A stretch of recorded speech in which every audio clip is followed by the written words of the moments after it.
Vril, The Power of the Coming Race. By Edward Bulwer-Lytton. Chapter 1. I am a native of, in the United States of America. My ancestors migrated from England in the reign of Charles II, and my grandfather was not undistinguished in the War of Independence. My family, therefore, enjoyed a somewhat high social position in right of birth, and being also opulent, they were considered disqualified for the public service. My father once ran for Congress, but was signally defeated by his tailor. After that event he interfered little in politics, and lived much in his library. I was the eldest of 3 sons, and sent at the age of 16 to the old country, partly to complete my literary education, partly to commence my commercial training in a mercantile firm at Liverpool. My father died shortly after I was 21. And being left well off, and having a taste for travel and adventure, I resigned, for a time, all pursuit of the almighty dollar, and became a desultory wanderer over the face of the earth. In the year 18, happening to be in, I was invited by a professional engineer, with whom I had made acquaintance, to visit the recesses of the mine, upon which he was employed. The reader will understand, ere he close this narrative, my reason for concealing all clue to the district of which I write, and will perhaps thank me for refraining from any description that may tend to its discovery. Let me say, then, as briefly as possible, that I accompanied the engineer into the interior of the mine, and became so strangely fascinated by its gloomy wonders, and so interested in my friend's explorations, that I prolonged my stay in the neighborhood, and descended daily, for some weeks, into the vaults and galleries hollowed by nature and art beneath the surface of the earth. The engineer was persuaded that far richer deposits of mineral wealth than had yet been detected, would be found in a new shaft that had been commenced under his operations. In piercing this shaft we came one day upon a chasm jagged and seemingly charred at the sides, as if burst asunder at some distant period by volcanic fires. Down this chasm my friend caused himself to be lowered in a cage, having first tested the atmosphere by the safety lamp. He remained nearly an hour in the abyss. When he returned he was very pale, and with an anxious, thoughtful expression of face, very different from its ordinary character, which was open, cheerful, and fearless. He said briefly that the descent appeared to him unsafe, and leading to no result, and, suspending further operations in the shaft, we returned to the more familiar parts of the mine. All the rest of that day the engineer seemed preoccupied by some absorbing thought. He was unusually taciturn, and there was a scared, bewildered look in his eyes, as that of a man who has seen a ghost. At night, as we two were sitting alone in the lodging we shared together near the mouth of the mine, I said to my friend, "Tell me frankly what you saw in that chasm. I am sure it was something strange and terrible. Whatever it be, it has left your mind in a state of doubt. In such a case 2 heads are better than 1. Confide in me." The engineer long endeavored to evade my inquiries, but as, while he spoke, he helped himself unconsciously out of the brandy flask to a degree to which he was wholly unaccustomed, for he was a very temperate man, his reserve gradually melted away. He who would keep himself to himself should imitate the dumb animals, and drink water. At last he said, "I will tell you all. When the cage stopped, I found myself on a ridge of rock. And below me, the chasm, taking a slanting direction, shot down to a considerable depth, the darkness of which my lamp could not have penetrated. But through it, to my infinite surprise, streamed upward a steady brilliant light. Could it be any volcanic fire? In that case, surely I should have felt the heat. Still, if on this there was doubt, it was of the utmost importance to our common safety to clear it up. I examined the sides of the descent, and found that I could venture to trust myself to the irregular projections or ledges, at least for some way. I left the cage and clambered down. As I drew near and nearer to the light, the chasm became wider, and at last I saw, to my unspeakable amaze, a broad level road at the bottom of the abyss, illumined as far as the eye could reach by what seemed artificial gas lamps placed at regular intervals, as in the thoroughfare of a great city. And I heard confusedly at a distance a hum as of human voices. I know, of course, that no rival miners are at work in this district. Whose could be those voices? What human hands could have leveled that road and marshaled those lamps? The superstitious belief, common to miners, that gnomes or fiends dwell within the bowels of the earth, began to seize me. I shuddered at the thought of descending further and braving the inhabitants of this nether valley.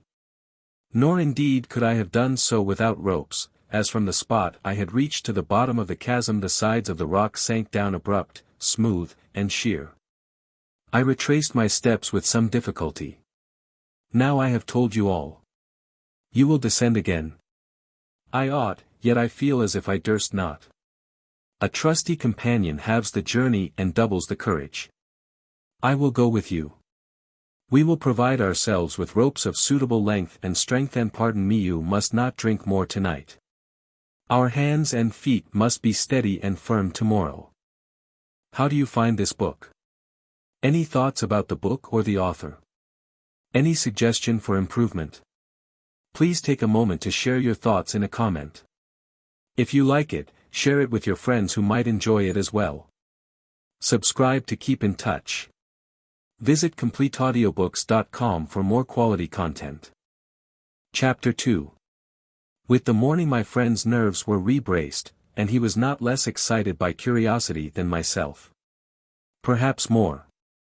For he evidently believed in his own story, and I felt considerable doubt of it, not that he would have willfully told an untruth, but that I thought he must have been under one of those hallucinations which seize on our fancy or our nerves in solitary, unaccustomed places, and in which we give shape to the formless and sound to the dumb. We selected 6 veteran miners to watch our descent, and as the cage held only one at a time, the engineer descended first, and when he had gained the ledge at which he had before halted, the cage rearose for me. I soon gained his side. We had provided ourselves with a strong coil of rope. The light struck on my sight as it had done the day before on my friend's. The hollow through which it came sloped diagonally. It seemed to me a diffused atmospheric light, not like that from fire, but soft and silvery, as from a northern star. Quitting the cage, we descended, one after the other, easily enough, owing to the juts in the side, till we reached the place at which my friend had previously halted, and which was a projection just spacious enough to allow us to stand abreast. From this spot the chasm widened rapidly like the lower end of a vast funnel, and I saw distinctly the valley, the road, the lamps which my companion had described. He had exaggerated nothing. I heard the sounds he had heard, a mingled indescribable hum as of voices and a dull tramp as of feet. Straining my eye farther down, I clearly beheld at a distance the outline of some large building. It could not be mere natural rock, it was too symmetrical, with huge heavy Egyptian-like columns, and the whole lighted as from within. I had about me a small pocket telescope, and by the aid of this I could distinguish, near the building I mention, 2 forms which seemed human, though I could not be sure. At least they were living, for they moved, and both vanished within the building. We now proceeded to attach the end of the rope we had brought with us to the ledge on which we stood, by the aid of clamps and grappling hooks, with which, as well as with necessary tools, we were provided. We were almost silent in our work. We toiled like men afraid to speak to each other. One end of the rope being thus apparently made firm to the ledge, the other, to which we fastened a fragment of the rock, rested on the ground below, a distance of some 50 feet. I was a younger and a more active man than my companion, and having served on board ship in my boyhood, this mode of transit was more familiar to me than to him. In a whisper I claimed the precedence, so that when I gained the ground I might serve to hold the rope more steady for his descent. I got safely to the ground beneath, and the engineer now began to lower himself. But he had scarcely accomplished 10 feet of the descent, when the fastenings, which we had fancied so secure, gave way, or rather the rock itself proved treacherous and crumbled beneath the strain. And the unhappy man was precipitated to the bottom, falling just at my feet, and bringing down with his fall splinters of the rock, one of which, fortunately but a small one, struck and for the time stunned me. When I recovered my senses I saw my companion an inanimate mass beside me, life utterly extinct. While I was bending over his corpse in grief and horror, I heard close at hand a strange sound between a snort and a hiss. And turning instinctively to the quarter from which it came, I saw emerging from a dark fissure in the rock a vast and terrible head, with open jaws and dull, ghastly, hungry eyes, the head of a monstrous reptile resembling that of the crocodile or alligator, but infinitely larger than the largest creature of that kind I had ever beheld in my travels. I started to my feet and fled down the valley at my utmost speed. I stopped at last, ashamed of my panic and my flight, and returned to the spot on which I had left the body of my friend. It was gone. Doubtless the monster had already drawn it into its den and devoured it.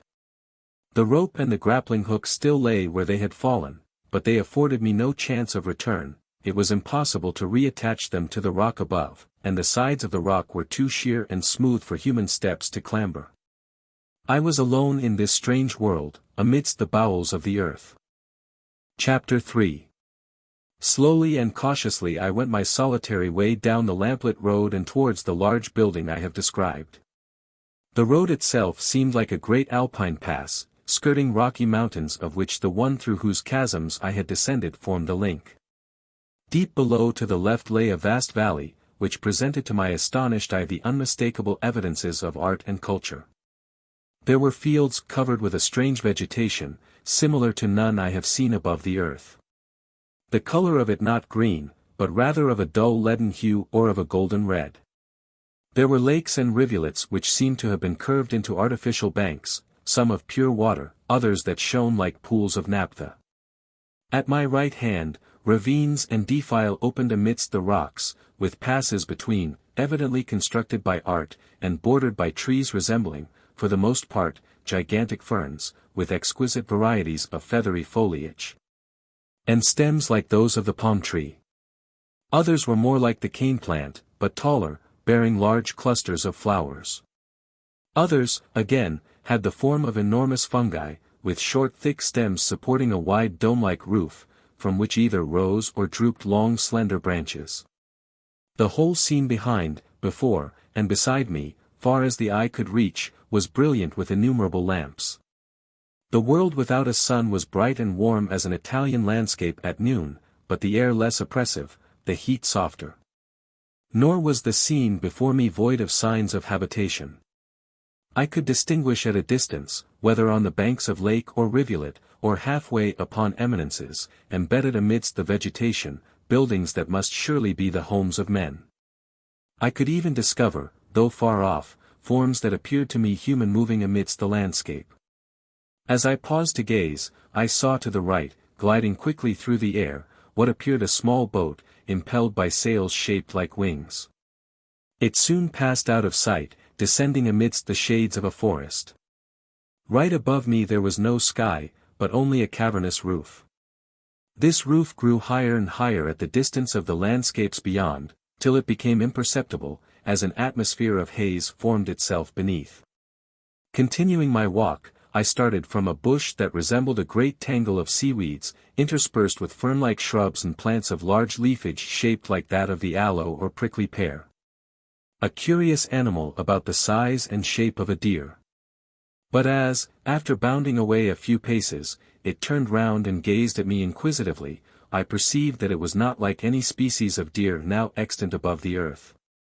But it brought instantly to my recollection a plaster cast I had seen in some museum of a variety of the elk stag, said to have existed before the deluge. The creature seemed tame enough, and, after inspecting me a moment or two, began to graze on the singular herbage around undismayed and careless. Chapter 4.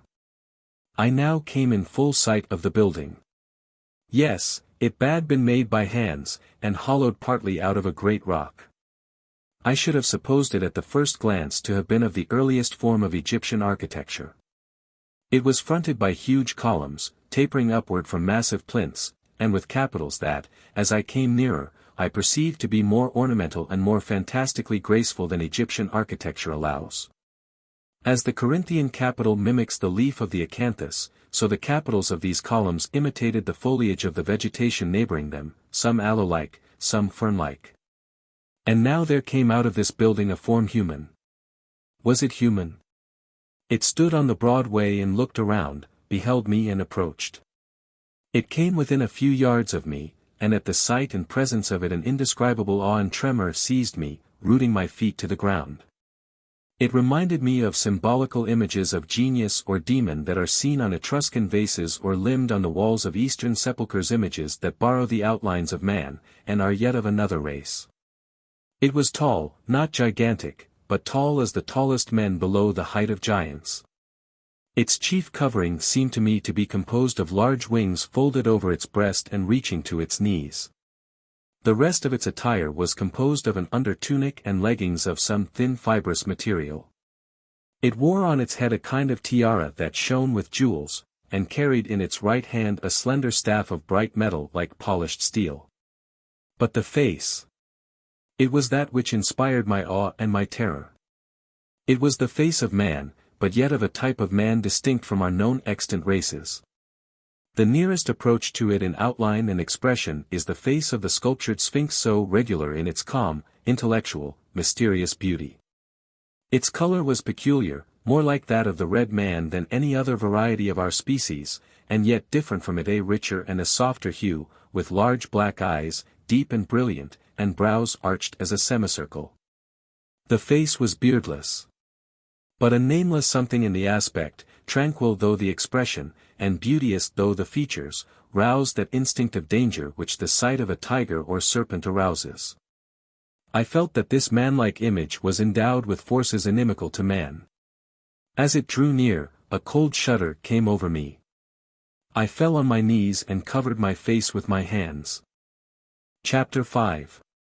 A voice accosted me, a very quiet and very musical key of voice in a language of which I could not understand a word, but it served to dispel my fear. I uncovered my face and looked up.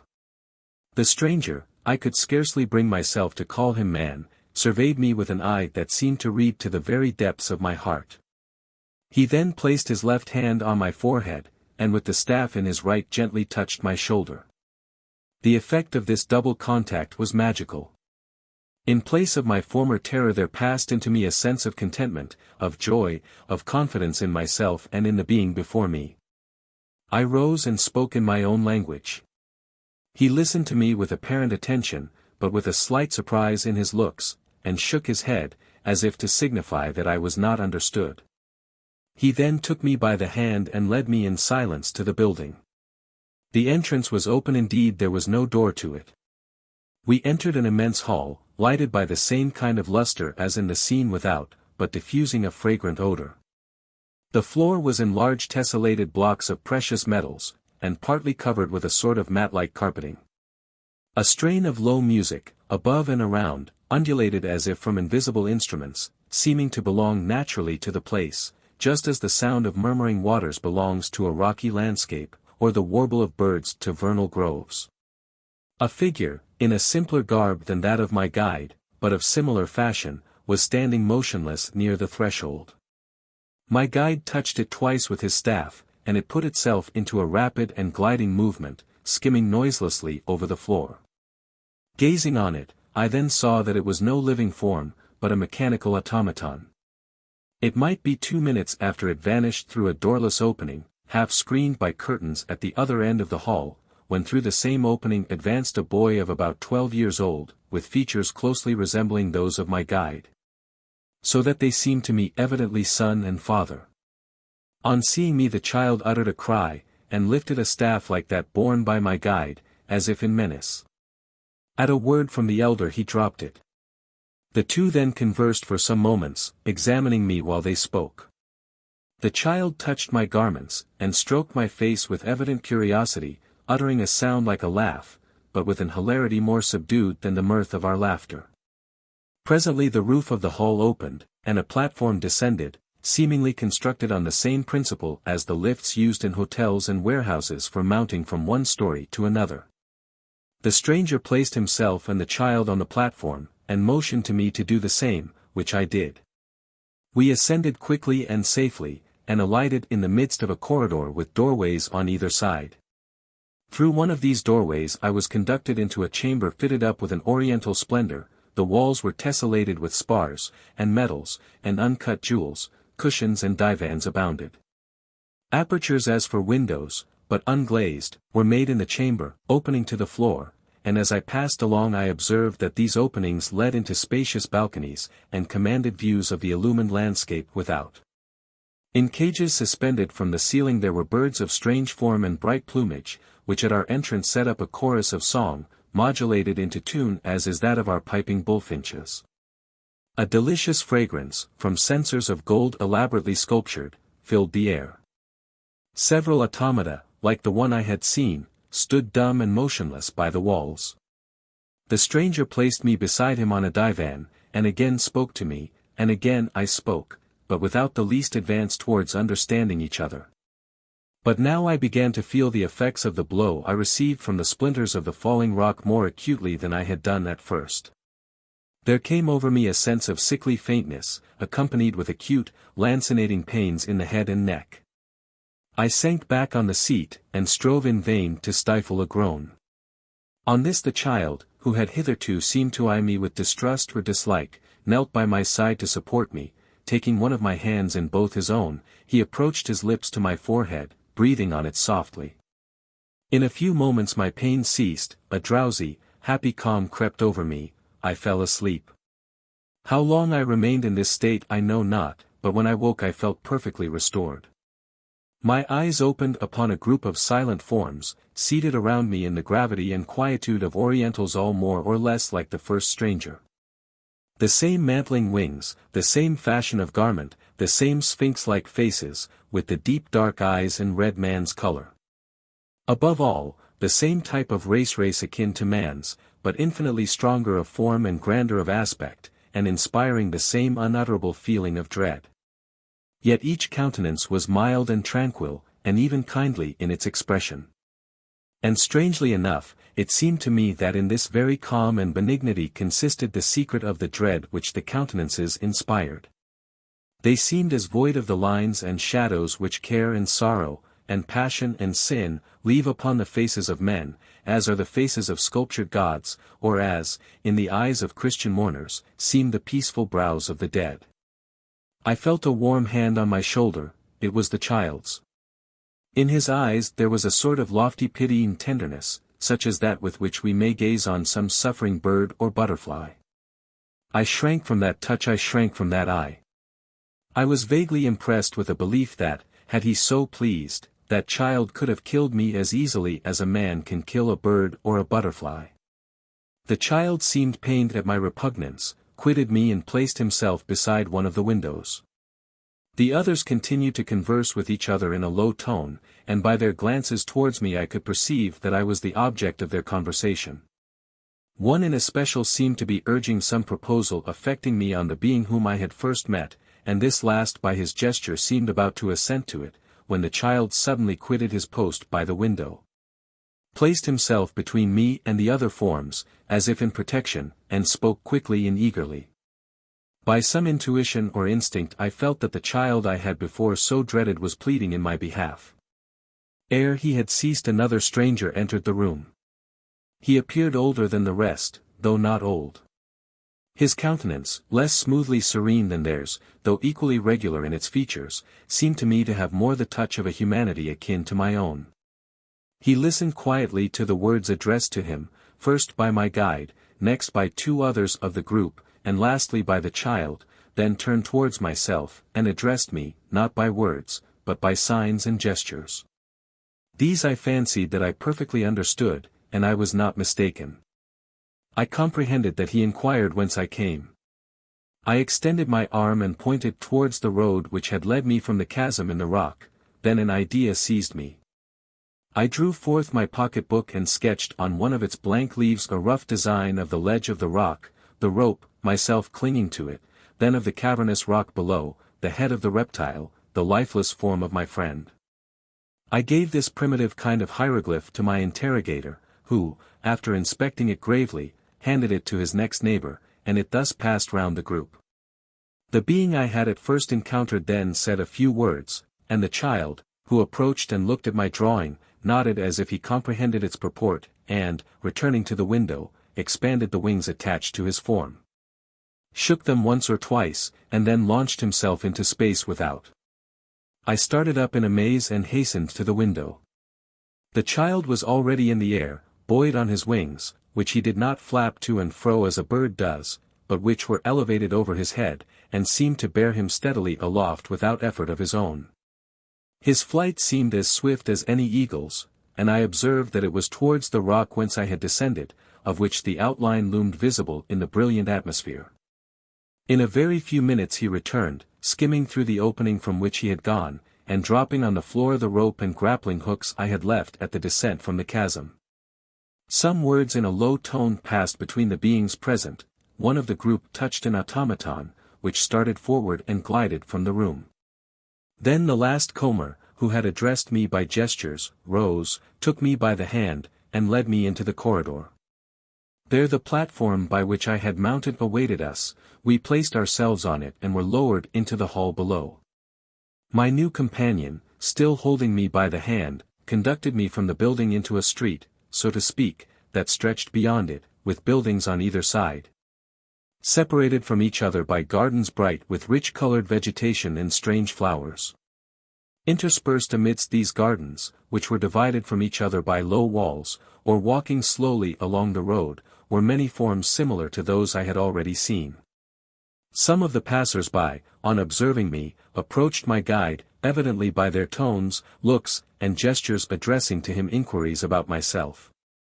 In a few moments a crowd collected round us, examining me with great interest, as if I were some rare wild animal. Yet even in gratifying their curiosity they preserved a grave and courteous demeanor. And after a few words from my guide, who seemed to me to deprecate obstruction in our road, they fell back with a stately inclination of head, and resumed their own way with tranquil indifference.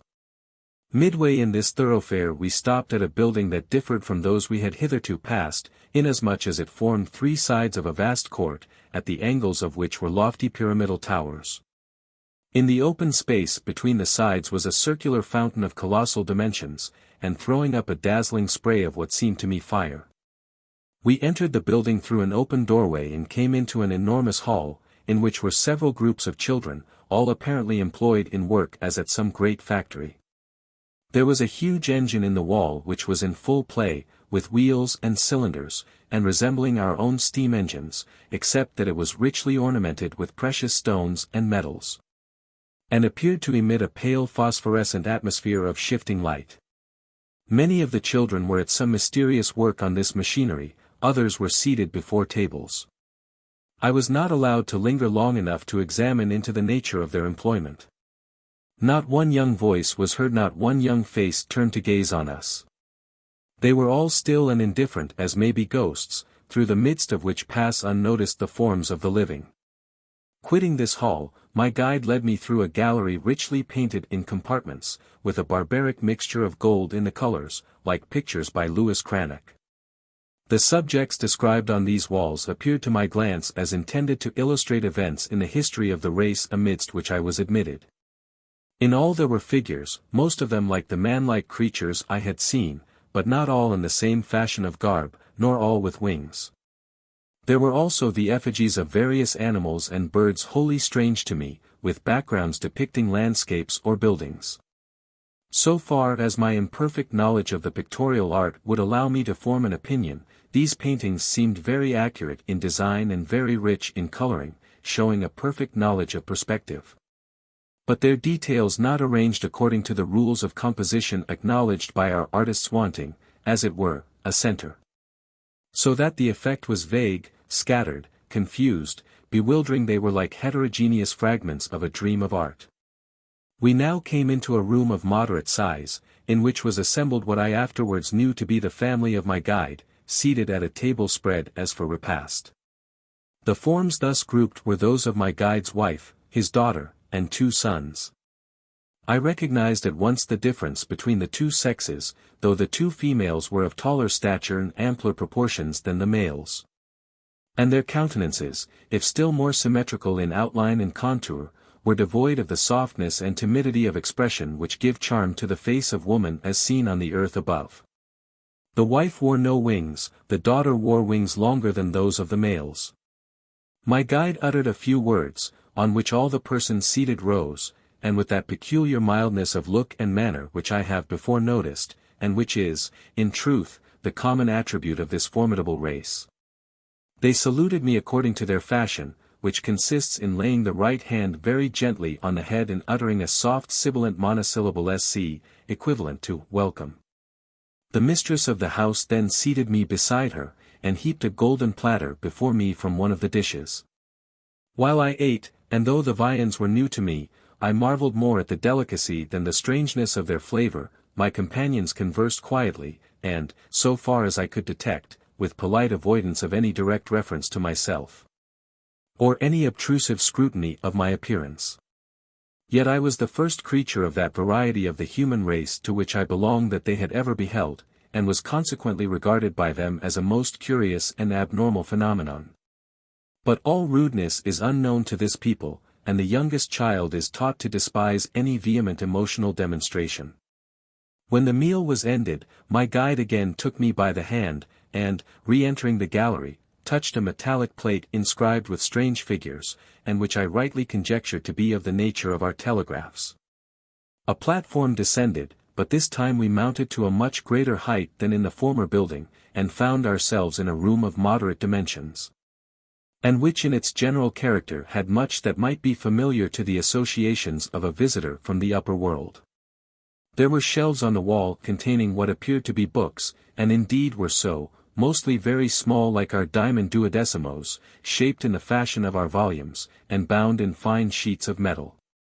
There were several curious-looking pieces of mechanism scattered about, apparently models, such as might be seen in the study of any professional mechanician.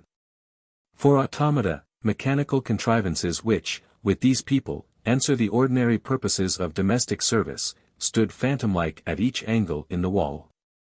In a recess was a low couch, or bed with pillows.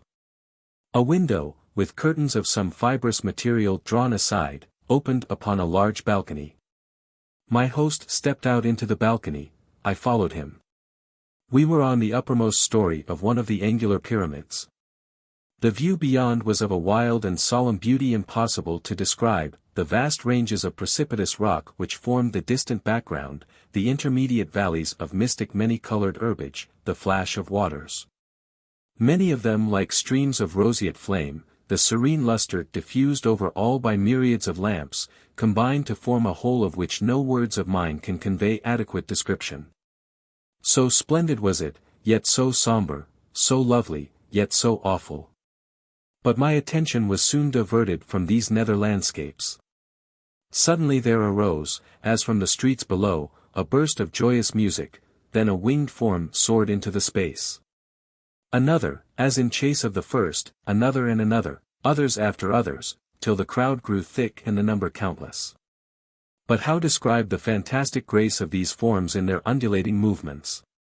They appeared engaged in some sport or amusement, now forming into opposite squadrons, now scattering, now each group threading the other, soaring, descending, interweaving, severing. All in measured time to the music below, as if in the dance of the fabled Peri. I turned my gaze on my host in a feverish wonder. I ventured to place my hand on the large wings that lay folded on his breast, and in doing so a slight shock as of electricity passed through me. I recoiled in fear.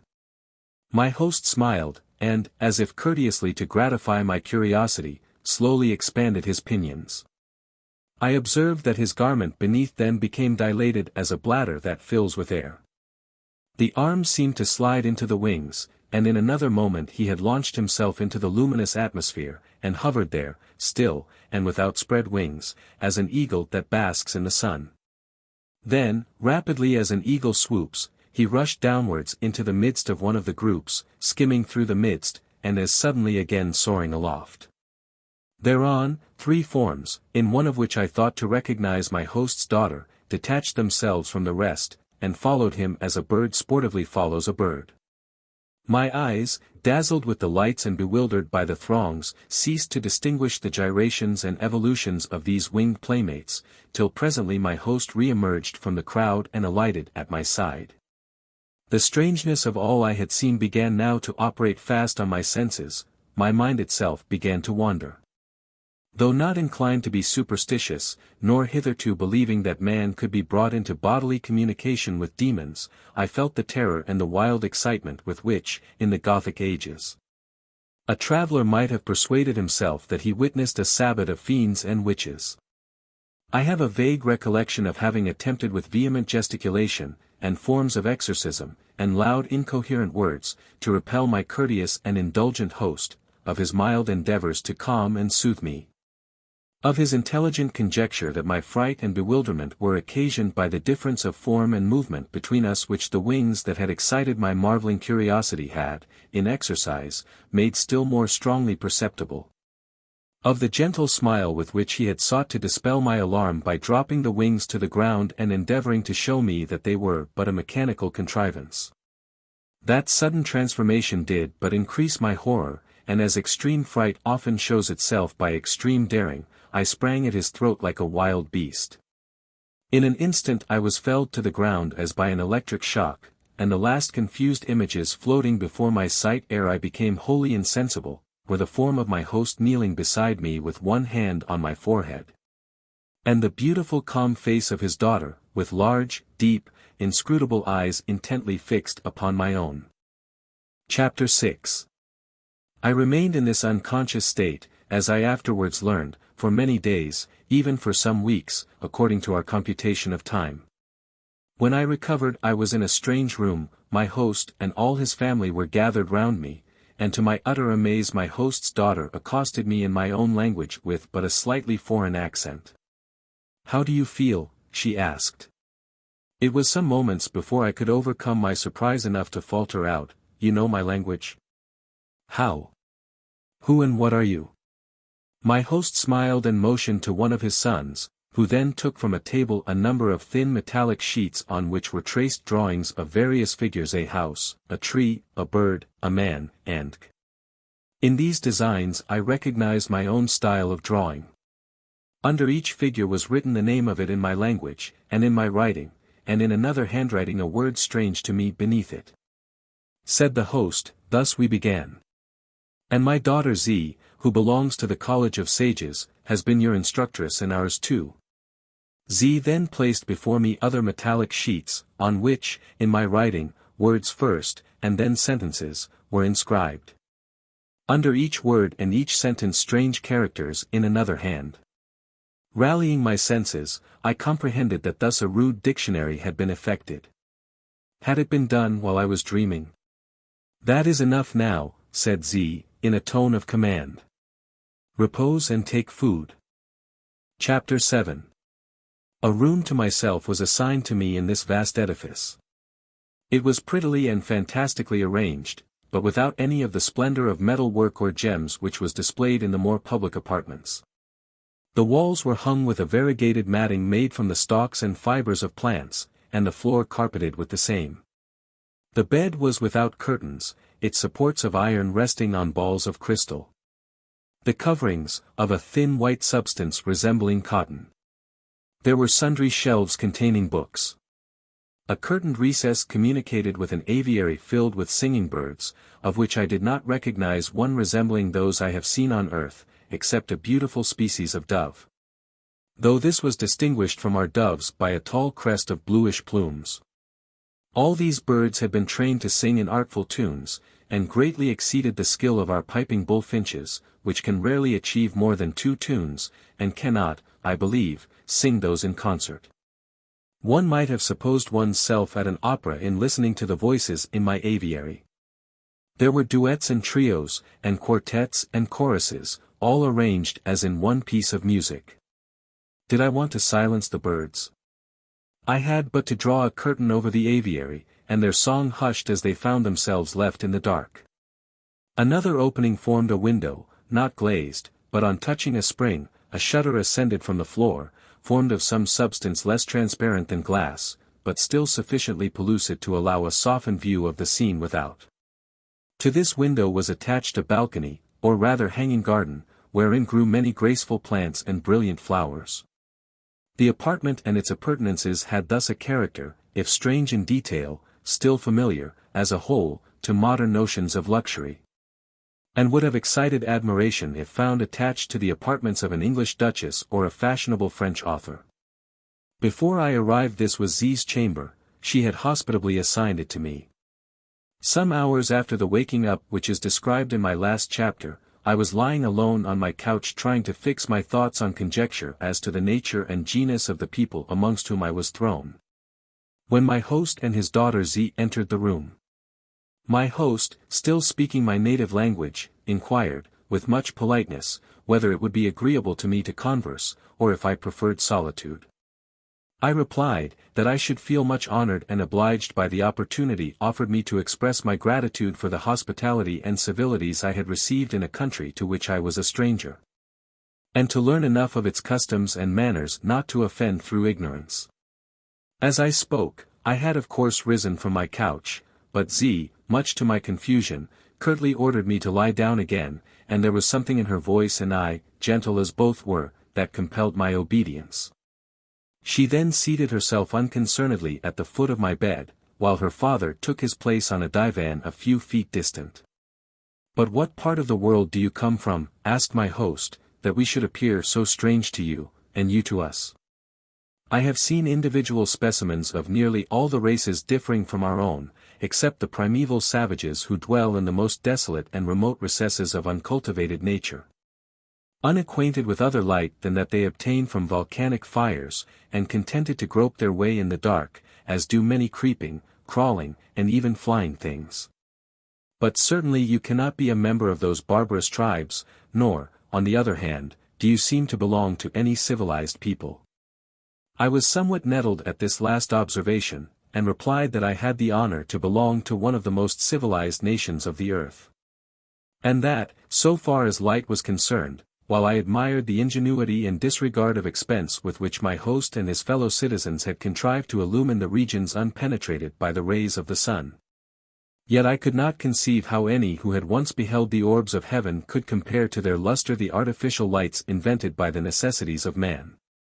But my host said he had seen specimens of most of the races differing from his own, save the wretched barbarians he had mentioned. Now, was it possible that he had never been on the surface of the earth, or could he only be referring to communities buried within its entrails? My host was for some moments silent. His countenance showed a degree of surprise which the people of that race very rarely manifest under any circumstances, howsoever extraordinary. But Z was more intelligent, and exclaimed, "So you see, my father, that there is truth in the old tradition, there always is truth in every tradition commonly believed in all times and by all tribes."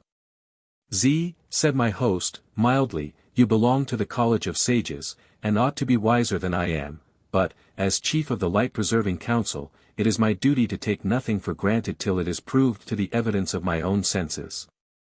Then, turning to me, he asked me several questions about the surface of the earth and the heavenly bodies, upon which, though I answered him to the best of my knowledge, my answers seemed not to satisfy nor convince him. He shook his head quietly, and, changing the subject rather abruptly, asked how I had come down from what he was pleased to call one world to the other. I answered, that under the surface of the earth there were mines containing minerals, or metals, essential to our wants and our progress in all arts and industries. And I then briefly explained the manner in which, while exploring one of these mines, I and my ill-fated friend had obtained a glimpse of the regions into which we had descended, and how the descent had cost him his life. Appealing to the rope and grappling hooks that the child had brought to the house in which I had been at first received, as a witness of the truthfulness of my story, my host then proceeded to question me as to the habits and modes of life among the races on the upper earth, more especially among those considered to be the most advanced in that civilization which he was pleased to define as the art of diffusing throughout a community the tranquil happiness which belongs to a virtuous and well-ordered household. Naturally desiring to represent in the most favorable colors the world from which I came, I touched but slightly, though indulgently, on the antiquated and decaying institutions of Europe.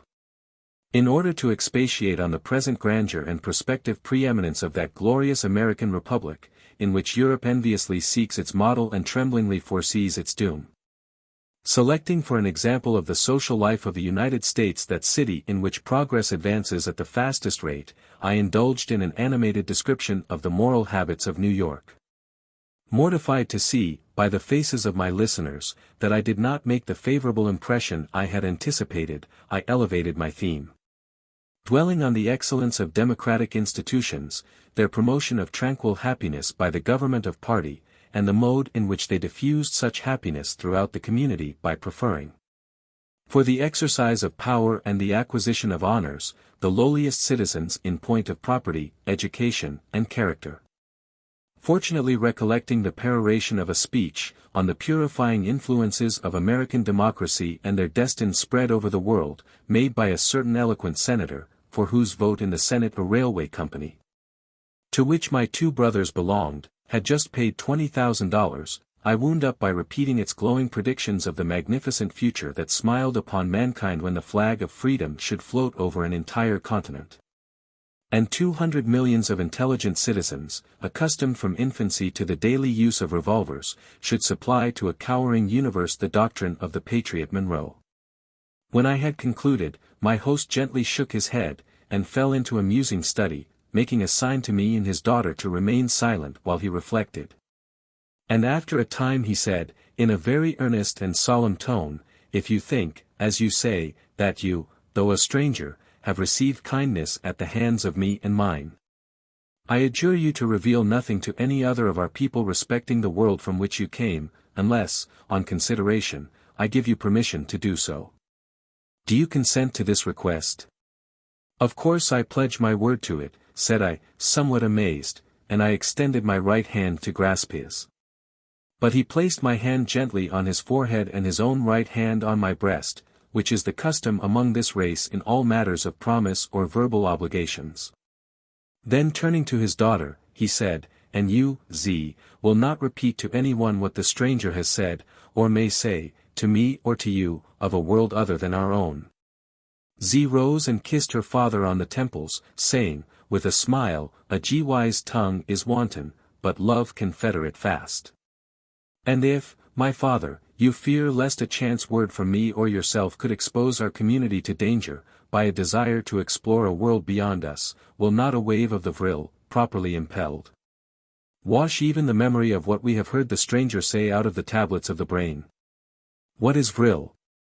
I asked. Therewith Z began to enter into an explanation of which I understood very little, for there is no word in any language I know which is an exact synonym for Vril. I should call it electricity, except that it comprehends in its manifold branches other forces of nature, to which, in our scientific nomenclature, differing names are assigned, such as magnetism, galvanism, and These people consider that in Vril they have arrived at the unity in natural energic agencies, which has been conjectured by many philosophers above ground, and which Faraday thus intimates under the more cautious term of correlation. I have long held an opinion, says that illustrious experimentalist, almost amounting to a conviction, in common, I believe, with many other lovers of natural knowledge, that the various forms under which the forces of matter are made manifest have one common origin. Or, in other words, are so directly related and mutually dependent, that they are convertible, as it were, into one another, and possess equivalence of power in their action. These subterranean philosophers assert that, by one operation of Vril, which Faraday would perhaps call atmospheric magnetism, they can influence the variations of temperature in plain words, the weather. That by other operations, akin to those ascribed to mesmerism, electrobiology, otic force, and but applied scientifically through Vril conductors, they can exercise influence over minds, and bodies animal and vegetable, to an extent not surpassed in the romances of our mystics. To all such agencies they give the common name of Vril.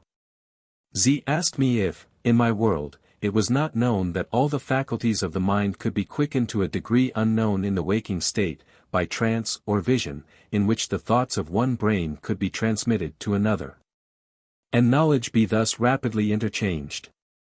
I replied, that there were among us stories told of such trance or vision, and that I had heard much and seen something of the mode in which they were artificially effected, as in mesmeric clairvoyance. But that these practices had fallen much into disuse or contempt, partly because of the gross impostures to which they had been made subservient, and partly because, even where the effects upon certain abnormal constitutions were genuinely produced, the effects, when fairly examined and analyzed, were very unsatisfactory, not to be relied upon for any systematic truthfulness or any practical purpose, and rendered very mischievous to credulous persons by the superstitions they tended to produce. Z received my answers with much benignant attention, and said that similar instances of abuse and credulity had been familiar to their own scientific experience in the infancy of their knowledge. And while the properties of Vril were misapprehended, but that she reserved further discussion on this subject till I was more fitted to enter into it. She contented herself with adding, that it was through the agency of Vril, while I had been placed in the state of trance, that I had been made acquainted with the rudiments of their language. And that she and her father, who, alone of the family, took the pains to watch the experiment, had acquired a greater proportionate knowledge of my language than I of their own. Partly because my language was much simpler than theirs, comprising far less of complex ideas, and partly because their organization was, by hereditary culture, much more ductile and more readily capable of acquiring knowledge than mine. At this I secretly demurred. And having had, in the course of a practical life, to sharpen my wits, whether at home or in travel, I could not allow that my cerebral organization could possibly be duller than that of people who had lived all their lives by lamplight. However, while I was thus thinking, Z quietly pointed her forefinger at my forehead and sent me to sleep. Chapter 8. When I once more awoke, I saw by my bedside the child who had brought the rope and grappling hooks to the house in which I had been first received, and which, as I afterwards learned, was the residence of the chief magistrate of the tribe. The child, whose name was Te, pronounced Tar, was the magistrate's eldest son. I found that during my last sleep or trance I had made still greater advance in the language of the country, and could converse with comparative ease and fluency. This child was singularly handsome, even for the beautiful race to which he belonged, with a countenance very manly in aspect for his years, and with a more vivacious and energetic expression than I had hitherto seen in the serene and passionless faces of the men. He brought me the tablet on which I had drawn the mode of my descent, and had also sketched the head of the horrible reptile that had scared me from my friend's corpse. Pointing to that part of the drawing, Te put to me a few questions respecting the size and form of the monster, and the cave or chasm from which it had emerged. His interest in my answers seemed so grave as to divert him for a while from any curiosity as to myself or my antecedents. But to my great embarrassment, seeing how I was pledged to my host, he was just beginning to ask me where I came from, when Z fortunately entered, and, overhearing him, said, "Te, give to our guest any information he may desire, but ask none from him in return.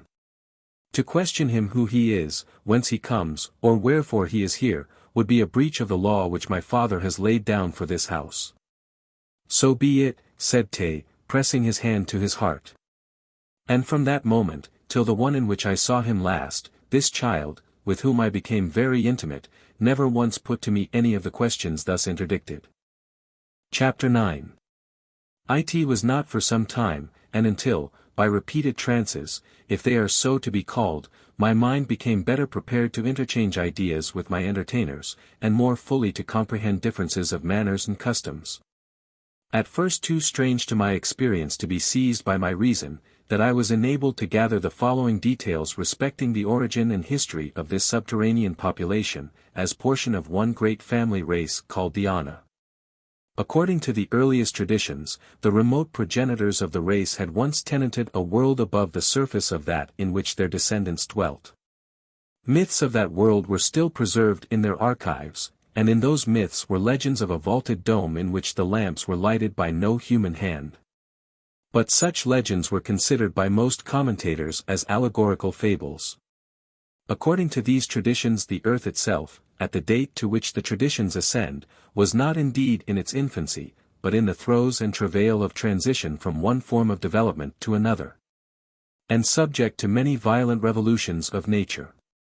By one of such revolutions, that portion of the upper world inhabited by the ancestors of this race had been subjected to inundations, not rapid, but gradual and uncontrollable, in which all, save a scanty remnant, were submerged and perished. Whether this be a record of our historical and sacred deluge, or of some earlier one contended for by geologists, I do not pretend to conjecture. Though, according to the chronology of this people as compared with that of Newton, it must have been many thousands of years before the time of Noah. On the other hand, the account of these writers does not harmonize with the opinions most in vogue among geological authorities. Inasmuch as it places the existence of a human race upon Earth at dates long anterior to that assigned to the terrestrial formation adapted to the introduction of mammalia.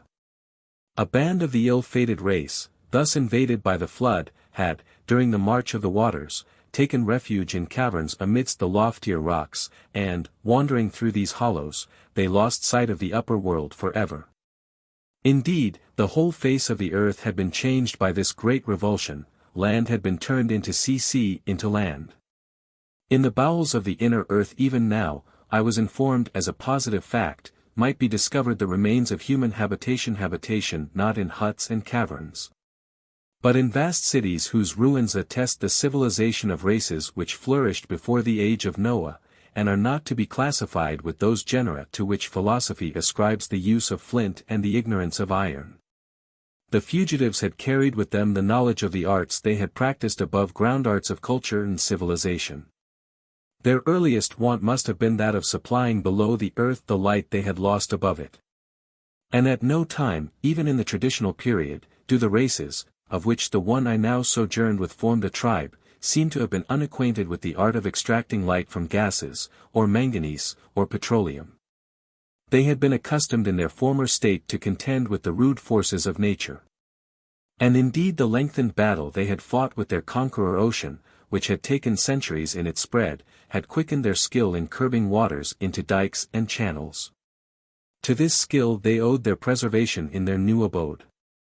For many generations, said my host, with a sort of contempt and horror, these primitive forefathers are said to have degraded their rank and shortened their lives by eating the flesh of animals, many varieties of which had, like themselves, escaped the deluge, and sought shelter in the hollows of the earth. Other animals, supposed to be unknown to the upper world, those hollows themselves produced. When what we should term the historical age emerged from the twilight of tradition, the Ana were already established in different communities, and had attained to a degree of civilization very analogous to that which the more advanced nations above the earth now enjoy. They were familiar with most of our mechanical inventions, including the application of steam as well as gas. The communities were in fierce competition with each other. They had their rich and their poor, they had orators and conquerors. They made war either for a domain or an idea. Though the various states acknowledged various forms of government, free institutions were beginning to preponderate, popular assemblies increased in power, republics soon became general. The democracy to which the most enlightened European politicians look forward as the extreme goal of political advancement, and which still prevailed among other subterranean races, whom they despised as barbarians, the loftier family of Ana, to which belonged the tribe I was visiting, looked back to as one of the crude and ignorant experiments which belonged to the infancy of political science. It was the age of envy and hate, of fierce passions, of constant social changes more or less violent, of strife between classes, of war between state and state. This phase of society lasted, however, for some ages, and was finally brought to a close, at least among the nobler and more intellectual populations, by the gradual discovery of the latent powers stored in the all-permeating fluid which they denominate Vril. According to the account I received from Z, who, as an erudite professor in the College of Sages, had studied such matters more diligently than any other member of my host's family, this fluid is capable of being raised and disciplined into the mightiest agency over all forms of matter, animate or inanimate. It can destroy like the flash of lightning. Yet, differently applied, it can replenish or invigorate life, heal, and preserve, and on it they chiefly rely for the cure of disease, or rather for enabling the physical organization to re-establish the due equilibrium of its natural powers, and thereby to cure itself. By this agency they rend way through the most solid substances, and open valleys for culture through the rocks of their subterranean wilderness. From it they extract the light which supplies their lamps, finding it steadier, softer, and healthier than the other inflammable materials they had formerly used. But the effects of the alleged discovery of the means to direct the more terrible force of Vril were chiefly remarkable in their influence upon social policy. As these effects became familiarly known and skillfully administered, war between the Vril discoverers ceased, for they brought the art of destruction to such perfection as to annul all superiority in numbers, discipline, or military skill. The fire lodged in the hollow of a rod directed by the hand of a child could shatter the strongest fortress, or cleave its burning way from the van to the rear of an embattled host. If army met army, and both had command of this agency, it could be but to the annihilation of each. The age of war was therefore gone, but with the cessation of war other effects bearing upon the social state soon became apparent. Man was so completely at the mercy of man, each whom he encountered being able, if so willing, to slay him on the instant, that all notions of government by force gradually vanished from political systems and forms of law. It is only by force that vast communities, dispersed through great distances of space, can be kept together. But now there was no longer either the necessity of self-preservation or the pride of aggrandizement to make one state desire to preponderate in population over another. The Vril discoverers thus, in the course of a few generations, peacefully split into communities of moderate size. The tribe amongst which I had fallen was limited to 12,000 families. Each tribe occupied a territory sufficient for all its wants, and at stated periods the surplus population departed to seek a realm of its own. There appeared no necessity for any arbitrary selection of these emigrants. There was always a sufficient number who volunteered to depart. These subdivided states, petty if we regard either territory or population, all appertained to one vast general family. They spoke the same language, though the dialects might slightly differ. They intermarried, they maintained the same general laws and customs. And so important a bond between these several communities was the knowledge of Vril and the practice of its agencies, that the word Vril was synonymous with civilization. And Vril-ya, signifying the civilized nations, was the common name by which the communities employing the uses of Vril distinguished themselves from such of the Ana as were yet in a state of barbarism. The government of the tribe of Vril-ya I am treating of was apparently very complicated, really very simple. It was based upon a principle recognized in theory, though little carried out in practice, above ground viz. That the object of all systems of philosophical thought tends to the attainment of unity, or the ascent through all intervening labyrinths to the simplicity of a single first cause or principle. Thus in politics, even Republican writers have agreed that a benevolent autocracy would ensure the best administration, if there were any guarantees for its continuance, or against its gradual abuse of the powers accorded to it. This singular community elected therefore a single supreme magistrate styled Ter. He held his office nominally for life, but he could seldom be induced to retain it after the first approach of old age. There was indeed in this society nothing to induce any of its members to covet the cares of office. No honors, no insignia of higher rank were assigned to it. The supreme magistrate was not distinguished from the rest by superior habitation or revenue. On the other hand, the duties awarded to him were marvelously light and easy, requiring no preponderant degree of energy or intelligence. There being no apprehensions of war, there were no armies to maintain. Being no government of force, there was no police to appoint and direct. What we call crime was utterly unknown to the Vril-ya, and there were no courts of criminal justice. The rare instances of civil disputes were referred for arbitration to friends chosen by either party, or decided by the council of sages, which will be described later. There were no professional lawyers. And indeed their laws were but amicable conventions, for there was no power to enforce laws against an offender who carried in his staff the power to destroy his judges. There were customs and regulations to compliance with which, for several ages, the people had tacitly habituated themselves, or if in any instance an individual felt such compliance hard, he quitted the community and went elsewhere. There was, in fact, quietly established amid this state, much the same compact that is found in our private families, in which we virtually say to any independent grown-up member of the family whom we receive and entertain, stay or go, according as our habits and regulations suit or displease you. But though there were no laws such as we call laws, no race above ground is so law-observing. Obedience to the rule adopted by the community has become as much an instinct as if it were implanted by nature. Even in every household the head of it makes a regulation for its guidance, which is never resisted nor even cavilled at by those who belong to the family. They have a proverb, the pithiness of which is much lost in this paraphrase: no happiness without order, no order without authority, no authority without unity. The mildness of all government among them, civil or domestic, may be signalized by their idiomatic expressions for such terms as illegal or forbidden, viz., it is requested not to do so and so. Poverty among the Ana is as unknown as crime. Not that property is held in common, or that all are equals in the extent of their possessions or the size and luxury of their habitations, but there being no difference of rank or position between the grades of wealth or the choice of occupations.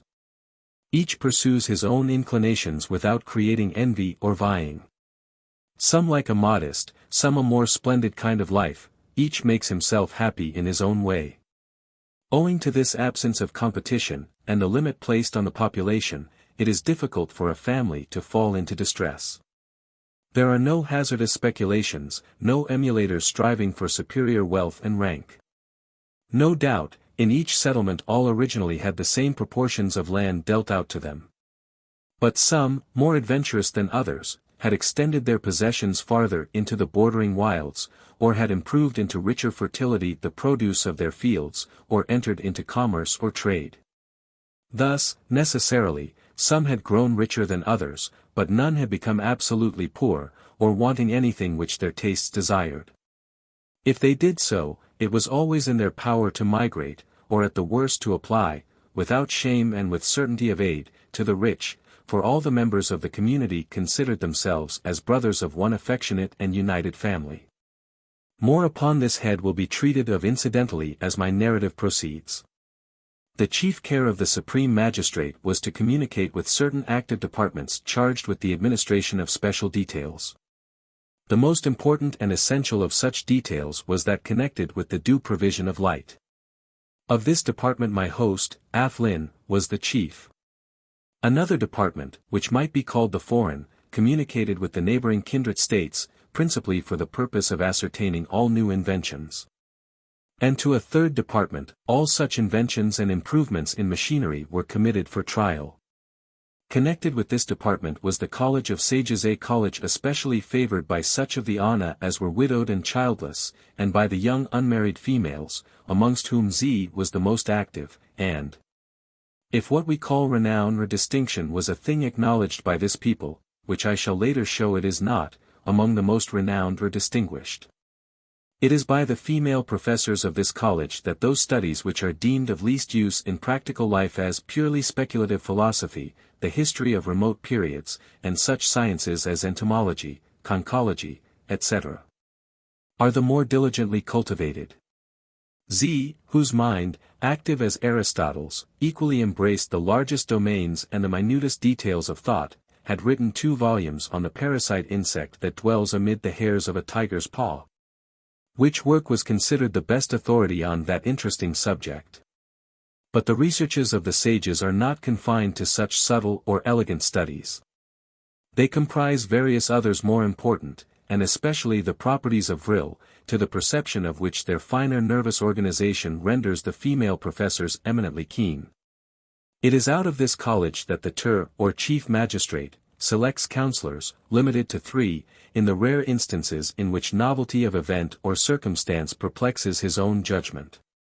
There are a few other departments of minor consequence, but all are carried on so noiselessly and quietly that the evidence of a government seems to vanish altogether, and social order to be as regular and unobtrusive as if it were a law of nature. Machinery is employed to an inconceivable extent in all the operations of labor within and without doors, and it is the unceasing object of the department charged with its administration to extend its efficiency. There is no class of laborers or servants, but all who are required to assist or control the machinery are found in the children, from the time they leave the care of their mothers to the marriageable age, which they place at 16 for the gyei, the females, 20 for the ana, the males.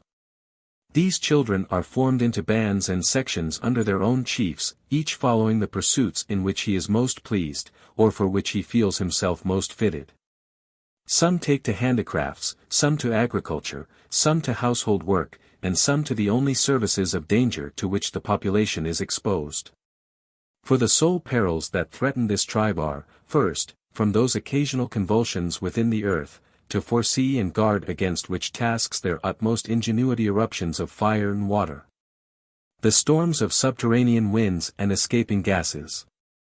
At the borders of the domain, and at all places where such peril might be apprehended, vigilant inspectors are stationed with telegraphic communication to the hall in which chosen sages take it by turns to hold perpetual sittings.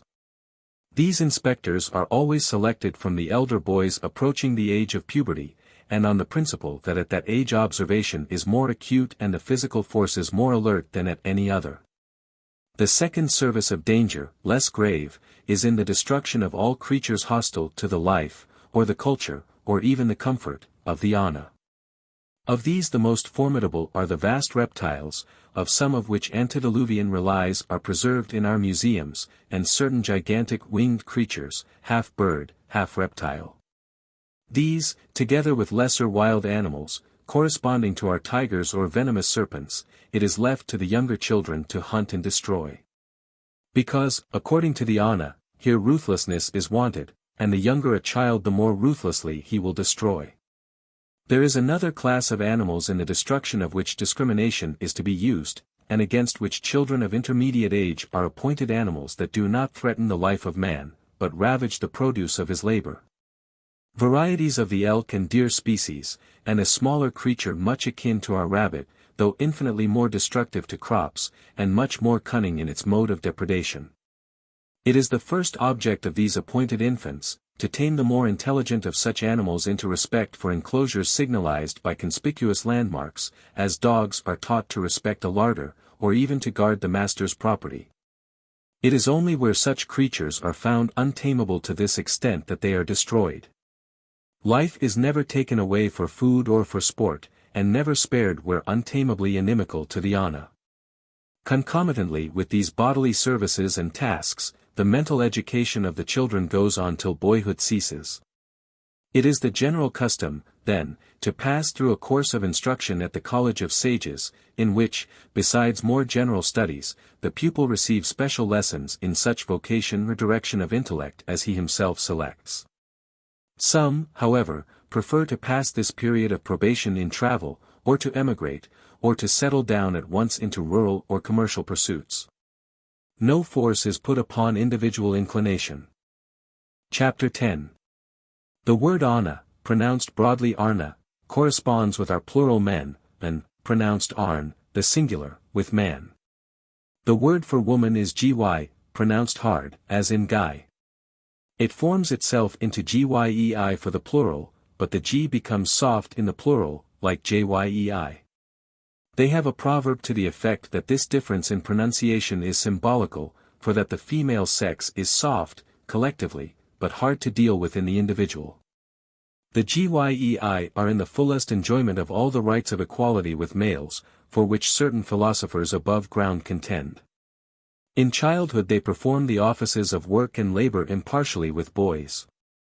And, indeed, in the earlier age appropriated to the destruction of animals irreclaimably hostile, the girls are frequently preferred, as being by constitution more ruthless under the influence of fear or hate.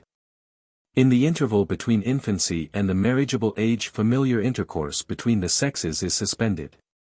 At the marriageable age it is renewed, never with worse consequences than those which attend upon marriage.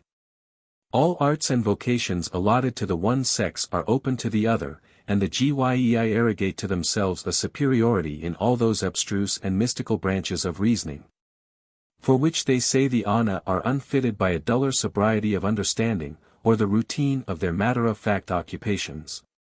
Just as young ladies in our own world constitute themselves authorities in the subtlest points of theological doctrine, for which few men, actively engaged in worldly business, have sufficient learning or refinement of intellect. Whether owing to early training in gymnastic exercises or to their constitutional organization, the Gyei are usually superior to the Ana in physical strength, an important element in the consideration and maintenance of female rights. They attain to loftier stature, and amid their rounder proportions are embedded sinews and muscles as hardy as those of the other sex. Indeed, they assert that, according to the original laws of nature, females were intended to be larger than males, and maintain this dogma by reference to the earliest formations of life in insects. And in the most ancient family of the vertebrate fishes, in both of which the females are generally large enough to make a meal of their consorts if they so desire. Above all, the Gyei have a readier and more concentred power over that mysterious fluid or agency which contains the element of destruction, with a larger portion of that sagacity which comprehends dissimulation. Thus they can not only defend themselves against all aggressions from the males, but could, at any moment when he least suspected his danger, terminate the existence of an offending spouse. To the credit of the Gyei, no instance of their abuse of this awful superiority in the art of destruction is on record for several ages. The last that occurred in the community I speak of appears, according to their chronology, to have been about 2,000 years ago. A Gyei, then in a fit of jealousy, slew her husband. And this abominable act inspired such terror among the males that they emigrated in a body and left all the Gyei to themselves. The history runs that the widowed Gyei, thus reduced to despair, fell upon the murderess when in her sleep, and therefore unarmed, and killed her. And then entered into a solemn obligation amongst themselves to abrogate for ever the exercise of their extreme conjugal powers, and to inculcate the same obligation for ever and ever on their female children. By this conciliatory process, a deputation dispatched to the fugitive consorts succeeded in persuading many to return, but those who did return were mostly the elder ones. The younger, either from too craven a doubt of their consorts, or too high an estimate of their own merits, rejected all overtures, and, remaining in other communities, were caught up there by other mates, with whom perhaps they were no better off.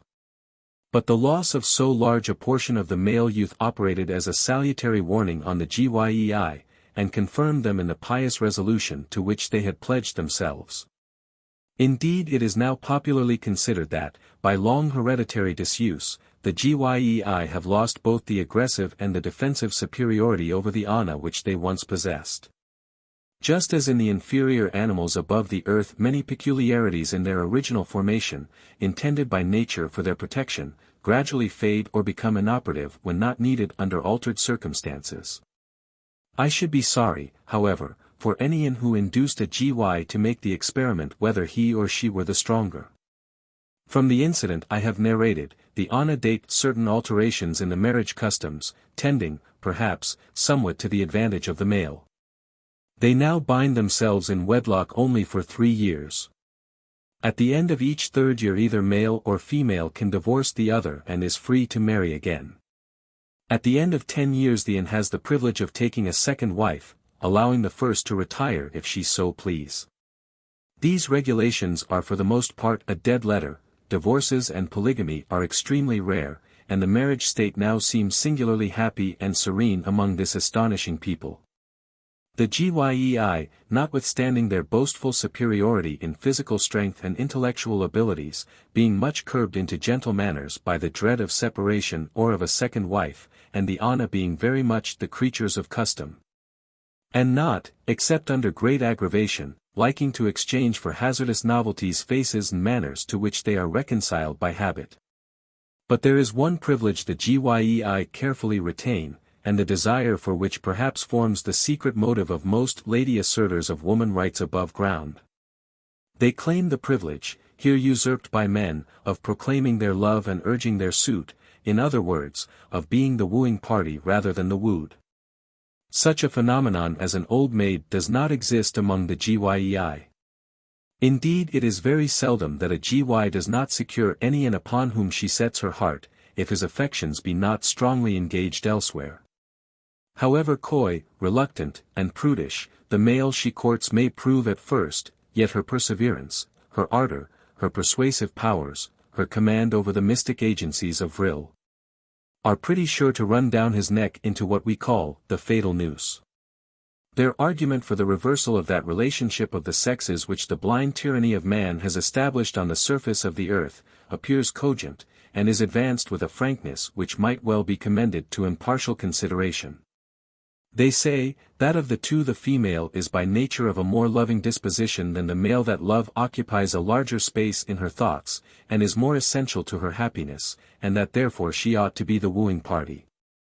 That otherwise the male is a shy and dubitant creature, that he has often a selfish predilection for the single state, that he often pretends to misunderstand tender glances and delicate hints, that, in short, he must be resolutely pursued and captured.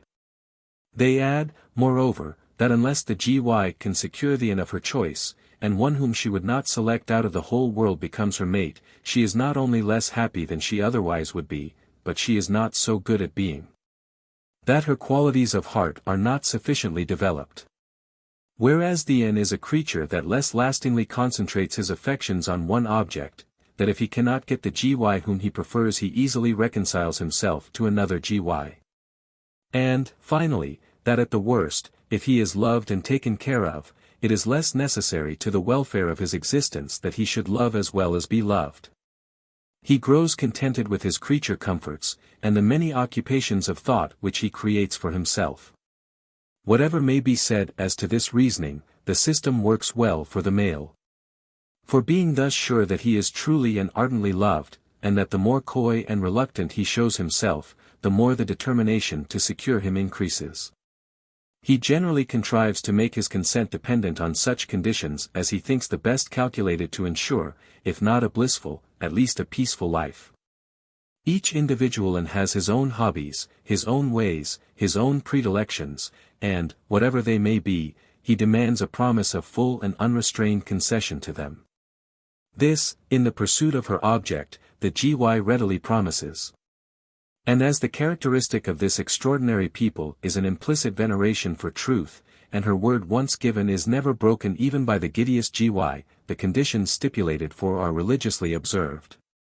In fact, notwithstanding all their abstract rights and powers, the GYEI are the most amiable, conciliatory, and submissive wives I have ever seen, even in the happiest households above ground. It is an aphorism among them, that where a GY loves it is her pleasure to obey. It will be observed that in the relationship of the sexes I have spoken only of marriage, for such is the moral perfection to which this community has attained. That any illicit connection is as little possible amongst them as it would be to a couple of linnets during the time they agreed to live in pairs. Chapter 11.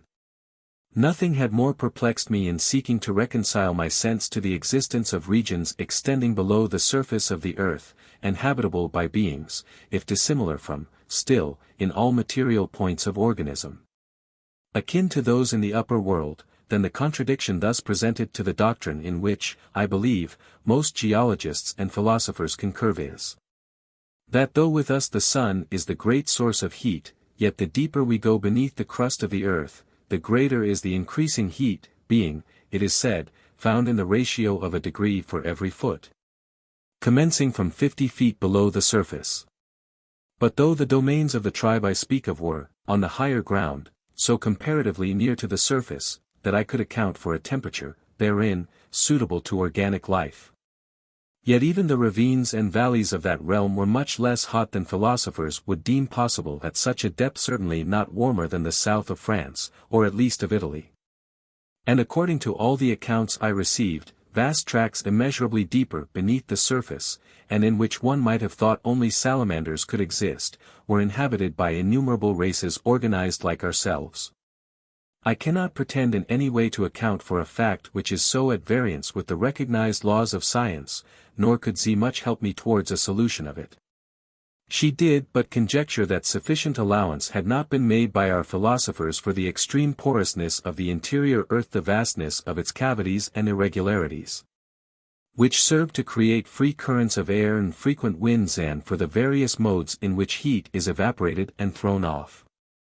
She allowed, however, that there was a depth at which the heat was deemed to be intolerable to such organized life as was known to the experience of the Vril-ya, though their philosophers believed that even in such places life of some kind, life sentient, life intellectual, would be found abundant and thriving, could the philosophers penetrate to it.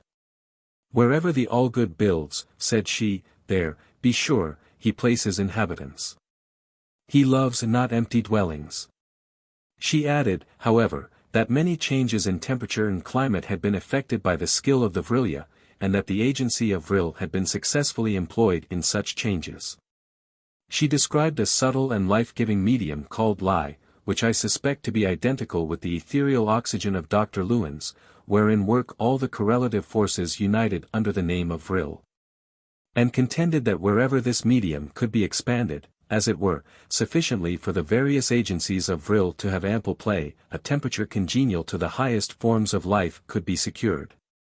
She said also, that it was the belief of their naturalists that flowers and vegetation had been produced originally, whether developed from seeds born from the surface of the earth in the earlier convulsions of nature, or imported by the tribes that first sought refuge in cavernous hollows, through the operations of the light constantly brought to bear on them, and the gradual improvement in culture. She said also, that since the Vril light had superseded all other light-giving bodies, the colors of flower and foliage had become more brilliant, and vegetation had acquired larger growth. Leaving these matters to the consideration of those better competent to deal with them, I must now devote a few pages to the very interesting questions connected with the language of the Vril-ya. Chapter 12. The language of the Vril-ya is peculiarly interesting, because it seems to me to exhibit with great clearness the traces of the three main transitions through which language passes in attaining to perfection of form. One of the most illustrious of recent philologists, Max Muller, in arguing for the analogy between the strata of language and the strata of the earth, lays down this absolute dogma: no language can, by any possibility, be inflectional without having passed through the agglutinative and isolating stratum. No language can be agglutinative without clinging with its roots to the underlying stratum of isolation. On the stratification of language, page 20.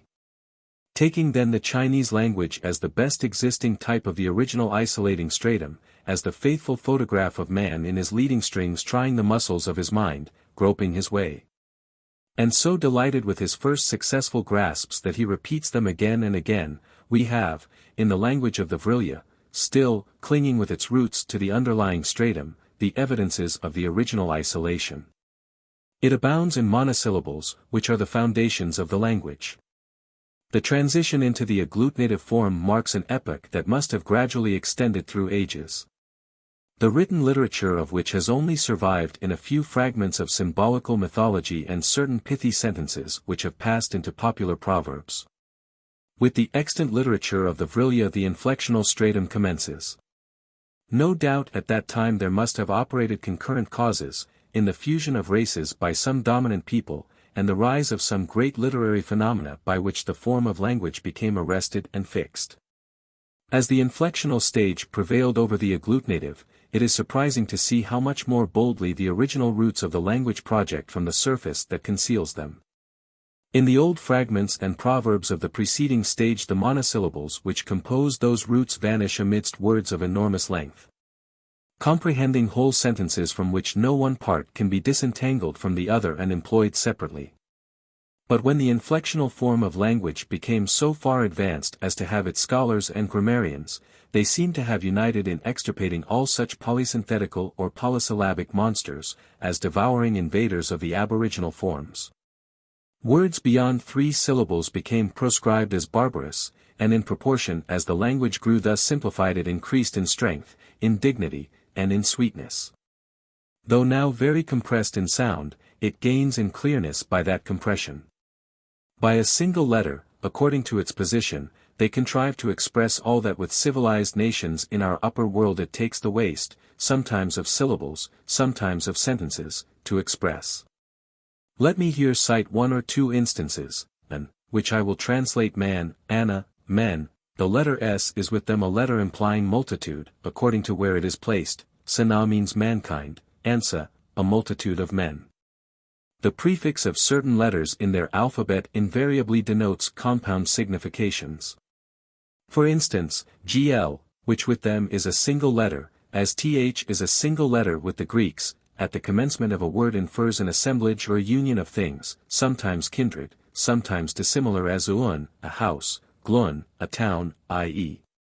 an assemblage of houses. Ada is sorrow, glada, a public calamity. Oren is the health or well-being of a man, glorin, the well-being of the state, the good of the community. And a word constantly in their mouths is a glorin, which denotes their political creed, viz., that the first principle of a community is the good of all. Aub is invention, sila, a tone in music. Glopsila, as uniting the ideas of invention and of musical intonation, is the classical word for poetry abbreviated, in ordinary conversation, to globs. Na, which with them is, like gl, but a single letter, always, when an initial, implies something antagonistic to life or joy or comfort, resembling in this the Aryan root nak, expressive of perishing or destruction. Nax is darkness, gnarl, death. Naria, sin or evil. Nas an uttermost condition of sin and evil corruption. In writing, they deem it irreverent to express the Supreme Being by any special name. He is symbolized by what may be termed the hieroglyphic of a pyramid, a. In prayer they address him by a name which they deem too sacred to confide to a stranger, and I know it not. In conversation they generally use a periphrastic epithet, such as the all-good. The letter V, symbolical of the inverted pyramid, where it is an initial, nearly always denotes excellence or power, as Vril, of which I have said so much, Ved, an immortal spirit, Vidya, immortality. Cum, pronounced like the Welsh cum, denotes something of hollowness. Cum itself is a profound hollow, metaphorically a cavern, cum in, a hole, z cum, a valley, cum z, vacancy or void, bod cum, ignorance, literally, knowledge void. Cum posh is their name for the government of the many, or the ascendancy of the most ignorant or hollow. Posh is an almost untranslatable idiom, implying, as the reader will see later, contempt. The closest rendering I can give to it is our slang term, bosh, and thus kumposh may be loosely rendered hollow bosh. But when democracy or kumposh degenerates from popular ignorance into that popular passion or ferocity which precedes its decease, as, to cite illustrations from the upper world, during the French reign of terror, or for the 50 years of the Roman Republic preceding the ascendancy of Augustus, their name for that state of things is gleknas. Ek is strife glek, the universal strife. Nas, as I before said, is corruption or rot, thus gleknas may be construed, the universal strife rot. Their compounds are very expressive. Thus, bod being knowledge, and tu, a participle that implies the action of cautiously approaching, tu bod is their word for philosophy, pa is a contemptuous exclamation analogous to our idiom, stuff and nonsense. Pa bod, literally, stuff and nonsense knowledge, is their term for futile or false philosophy, and is applied to a species of metaphysical or speculative ratiocination formerly in vogue, which consisted in making inquiries that could not be answered, and were not worth making. Such, for instance, as, why does an have 5 toes to his feet instead of 4 or 6? Did the first an, created by the all-good, have the same number of toes as his descendants? In the form by which an will be recognized by his friends in the future state of being, will he retain any toes at all, and, if so, will they be material toes or spiritual toes? I take these illustrations of pabod, not in irony or jest, but because the very inquiries I name formed the subject of controversy by the latest cultivators of that science 4,000 years ago. In the declension of nouns I was informed that anciently there were 8 cases, one more than in the Sanskrit grammar. But the effect of time has been to reduce these cases, and multiply, instead of these varying terminations, explanatory prepositions. At present, in the grammar submitted to my study, there were 4 cases to nouns, 3 having varying terminations, and the 4th a differing prefix. Singular. Nam, an, man. Dat, ano, to man. Ac, nm, man. Vok, hillen, o man. Plural. Nam. Ana, men. Dat, anoi, to men. Ac, ananda, men. Vok, Hilanunda, O men. In the elder inflectional literature the dual form existed. It has long been obsolete. The genitive case with them is also obsolete.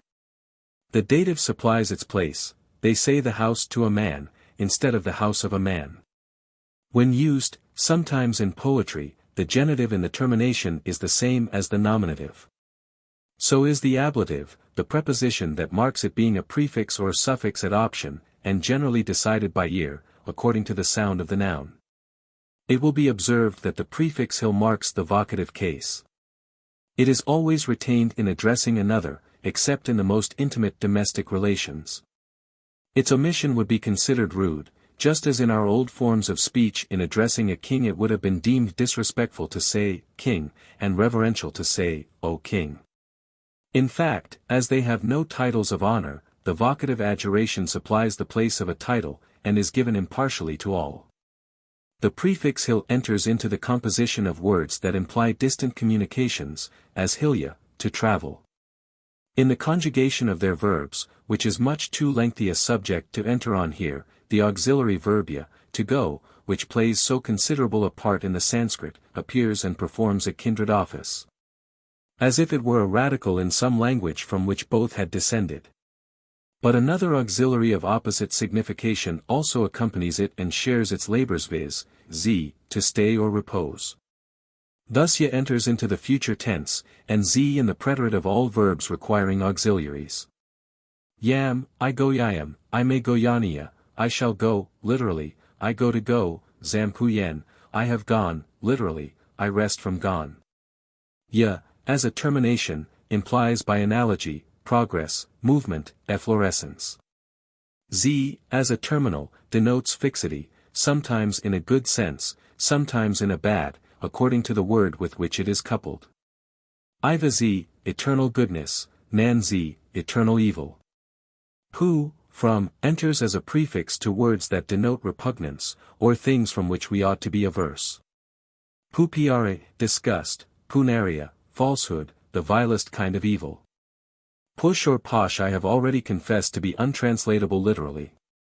It is an expression of contempt not unmixed with pity. This radical seems to have originated from inherent sympathy between the labial effort and the sentiment that impelled it, pu being an utterance in which the breath is exploded from the lips with more or less vehemence. On the other hand, z, when an initial, is with them a sound in which the breath is sucked inward, and thus zu, pronounced zu, which in their language is one letter, is the ordinary prefix to words that signify something that attracts, pleases. Touches the heart as zoomer, lover. Zutsa, love, zuzulia, delight. This indrawn sound of z seems indeed naturally appropriate to fondness. Thus, even in our language, mothers say to their babies, in defiance of grammar, zu darling. And I have heard a learned professor at Boston call his wife, he had been only married a month, zu little pet.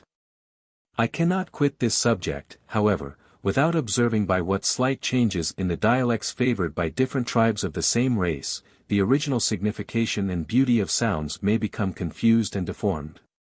Z told me with much indignation that smr, lover, which, in the way she uttered it, seemed slowly taken down to the very depths of her heart, was, in some not very distant communities of the Vril-ya, vitiated into the half-hissing, half-nasal, wholly disagreeable, sound of spare. I thought to myself it only wanted the introduction of n before you to render it into an English word significant of the last quality an amorous gy would desire in her zoomer. I will but mention another peculiarity in this language which gives equal force and brevity to its forms of expressions. A is with them, as with us, the first letter of the alphabet, and is often used as a prefix word by itself to convey a complex idea of sovereignty or chiefdom, or presiding principle. For instance, Iva is goodness. Diva, goodness and happiness united, a diva is unerring and absolute truth. I have already noticed the value of a in agloran, so, in Vril, to whose properties they trace their present state of civilization, a Vril denotes, as I have said, civilization itself. The philologist will have seen from the above how much the language of the Vril-ya is akin to the Aryan or Indo-Germanic, but, like all languages, it contains words and forms in which transfers from very opposite sources of speech have been taken. The very title of Tur, which they give to their supreme magistrate, indicates theft from a tongue akin to the Turanian. They say themselves that this is a foreign word borrowed from a title which their historical records show to have been borne by the chief of a nation with whom the ancestors of the Vril-ya were, in very remote periods, on friendly terms.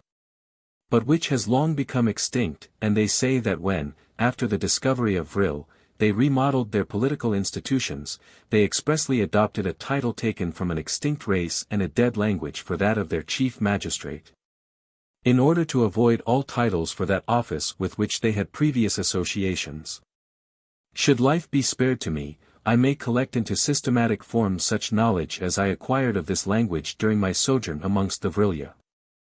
But what I have already said will perhaps suffice to show to genuine philological students that a language which, preserving so many of the roots in the aboriginal form, and clearing from the immediate, but transitory, polysynthetical stage so many rude encumbrances, has attained to such a union of simplicity and compass in its final inflectional forms, must have been the gradual work of countless ages and many varieties of mind. That it contains the evidence of fusion between congenial races, and necessitated, in arriving at the shape of which I have given examples, the continuous culture of a highly thoughtful people. That, nevertheless, the literature which belongs to this language is a literature of the past. That the present felicitous state of society at which the Ana have attained forbids the progressive cultivation of literature, especially in the two main divisions of fiction and history, I shall have occasion to show later. Chapter 13. This people have a religion, and, whatever may be said against it, at least it has these strange peculiarities: firstly, that they all believe in the creed they profess. Secondly, that they all practice the precepts which the creed inculcates. They unite in the worship of the one divine creator and sustainer of the universe. They believe that it is one of the properties of the all-permeating agency of Vril, to transmit to the wellspring of life and intelligence every thought that a living creature can conceive. And though they do not contend that the idea of a deity is innate, yet they say that the man, is the only creature, so far as their observation of nature extends, to whom the capacity of conceiving that idea, with all the trains of thought which open out from it, is vouchsafed. They hold that this capacity is a privilege that cannot have been given in vain, and hence that prayer and thanksgiving are acceptable to the divine Creator, and necessary to the complete development of the human creature. They offer their devotions both in private and public. Not being considered one of their species, I was not admitted into the building or temple in which the public worship is rendered. But I am informed that the service is exceedingly short, and unattended with any pomp of ceremony. It is a doctrine with the Vril-ya, that earnest devotion or complete abstraction from the actual world cannot, with benefit to itself, be maintained long at a stretch by the human mind, especially in public. And that all attempts to do so either lead to fanaticism or to hypocrisy. When they pray in private, it is when they are alone or with their young children. They say that in ancient times there was a great number of books written upon speculations as to the nature of the deity, and upon the forms of belief or worship supposed to be most agreeable to him. But these were found to lead to such heated and angry disputations as not only to shake the peace of the community and divide families before the most united, but in the course of discussing the attributes of the deity, the existence of the deity himself became argued away, or, what was worse, became invested with the passions and infirmities of the human disputants. For, said my host, since a finite being like an cannot possibly define the infinite, so, when he endeavors to realize an idea of the divinity, he only reduces the divinity into an unlike himself. During the later ages, therefore, all theological speculations, though not forbidden, have been so discouraged as to have fallen utterly into disuse. The Vril-ya unite in a conviction of a future state, more felicitous and more perfect than the present. If they have very vague notions of the doctrine of rewards and punishments, it is perhaps because they have no systems of rewards and punishments among themselves, for there are no crimes to punish. And their moral standard is so even that no one among them is, upon the whole, considered more virtuous than another. If one excels, perhaps, in one virtue, another equally excels in some other virtue, if one has his prevalent fault or infirmity, so also another has his. In fact, in their extraordinary mode of life, there are so few temptations to wrong, that they are good, according to their notions of goodness, merely because they live. They have some fanciful notions upon the continuance of life, when once bestowed, even in the vegetable world, as the reader will see in the next chapter. Chapter 14. Though, as I have said, the Vril-ya discourage all speculations on the nature of the Supreme Being. They appear to concur in a belief by which they think to solve that great problem of the existence of evil which has so perplexed the philosophy of the upper world. They hold that wherever he has once given life, with the perceptions of that life, however faint it be, as in a plant, the life is never destroyed. It passes into new and improved forms, though not in this planet, differing therein from the ordinary doctrine of metempsychosis, and that the living thing retains the sense of identity, so that it connects its past life with its future, and is conscious of its progressive improvement in the scale of joy. For they say that, without this assumption, they cannot, according to the lights of human reason vouchsafed to them, discover the perfect justice which must be a constituent quality of the all-wise and the all-good. Injustice, they say, can only emanate from three causes: want of wisdom to perceive what is just, want of benevolence to desire, want of power to fulfill it. And that each of these three wants is incompatible in the all-wise, the all-good, the all-powerful.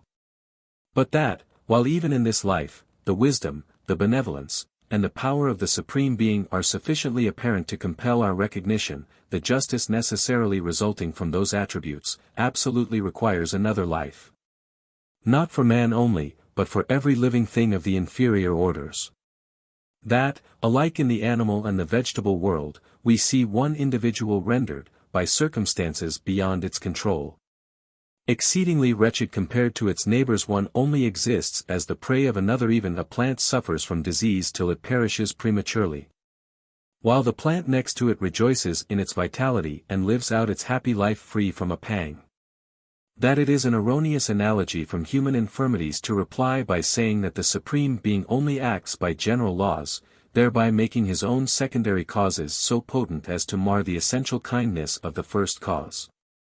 And a still meaner and more ignorant conception of the all-good, to dismiss with a brief contempt all consideration of justice for the myriad forms into which he has infused life, and assume that justice is only due to the single product of the in.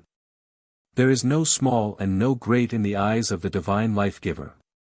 But once grant that nothing, however humble, which feels that it lives and suffers, can perish through the series of ages, that all its suffering here, if continuous from the moment of its birth to that of its transfer to another form of being, would be more brief compared with eternity than the cry of the newborn is compared to the whole life of a man. And once suppose that this living thing retains its sense of identity when so transferred, for without that sense it could be aware of no future being, and though, indeed, the fulfillment of divine justice is removed from the scope of our ken, yet we have a right to assume it to be uniform and universal, and not varying and partial, as it would be if acting only upon general secondary laws. Because such perfect justice flows of necessity from perfectness of knowledge to conceive, perfectness of love to will, and perfectness of power to complete it. However fantastic this belief of the Vril-ya may be, it tends perhaps to confirm politically the systems of government which, admitting differing degrees of wealth, yet establishes perfect equality in rank, exquisite mildness in all relations and intercourse, and tenderness to all created things which the good of the community does not require them to destroy. And though their notion of compensation to a tortured insect or a cankered flower may seem to some of us a very wild crotchet, yet, at least, it is not a mischievous one.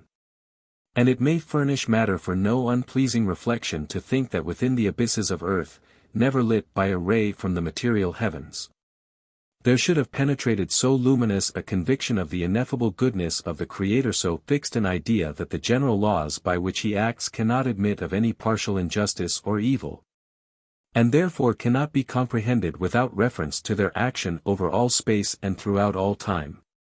And since, as I shall have occasion to observe later, the intellectual conditions and social systems of this subterranean race comprise and harmonize great, and apparently antagonistic varieties in philosophical doctrine and speculation which have from time to time been started, discussed, dismissed, and have reappeared amongst thinkers or dreamers in the upper world.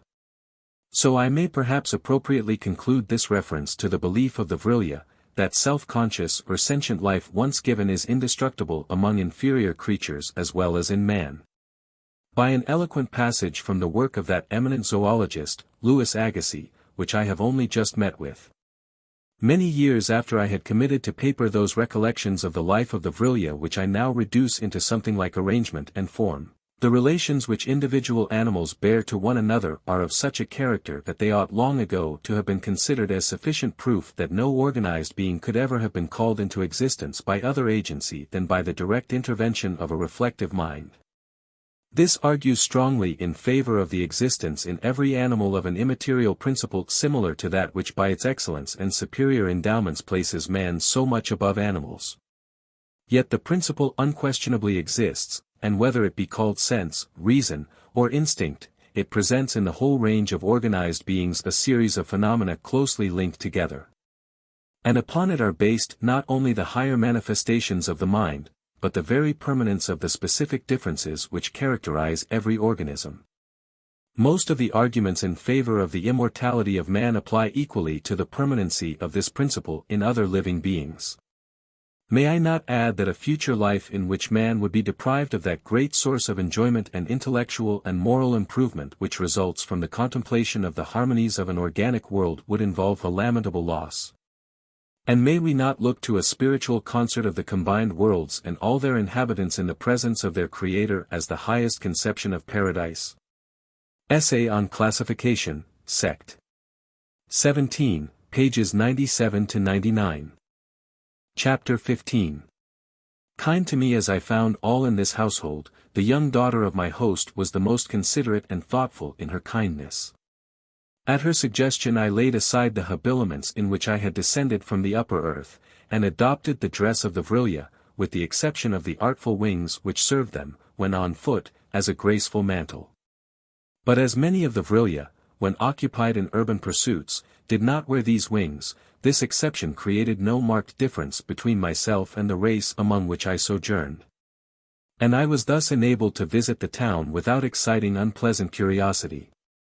Out of the household no one suspected that I had come from the upper world, and I was but regarded as one of some inferior and barbarous tribe whom Athlin entertained as a guest. The city was large in proportion to the territory round it, which was of no greater extent than many an English or Hungarian nobleman's estate. But the whole of it, to the verge of the rocks which constituted its boundary, was cultivated to the nicest degree. Except where certain allotments of mountain and pasture were humanely left free to the sustenance of the harmless animals they had tamed, though not for domestic use. So great is their kindness towards these humbler creatures, that a sum is devoted from the public treasury for the purpose of deporting them to other Vril-ya communities willing to receive them, chiefly new colonies. Whenever they become too numerous for the pastures allotted to them in their native place. They do not, however, multiply to an extent comparable to the ratio at which, with us, animals bred for slaughter, increase. It seems a law of nature that animals not useful to man gradually recede from the domains he occupies, or even become extinct. It is an old custom of the various sovereign states amidst which the race of the Vril-ya are distributed, to leave between each state a neutral and uncultivated borderland. In the instance of the community I speak of, this tract, being a ridge of savage rocks, was impassable by foot, but was easily surmounted, whether by the wings of the inhabitants or the airboats, of which I shall speak hereafter. Roads through it were also cut for the transit of vehicles impelled by vril. These intercommunicating tracks were always kept lighted, and the expense thereof defrayed by a special tax, to which all the communities comprehended in the denomination of Vril-ya contribute in settled proportions.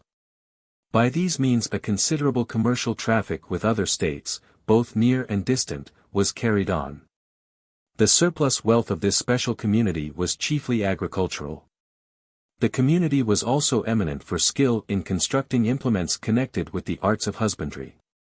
In exchange for such merchandise it obtained articles more of luxury than necessity.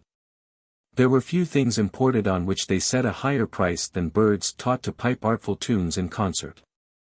These were brought from a great distance, and were marvelous for beauty of song and plumage. I understood that extraordinary care was taken by their breeders and teachers in selection, and that the species had wonderfully improved during the last few years. I saw no other pet animals among this community except some very amusing and sportive creatures of the batrachian species, resembling frogs, but with very intelligent countenances, which the children were fond of, and kept in their private gardens. They appear to have no animals akin to our dogs or horses, though that learned naturalist, Z, informed me that such creatures had once existed in those parts, and might now be found in regions inhabited by other races than the Vril-ya. She said that they had gradually disappeared from the more civilized world since the discovery of Vril, and the results attending that discovery, had dispensed with their uses. Machinery and the invention of wings had superseded the horse as a beast of burden. And the dog was no longer wanted either for protection or the chase, as it had been when the ancestors of the Vril-ya feared the aggressions of their own kind, or hunted the lesser animals for food. Indeed, however, so far as the horse was concerned, this region was so rocky that a horse could have been, there, of little use either for pastime or burden. The only creature they use for the latter purpose is a kind of large goat which is much employed on farms. The nature of the surrounding soil in these districts may be said to have first suggested the invention of wings and airboats. The largeness of space, in proportion to the rural territory occupied by the city, was occasioned by the custom of surrounding every house with a separate garden. The broad main street, in which Athlin dwelt, expanded into a vast square, in which were placed the College of Sages and all the public offices. A magnificent fountain of the luminous fluid which I call naphtha, I am ignorant of its real nature, in the center. All these public edifices have a uniform character of massiveness and solidity. They reminded me of the architectural pictures of Martin. Along the upper stories of each ran a balcony, or rather a terraced garden, supported by columns, filled with flowering plants, and tenanted by many kinds of tame birds. From the square branched several streets, all broad and brilliantly lighted, and ascending up the eminence on either side. In my excursions in the town I was never allowed to go alone, Athlin or his daughter was my habitual companion. In this community the adult GY is seen walking with any young'un as familiarly as if there were no difference of sex. The retail shops are not very numerous. The persons who attend on a customer are all children of various ages, and exceedingly intelligent and courteous, but without the least touch of importunity or cringing. The shopkeeper himself might or might not be visible. When visible, he seemed rarely employed on any matter connected with his professional business, and yet he had taken to that business from special liking to it, and quite independently of his general sources of fortune. Some of the richest citizens in the community kept such shops. As I have before said, no difference of rank is recognizable, and therefore all occupations hold the same equal social status. Anan, of whom I bought my sandals, was the brother of the Tur, or chief magistrate, and though his shop was not larger than that of any bootmaker in Bond Street or Broadway, he was said to be twice as rich as the Tur, who dwelt in a palace. No doubt, however, he had some country seat. The Ana of the community are, on the whole, an indolent set of beings after the active age of childhood. Whether by temperament or philosophy, they rank repose among the chief blessings of life. Indeed, when you take away from a human being the incentives to action which are found in cupidity or ambition, it seems to me no wonder that he rests quiet. In their ordinary movements they prefer the use of their feet to that of their wings. But for their sports or, to indulge in a bold misuse of terms, their public promenades, they employ the latter, also for the aerial dances I have described, as well as for visiting their country places, which are mostly placed on lofty heights. And, when still young, they prefer their wings, for travel into the other regions of the Ana, to vehicular conveyances. Those who accustom themselves to flight can fly, if less rapidly than some birds, yet from 25 to 30 miles an hour, and keep up that rate for 5 or 6 hours at a stretch. But the Ana generally, on reaching middle age, are not fond of rapid movements requiring violent exercise. Perhaps for this reason, as they hold a doctrine which our own physicians will doubtless approve, is that regular transpiration through the pores of the skin is essential to health. They habitually use the sweating baths to which we give the name of Turkish or Roman, succeeded by douches of perfumed waters. They have great faith in the salubrious virtue of certain perfumes. It is their custom also, at stated but rare periods, perhaps 4 times a year when in health, to use a bath charged with vril. They consider that this fluid, sparingly used, is a great sustainer of life, but used in excess, when in the normal state of health, rather tends to reaction and exhausted vitality. For nearly all their diseases, however, they resort to it as the chief assistant to nature in throwing off the complaint. In their own way they are the most luxurious of people, but all their luxuries are innocent. They may be said to dwell in an atmosphere of music and fragrance. Every room has its mechanical contrivances for melodious sounds, usually tuned down to soft murmured notes, which seem like sweet whispers from invisible spirits. They are too accustomed to these gentle sounds to find them a hindrance to conversation, nor, when alone, to reflection. But they have a notion that to breathe an air filled with continuous melody and perfume has necessarily an effect at once soothing and elevating upon the formation of character and the habits of thought. Though so temperate, and with total abstinence from other animal food than milk, and from all intoxicating drinks, they are delicate and dainty to an extreme in food and beverage, and in all their sports even the old exhibit a childlike gaiety. Happiness is the end at which they aim, not as the excitement of a moment, but as the prevailing condition of the entire existence, and regard for the happiness of each other is evinced by the exquisite amenity of their manners. Their conformation of skull has marked differences from that of any known races in the upper world, though I cannot help thinking it a development, in the course of countless ages, of the brachycephalic type of the Age of Stone in Lyell's Elements of Geology, c. X, page 113, as compared with the dolichocephalic type of the beginning of the Age of Iron, correspondent with that now so prevalent amongst us, and called the Celtic type.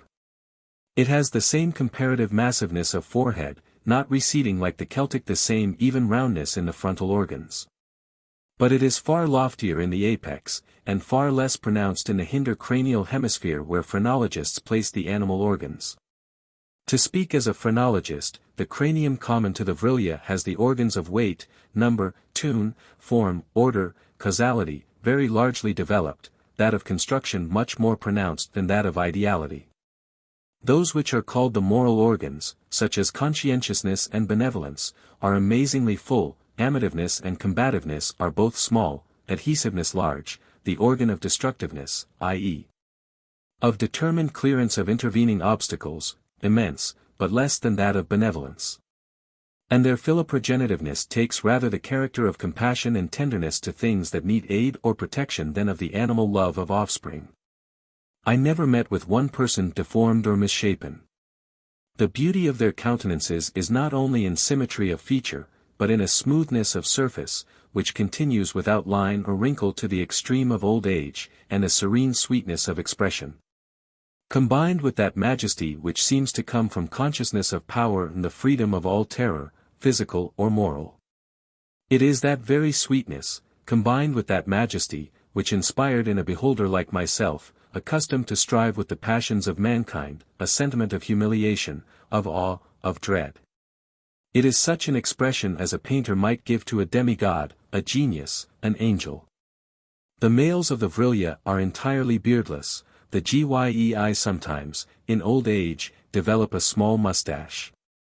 I was surprised to find that the color of their skin was not uniformly that which I had remarked in those individuals whom I had first encountered, some being much fairer, and even with blue eyes, and hair of a deep golden auburn, though still of complexions warmer or richer in tone than persons in the north of Europe.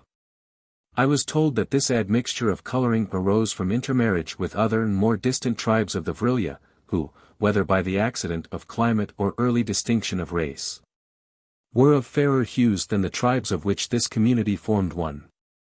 It was considered that the dark red skin showed the most ancient family of Ana. But they attached no sentiment of pride to that antiquity, and, on the contrary, believed their present excellence of breed came from frequent crossing with other families differing, yet akin. And they encouraged such intermarriages, always provided that it be with the Vril-ya nations. Nations which, not conforming their manners and institutions to those of the Vril-ya, nor indeed held capable of acquiring the powers over the Vril agencies which it had taken them generations to attain and transmit, were regarded with more disdain than citizens of New York regard the Negroes. I learned from Z, who had more lore in all matters than any male with whom I was brought into familiar converse, that the superiority of the Vril-ya was supposed to have originated in the intensity of their earlier struggles against obstacles in nature amidst the localities in which they had first settled. Wherever, said Z, moralising, wherever goes on that early process in the history of civilization, by which life is made a struggle, in which the individual has to put forth all his powers to compete with his fellow, we invariably find this result, viz. Since in the competition a vast number must perish, nature selects for preservation only the strongest specimens. With our race, therefore, even before the discovery of Vril, only the highest organizations were preserved. And there is among our ancient books a legend, once popularly believed, that we were driven from a region that seems to denote the world you come from, in order to perfect our condition and attain to the purest elimination of our species by the severity of the struggles our forefathers underwent. And that, when our education shall become finally completed, we are destined to return to the upper world, and supplant all the inferior races now existing therein. Athlin and Z often conversed with me in private upon the political and social conditions of that upper world, in which Z so philosophically assumed that the inhabitants were to be exterminated one day or other by the advent of the Vril-ya. They found in my accounts, in which I continued to do all I could, without launching into falsehoods so positive that they would have been easily detected by the shrewdness of my listeners, to present our powers and ourselves in the most flattering point of view, perpetual subjects of comparison between our most civilized populations and the meaner subterranean races which they considered hopelessly plunged in barbarism, and doomed to gradual if certain extinction. But they both agreed in desiring to conceal from their community all premature opening into the regions lighted by the sun, both were humane, and shrunk from the thought of annihilating so many millions of creatures. And the pictures I drew of our life, highly colored as they were, saddened them. In vain I boasted of our great men, poets, philosophers, orators, generals, and defied the Vril-ya to produce their equals. Alas! Said Z, her grand face softening into an angel-like compassion, this predominance of the few over the many is the surest and most fatal sign of a race incorrigibly savage. See you not that the primary condition of mortal happiness consists in the extinction of that strife and competition between individuals, which, no matter what forms of government they adopt, render the many subordinate to the few. Destroy real liberty to the individual, whatever may be the nominal liberty of the state, and annul that calm of existence, without which, felicity, mental, or bodily, cannot be attained. Our notion is, that the more we can assimilate life to the existence which our noblest ideas can conceive to be that of spirits on the other side of the grave, why, the more we approximate to a divine happiness here, and the more easily we glide into the conditions of being hereafter. For, surely, all we can imagine of the life of gods, or of blessed immortals, supposes the absence of self-made cares and contentious passions, such as avarice and ambition. It seems to us that it must be a life of serene tranquility, not indeed without active occupations to the intellectual or spiritual powers, but occupations, of whatsoever nature they be, congenial to the idiosyncrasies of each. Not forced and repugnant, a life gladdened by the untrammeled interchange of gentle affections, in which the moral atmosphere utterly kills hate and vengeance, and strife and rivalry. Such is the political state to which all the tribes and families of the Vril-ya seek to attain, and towards that goal all our theories of government are shaped. You see how utterly opposed is such a progress to that of the uncivilized nations from which you come, and which aim at a systematic perpetuity of troubles, and cares, and warring passions, aggravated more and more as their progress storms its way onward. The most powerful of all the races in our world, beyond the pale of the Vril-ya, esteems itself the best governed of all political societies, and to have reached in that respect the extreme end at which political wisdom can arrive. So that the other nations should tend more or less to copy it. It has established, on its broadest base, the kumpashviz, the government of the ignorant upon the principle of being the most numerous. It has placed the supreme bliss in the vying with each other in all things, so that the evil passions are never in repose vying for power, for wealth, for eminence of some kind. And in this rivalry it is horrible to hear the vituperation, the slanders, and calumnies which even the best and mildest among them heap on each other without remorse or shame. Some years ago, said Athlin, I visited this people, and their misery and degradation were the more appalling because they were always boasting of their felicity and grandeur as compared with the rest of their species. And there is no hope that this people, which evidently resembles your own, can improve, because all their notions tend to further deterioration. They desire to enlarge their dominion more and more, in direct antagonism to the truth that, beyond a very limited range, it is impossible to secure to a community the happiness which belongs to a well-ordered family. And the more they mature a system by which a few individuals are heated and swollen to a size above the standard slenderness of the millions, the more they chuckle and exact, and cry out. See by what great exceptions to the common littleness of our race we prove the magnificent results of our system. In fact, resumed Z, if the wisdom of human life be to approximate to the serene equality of immortals, there can be no more direct flying off into the opposite direction than a system which aims at carrying to the utmost the inequalities and turbulences of mortals. Nor do I see how, by any forms of religious belief, mortals, so acting, could fit themselves even to appreciate the joys of immortals to which they still expect to be transferred by the mere act of dying. On the contrary, minds accustomed to place happiness in things so much the reverse of godlike, would find the happiness of gods exceedingly dull, and would long to get back to a world in which they could quarrel with each other. Chapter 16. I have spoken so much of the Vril staff that my reader may expect me to describe it. This I cannot do accurately, for I was never allowed to handle it for fear of some terrible accident occasioned by my ignorance of its use. It is hollow, and has in the handle several stops, keys, or springs by which its force can be altered, modified, or directed so that by one process it destroys, by another it heals, by one it can rend the rock, by another disperse the vapor, by one it affects bodies, by another it can exercise a certain influence over minds. It is usually carried in the convenient size of a walking staff, but it has slides by which it can be lengthened or shortened at will. When used for special purposes, the upper part rests in the hollow of the palm, with the fore and middle fingers protruded. I was assured, however, that its power was not equal in all, but proportioned to the amount of certain vril properties in the wearer, in affinity, or rapport, with the purposes to be effected. Some were more potent to destroy, others to heal, and much also depended on the calm and steadiness of volition in the manipulator.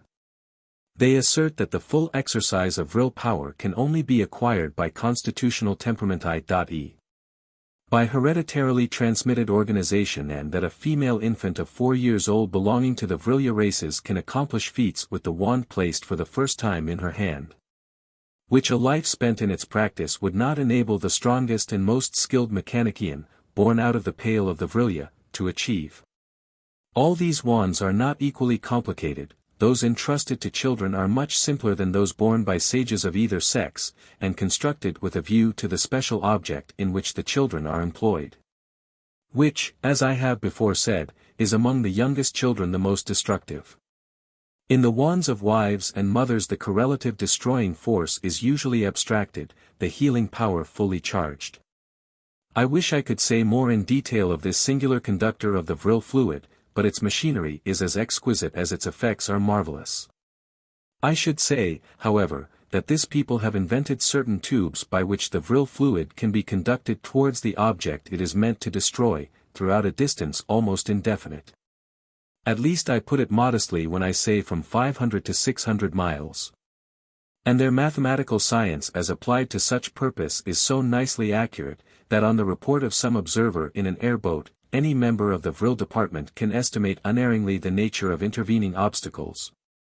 The height to which the projectile instrument should be raised, and the extent to which it should be charged, so as to reduce to ashes within a space of time too short for me to venture to specify it, a capital twice as vast as London.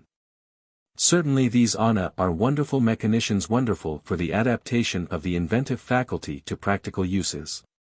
I went with my host and his daughter Z over the great public museum, which occupies a wing in the College of Sages, and in which are hoarded, as curious specimens of the ignorant and blundering experiments of ancient times, many contrivances on which we pride ourselves as recent achievements.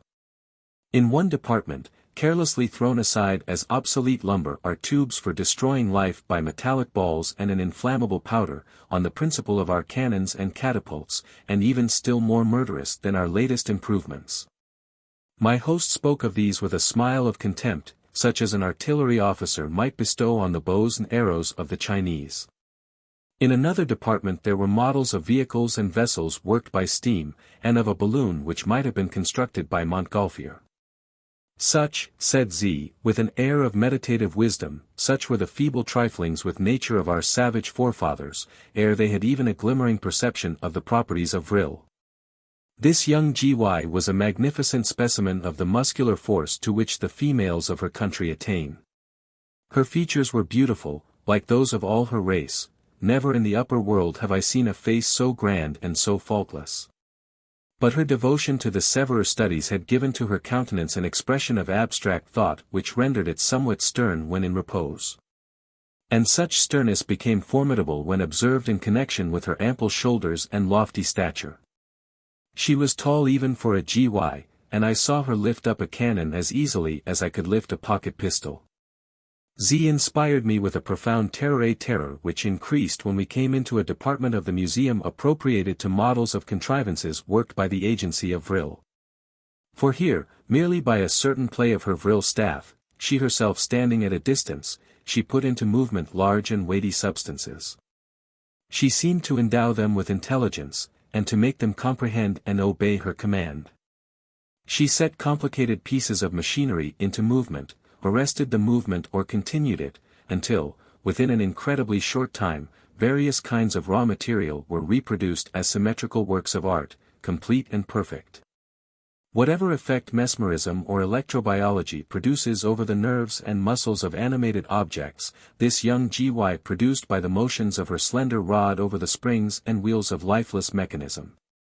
When I mentioned to my companions my astonishment at this influence over inanimate matter while owning that in our world I had witnessed phenomena which showed that over certain living organizations certain other living organizations could establish an influence genuine in itself, but often exaggerated by credulity or craft, Z, who was more interested in such subjects than her father, bade me stretch forth my hand, and then, placing her own beside it, she called my attention to certain distinctions of type and character. In the first place, the thumb of the Gy, and, as I afterwards noticed, of all that race, male or female, was much larger, at once longer and more massive, than is found with our species above ground. There is almost, in this, as great a difference as there is between the thumb of a man and that of a gorilla. Secondly, the palm is proportionately thicker than ours, the texture of the skin infinitely finer and softer, its average warmth is greater. More remarkable than all this, is a visible nerve, perceptible under the skin, which starts from the wrist skirting the ball of the thumb, and branching, fork-like, at the roots of the fore and middle fingers. With your slight formation of thumb, said the philosophical young Gy, and with the absence of the nerve which you find more or less developed in the hands of our race, you can never achieve other than imperfect and feeble power over the agency of Vril. But so far as the nerve is concerned, that is not found in the hands of our earliest progenitors, nor in those of the ruder tribes without the pale of the Vril-ya. It has been slowly developed in the course of generations, commencing in the early achievements, and increasing with the continuous exercise, of the Vril power. Therefore, in the course of 1,000 or 2,000 years, such a nerve may possibly be engendered in those higher beings of your race, who devote themselves to that paramount science through which is attained command over all the subtler forces of nature permeated by Vril. But when you talk of matter as something in itself inert and motionless, Your parents or tutors surely cannot have left you so ignorant as not to know that no form of matter is motionless and inert, every particle is constantly in motion and constantly acted upon by agencies, of which heat is the most apparent and rapid. But Vril the most subtle, and, when skillfully wielded, the most powerful. So that, in fact, the current launched by my hand and guided by my will does but render quicker and more potent the action which is eternally at work upon every particle of matter, however inert and stubborn it may seem. If a heap of metal be not capable of originating a thought of its own, yet, through its internal susceptibility to movement, it obtains the power to receive the thought of the intellectual agent at work on it. And which, when conveyed with a sufficient force of the Vril power, it is as much compelled to obey as if it were displaced by a visible bodily force. It is animated for the time being by the soul thus infused into it, so that one may almost say that it lives and it reasons. Without this we could not make our automata supply the place of servants. I was too much in awe of the thews and the learning of the young Gy to hazard the risk of arguing with her. I had read somewhere in my schoolboy days that a wise man, disputing with a Roman emperor, suddenly drew in his horns. And when the emperor asked him whether he had nothing further to say on his side of the question, replied, "Nay, Caesar, there is no arguing against a reasoner who commands 25 legions." Though I had a secret persuasion that whatever the real effects of Vril upon matter Mr. Faraday could have proved her a very shallow philosopher as to its extent or its causes, I had no doubt that Z could have brained all the fellows of the Royal Society, one after the other, with a blow of her fist. Every sensible man knows that it is useless to argue with any ordinary female upon matters he comprehends, but to argue with a Gy 7 feet high upon the mysteries of Vril as well argue in a desert, and with a Simone. Amid the various departments to which the vast building of the College of Sages was appropriated, that which interested me most was devoted to the archaeology of the Vril-ya, and comprised a very ancient collection of portraits. In these the pigments and groundwork employed were of so durable a nature that even pictures said to be executed at dates as remote as those in the earliest annals of the Chinese, retained much freshness of color. In examining this collection, two things especially struck me: firstly, that the pictures said to be between 600 and 700 years old were of a much higher degree of art than any produced within the last 3,000 or 4,000 years. And, secondly, that the portraits within the former period much more resembled our own upper world and European types of countenance. Some of them, indeed, reminded me of the Italian heads which look out from the canvas of Titian, speaking of ambition or craft, of care or of grief, with furrows in which the passions have passed with iron plowshare. These were the countenances of men who had lived in struggle and conflict before the discovery of the latent forces of Vril had changed the character of society, men who had fought with each other for power or fame as we in the upper world fight. The type of face began to evince a marked change about 1,000 years after the Vril Revolution, becoming then, with each generation, more serene, and in that serenity more terribly distinct from the faces of laboring and sinful men. While in proportion as the beauty and the grandeur of the countenance itself became more fully developed, the art of the painter became more tame and monotonous. But the greatest curiosity in the collection was that of 3 portraits belonging to the prehistorical age, and, according to mythical tradition, taken by the orders of a philosopher, whose origin and attributes were as much mixed up with symbolical fable as those of an Indian Bude or a Greek Prometheus.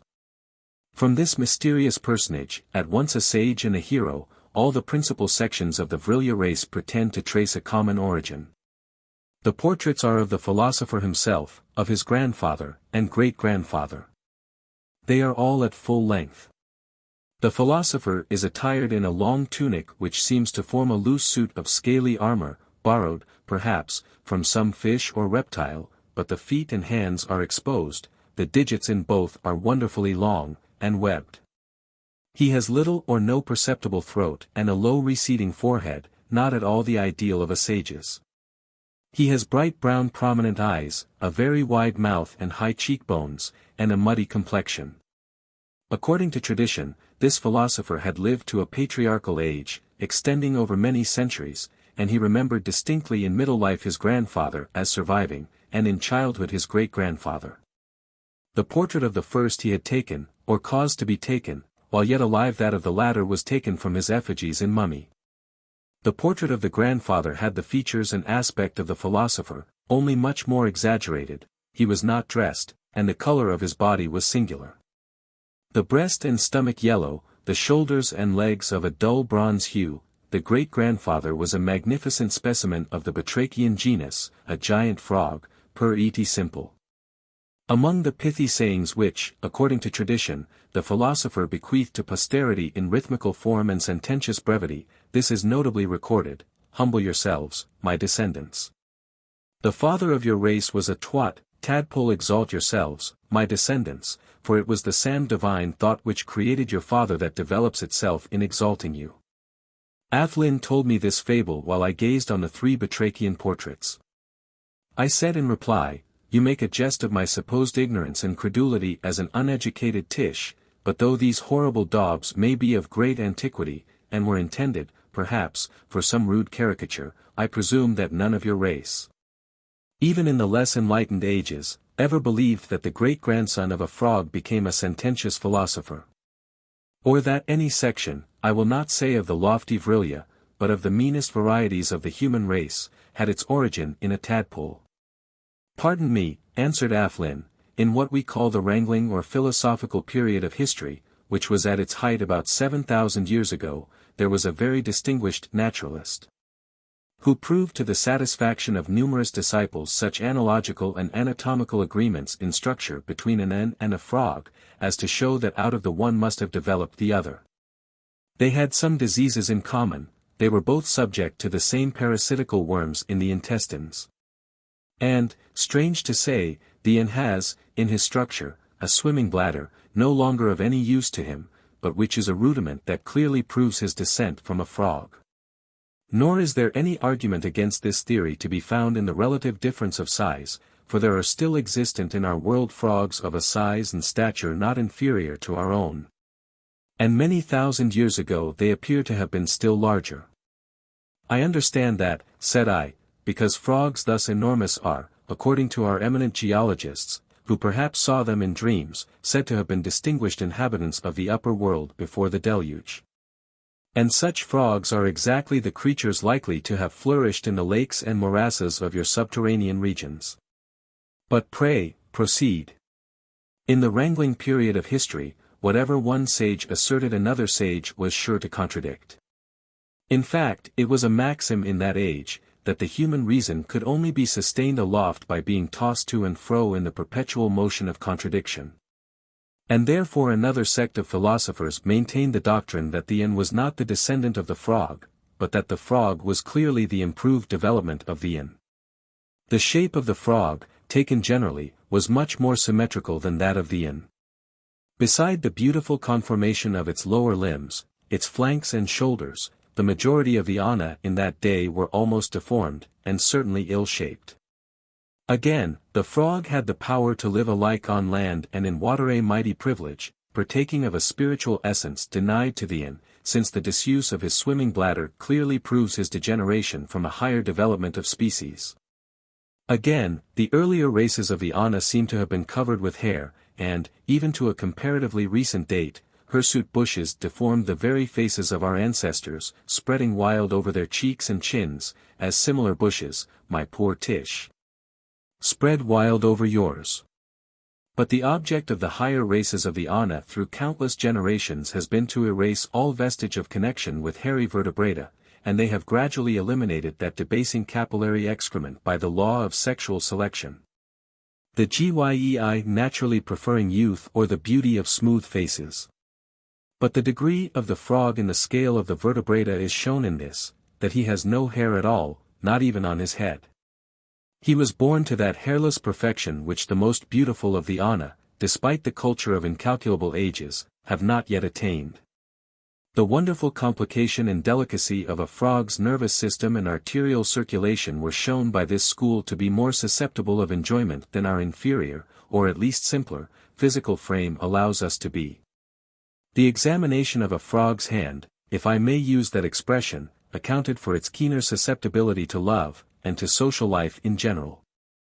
In fact, gregarious and amatory as are the ana, frogs are still more so. In short, these two schools raged against each other, one asserting the yin to be the perfected type of the frog, the other that the frog was the highest development of the yin. The moralists were divided in opinion with the naturalists, but the bulk of them sided with the frog preference school. They said, with much plausibility, that in moral conduct, viz. in the adherence to rules best adapted to the health and welfare of the individual and the community, there could be no doubt of the vast superiority of the frog. All history showed the wholesale immorality of the human race, the complete disregard, even by the most renowned among them, of the laws which they acknowledged to be essential to their own and the general happiness and well-being. But the severest critic of the frog race could not detect in their manners a single aberration from the moral law tacitly recognized by themselves. And what, after all, can be the profit of civilization if superiority in moral conduct be not the aim for which it strives, and the test by which its progress should be judged? In fine, the adherents to this theory presumed that in some remote period the frog race had been the improved development of the human. But that, from causes which defied rational conjecture, they had not maintained their original position in the scale of nature.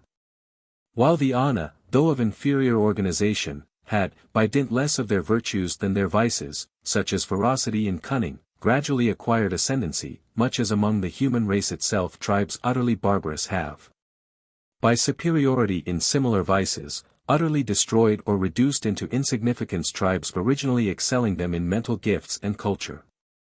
Unhappily these disputes became involved with the religious notions of that age. And as society was then administered under the government of the Kumpash, who, being the most ignorant, were of course the most inflammable class, the multitude took the whole question out of the hands of the philosophers. Political chiefs saw that the frog dispute, so taken up by the populace, could become a most valuable instrument of their ambition.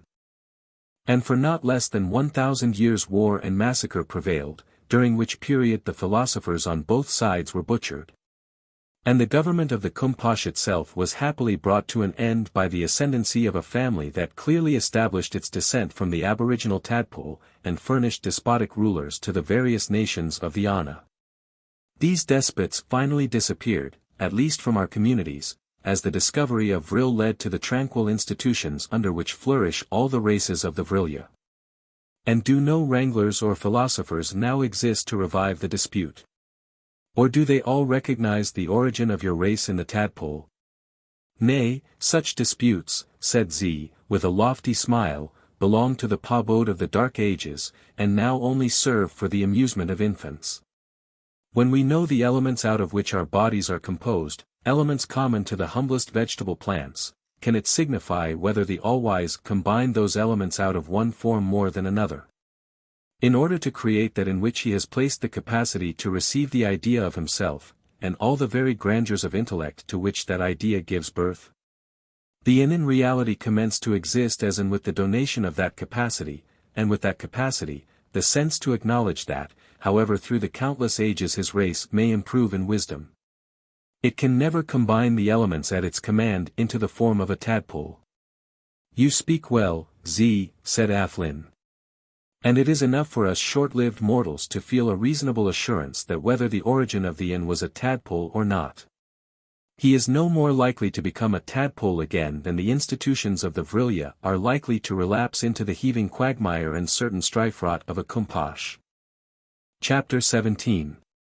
The Vril-ya, being excluded from all sight of the heavenly bodies, and having no other difference between night and day than that which they deem it convenient to make for themselves, do not, of course, arrive at their divisions of time by the same process that we do. But I found it easy, by the aid of my watch, which I luckily had about me, to compute their time with great nicety. I reserve for a future work on the science and literature of the Vril-ya, should I live to complete it, all details as to the manner in which they arrive at their notation of time, and content myself here with saying, that in point of duration, their year differs very slightly from ours, but that the divisions of their year are by no means the same. Their day, including what we call night, consists of 20 hours of our time, instead of 24, and of course their year comprises the correspondent increase in the number of days by which it is summed up.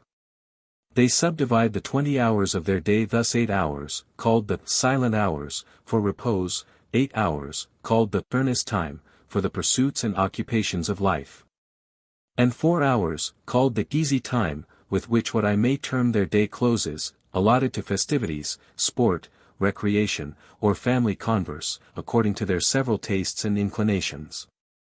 But, in truth, out of doors there is no night. They maintain, both in the streets and in the surrounding country, to the limits of their territory, the same degree of light at all hours. Only, within doors, they lower it to a soft twilight during the silent hours. They have a great horror of perfect darkness, and their lights are never wholly extinguished. On occasions of festivity they continue the duration of full light, but equally keep note of the distinction between night and day, by mechanical contrivances which answer the purpose of our clocks and watches. They are very fond of music. And it is by music that these chronometers strike the principal division of time. At every one of their hours, during their day, the sounds coming from all the timepieces in their public buildings, and caught up, as it were, by those of houses or hamlets scattered amidst the landscapes without the city, have an effect singularly sweet, and yet singularly solemn.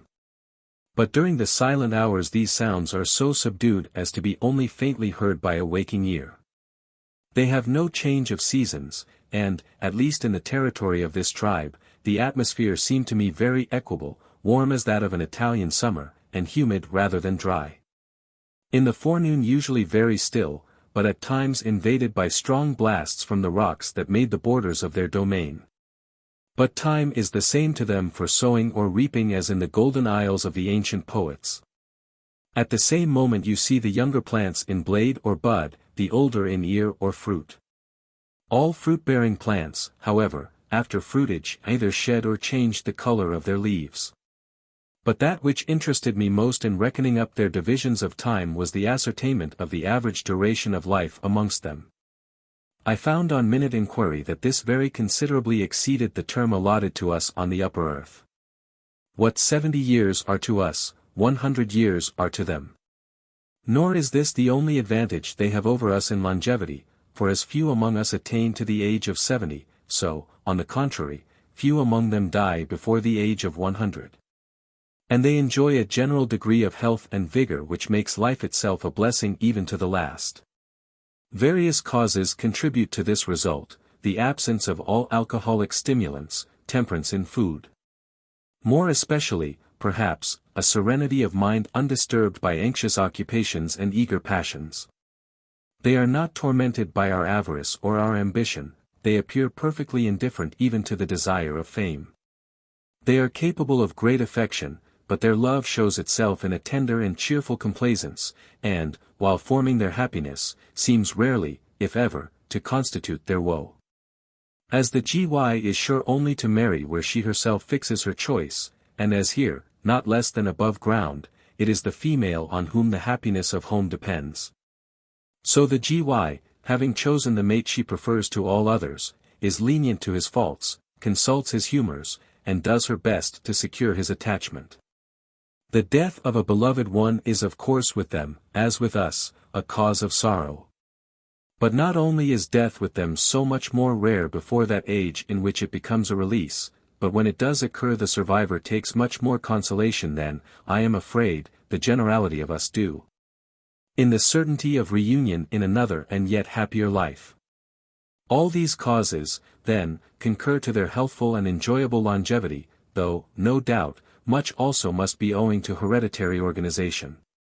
According to their records, however, in those earlier stages of their society when they lived in communities resembling ours, agitated by fierce competition, their lives were considerably shorter, and their maladies more numerous and grave. They themselves say that the duration of life, too, has increased, and is still on the increase, since their discovery of the invigorating and medicinal properties of vril, applied for remedial purposes. They have few professional and regular practitioners of medicine, and these are chiefly GYEI, who, especially if widowed and childless, find great delight in the healing art, and even undertake surgical operations in those cases required by accident, or, more rarely, by disease. They have their diversions and entertainments, and, during the easy time of their day, they are wont to assemble in great numbers for those winged sports in the air which I have already described.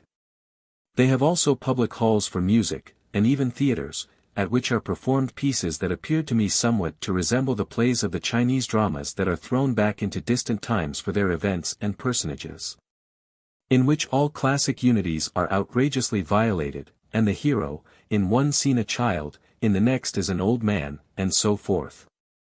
These plays are of very ancient composition.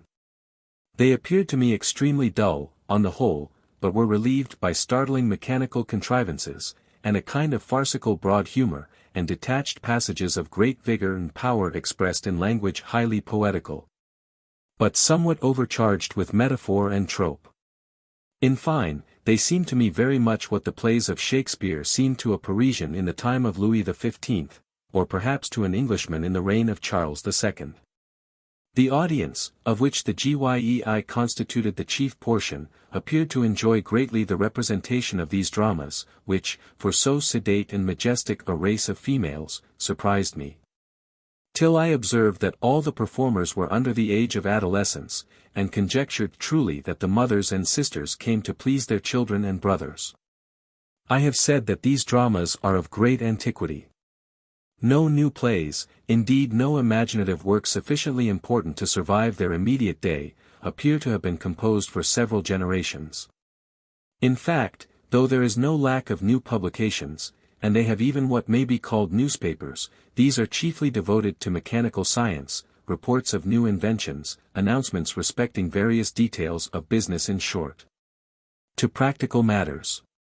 Sometimes a child writes a little tale of adventure, or a young Gy vents her amorous hopes or fears in a poem, but these effusions are of very little merit, and are seldom read except by children and maiden Gyei. The most interesting works of a purely literary character are those of explorations and travels into other regions of this nether world, which are generally written by young emigrants, and are read with great avidity by the relations and friends they have left behind. I could not help expressing to Athlin my surprise that a community in which mechanical science had made so marvelous a progress, and in which intellectual civilization had exhibited itself in realizing those objects for the happiness of the people, which the political philosophers above ground had, after ages of struggle, pretty generally agreed to consider unattainable visions, should, nevertheless, be so wholly without a contemporaneous literature, despite the excellence to which culture had brought a language at once rich and simple, vigorous and musical. My host replied, "Do you not perceive that a literature such as you mean would be wholly incompatible with that perfection of social or political felicity at which you do us the honor to think we have arrived? We have at last, after centuries of struggle, settled into a form of government with which we are content, and in which, as we allow no differences of rank, and no honors are paid to administrators distinguishing them from others, there is no stimulus given to individual ambition. No one would read works advocating theories that involved any political or social change, and therefore no one writes them. If now and then an feels himself dissatisfied with our tranquil mode of life, he does not attack it, he goes away. Thus all that part of literature, and to judge by the ancient books in our public libraries, it was once a very large part, which relates to speculative theories on society, is become utterly extinct. Again, formerly there was a vast deal written respecting the attributes and essence of the all-good, and the arguments for and against a future state. But now we all recognize two facts, that there is a divine being, and there is a future state, and we all equally agree that if we wrote our fingers to the bone, we could not throw any light upon the nature and conditions of that future state, or quicken our apprehensions of the attributes and essence of that divine being. Thus another part of literature has become also extinct, happily for our race, for in the times when so much was written on subjects which no one could determine, people seemed to live in a perpetual state of quarrel and contention. So, too, a vast part of our ancient literature consists of historical records of wars and revolutions during the times when the Ana lived in large and turbulent societies, each seeking aggrandizement at the expense of the other. You see our serene mode of life now, such it has been for ages. We have no events to chronicle. What more of us can be said than that they were born, they were happy, they died. Coming next to that part of literature which is more under the control of the imagination, such as what we call globsula, or colloquially globs, and you call poetry, the reasons for its decline amongst us are abundantly obvious. We find, by referring to the great masterpieces in that department of literature which we all still read with pleasure, but of which none would tolerate imitations, that they consist in the portraiture of passions which we no longer experience: ambition, vengeance, unhallowed love, the thirst for warlike renown, and such like. The old poets lived in an atmosphere impregnated with these passions, and felt vividly what they expressed glowingly. No one can express such passions now, for no one can feel them, or meet with any sympathy in his readers if he did. Again, the old poetry has a main element in its dissection of those complex mysteries of human character which conduce to abnormal vices and crimes, or lead to signal and extraordinary virtues. But our society, having got rid of temptations to any prominent vices and crimes, has necessarily rendered the moral average so equal, that there are no very salient virtues. Without its ancient food of strong passions, vast crimes, heroic excellences, poetry therefore is, if not actually starved to death, reduced to a very meager diet. There is still the poetry of description of rocks, and trees, and waters, and common household life, and our young Gyei weave much of this insipid kind of composition into their love verses. Such poetry, said I, might surely be made very charming, and we have critics amongst us who consider it a higher kind than that which depicts the crimes, or analyses the passions, of man. At all events, poetry of the insipid kind you mention is a poetry that nowadays commands more readers than any other among the people I have left above ground. Possibly. But then I suppose the writers take great pains with the language they employ, and devote themselves to the culture and polish of words and rhythms as an art. Certainly they do. All great poets must do that. Though the gift of poetry may be inborn, the gift requires as much care to make it available as a block of metal does to be made into one of your engines. And doubtless your poets have some incentive to bestow all those pains upon such verbal prettinesses. Well, I presume their instinct of song would make them sing as the bird does. But to cultivate the song into verbal or artificial prettiness, probably does need an inducement from without, and our poets find it in the love of fame, perhaps, now and then, in the want of money. Precisely so. But in our society we attach fame to nothing which man, in that moment of his duration which is called life, can perform.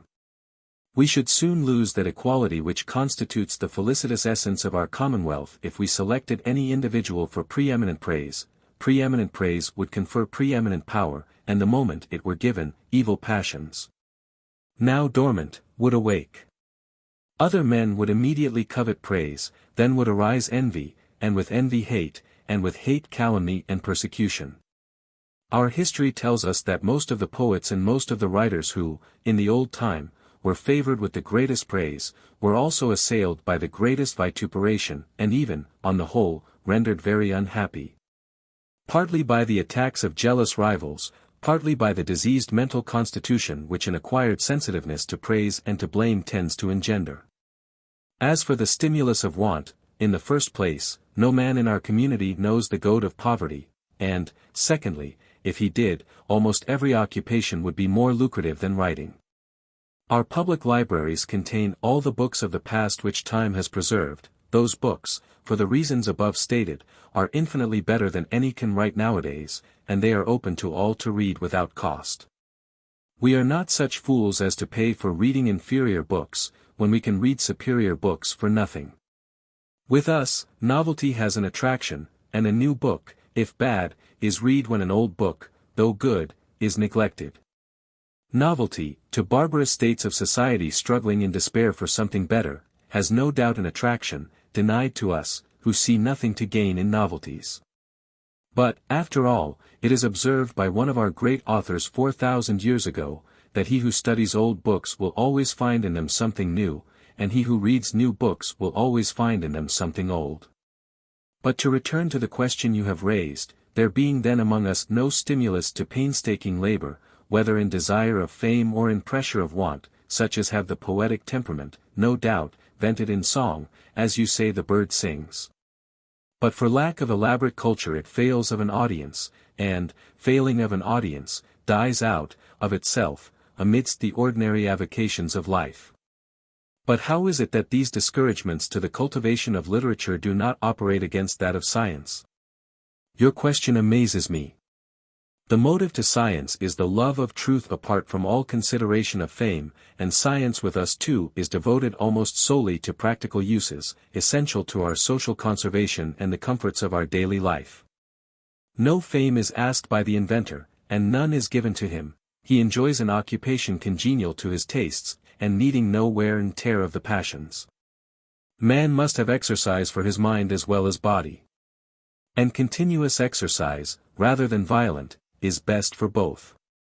Our most ingenious cultivators of science are, as a general rule, the longest lived and the most free from disease. Painting is an amusement to many, but the art is not what it was in former times, when the great painters in our various communities vied with each other for the prize of a golden crown, which gave them a social rank equal to that of the kings under whom they lived. You will thus doubtless have observed in our archaeological department how superior in point of art the pictures were several thousand years ago. Perhaps it is because music is, in reality, more allied to science than it is to poetry, that, of all the pleasurable arts, music is that which flourishes the most amongst us. Still, even in music the absence of stimulus in praise or fame has served to prevent any great superiority of one individual over another. And we rather excel in choral music, with the aid of our vast mechanical instruments, in which we make great use of the agency of water, than in single performers. We have had scarcely any original composer for some ages. Our favorite airs are very ancient in substance, but have admitted many complicated variations by inferior, though ingenious, musicians. Are there no political societies among the Ana which are animated by those passions, subjected to those crimes, and admitting those disparities in condition, in intellect, and in morality, which the state of your tribe, or indeed of the Vril-ya generally, has left behind in its progress to perfection? If so, among such societies perhaps poetry and her sister arts still continue to be honored and to improve. There are such societies in remote regions, but we do not admit them within the pale of civilized communities. We scarcely even give them the name of Ana, and certainly not that of Vril-ya. They are barbarians, living chiefly in that low stage of being, Kumpash, tending necessarily to its own hideous dissolution in Gleknas. Their wretched existence is passed in perpetual contest and perpetual change. When they do not fight with their neighbors, they fight among themselves. They are divided into sections, which abuse, plunder, and sometimes murder each other, and on the most frivolous points of difference that would be unintelligible to us if we had not read history, and seen that we too have passed through the same early state of ignorance and barbarism. Any trifle is sufficient to set them together by the ears. They pretend to be all equals, and the more they have struggled to be so, by removing old distinctions and starting afresh, the more glaring and intolerable the disparity becomes. Because nothing in hereditary affections and associations is left to soften the one naked distinction between the many who have nothing and the few who have much. Of course the many hate the few, but without the few they could not live. The many are always assailing the few, sometimes they exterminate the few. But as soon as they have done so, a new few starts out of the many, and is harder to deal with than the old few. For where societies are large, and competition to have something is the predominant fever, there must be always many losers and few gainers. In short, the people I speak of are savages groping their way in the dark toward some gleam of light, and would demand our commiseration for their infirmities, if, like all savages, they did not provoke their own destruction by their arrogance and cruelty. Can you imagine that creatures of this kind, armed only with such miserable weapons as you may see in our Museum of Antiquities, clumsy iron tubes charged with saltpetre, have more than once threatened with destruction a tribe of the Vril-ya, which dwells nearest to them? Because they say they have 30 millions of population and that tribe may have 50,000 if the latter do not accept their notions of associacy, money-getting, on some trading principles which they have the impudence to call a law of civilization. But 30 millions of population are formidable odds against 50,000. My host stared at me astonished. "Stranger," said he, "you could not have heard me say that this threatened tribe belongs to the Vril-ya. And it only waits for these savages to declare war, in order to commission some half a dozen small children to sweep away their whole population." At these words I felt a thrill of horror, recognizing much more affinity with the savages than I did with the Vril-ya, and remembering all I had said in praise of the glorious American institutions, which Athlin stigmatized as kumposh.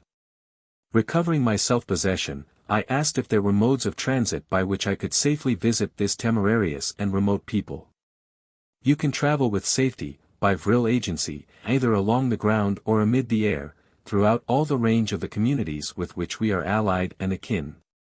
But I cannot vouch for your safety in barbarous nations governed by different laws from ours.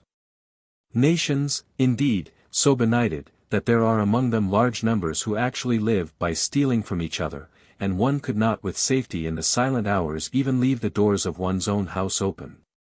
Here our conversation was interrupted by the entrance of Tay, who came to inform us that he, having been deputed to discover and destroy the enormous reptile which I had seen on my first arrival, had been on the watch for it ever since his visit to me, and had begun to suspect that my eyes had deceived me, or that the creature had made its way through the cavities within the rocks to the wild regions in which dwelt its kindred race.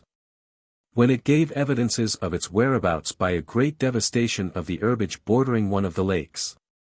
"And," said Tay, "I feel sure that within that lake it is now hiding. So," turning to me, "I thought it might amuse you to accompany me to see the way we destroy such unpleasant visitors." As I looked at the face of the young child, and called to mind the enormous size of the creature he proposed to exterminate, I felt myself shudder with fear for him, and perhaps fear for myself, if I accompanied him in such a chase. But my curiosity to witness the destructive effects of the boasted Vril, and my unwillingness to lower myself in the eyes of an infant by betraying apprehensions of personal safety, prevailed over my first impulse. Accordingly, I thanked Tay for his courteous consideration for my amusement, and professed my willingness to set out with him on so diverting an enterprise. Chapter 18.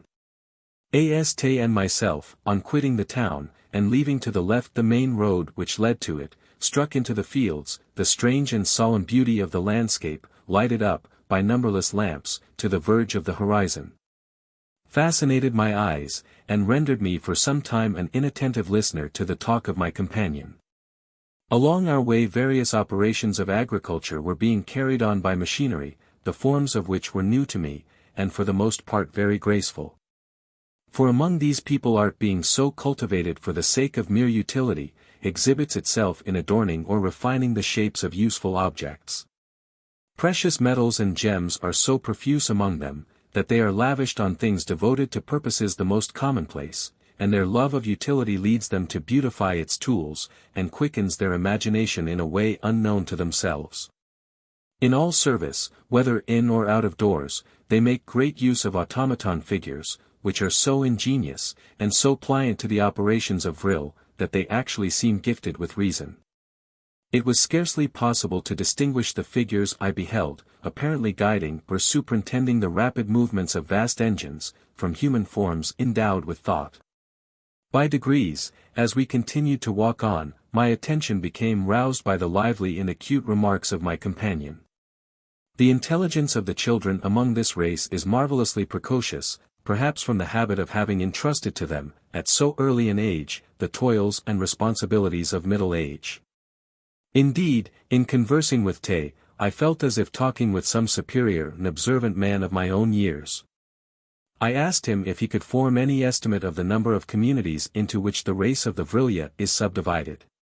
"Not exactly," he said, "because they multiply, of course, every year as the surplus of each community is drafted off. But I heard my father say that, according to the last report, there were 1.5 million of communities speaking our language, and adopting our institutions and forms of life and government. But, I believe, with some differences, about which you had better ask Z.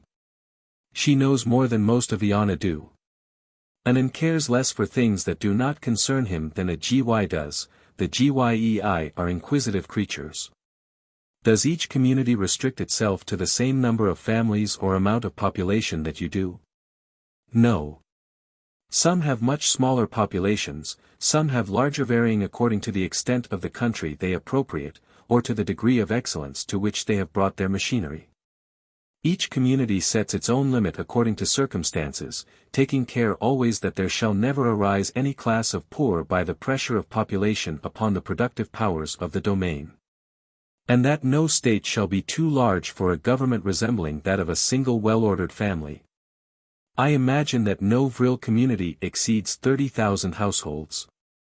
But, as a general rule, the smaller the community, provided there be hands enough to do justice to the capacities of the territory it occupies, the richer each individual is, and the larger the sum contributed to the general treasury. Above all, the happier and the more tranquil is the whole political body, and the more perfect the products of its industry.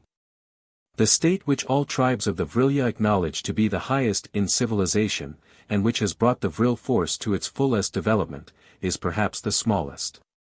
It limits itself to 4,000 families. But every inch of its territory is cultivated to the utmost perfection of garden ground.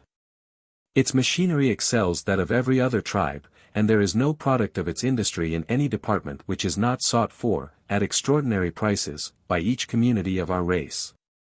All our tribes make this state their model, considering that we should reach the highest state of civilization allowed to mortals if we could unite the greatest degree of happiness with the highest degree of intellectual achievement.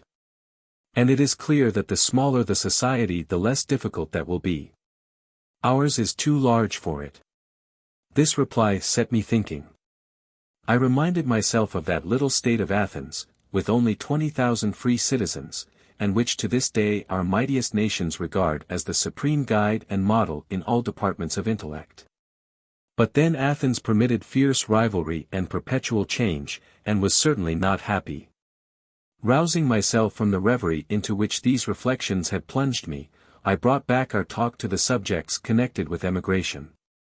But, said I, when, I suppose yearly, a certain number among you agree to quit home and found a new community elsewhere, they must necessarily be very few, and scarcely sufficient, even with the help of the machines they take with them, to clear the ground, and build towns, and form a civilized state with the comforts and luxuries in which they had been reared.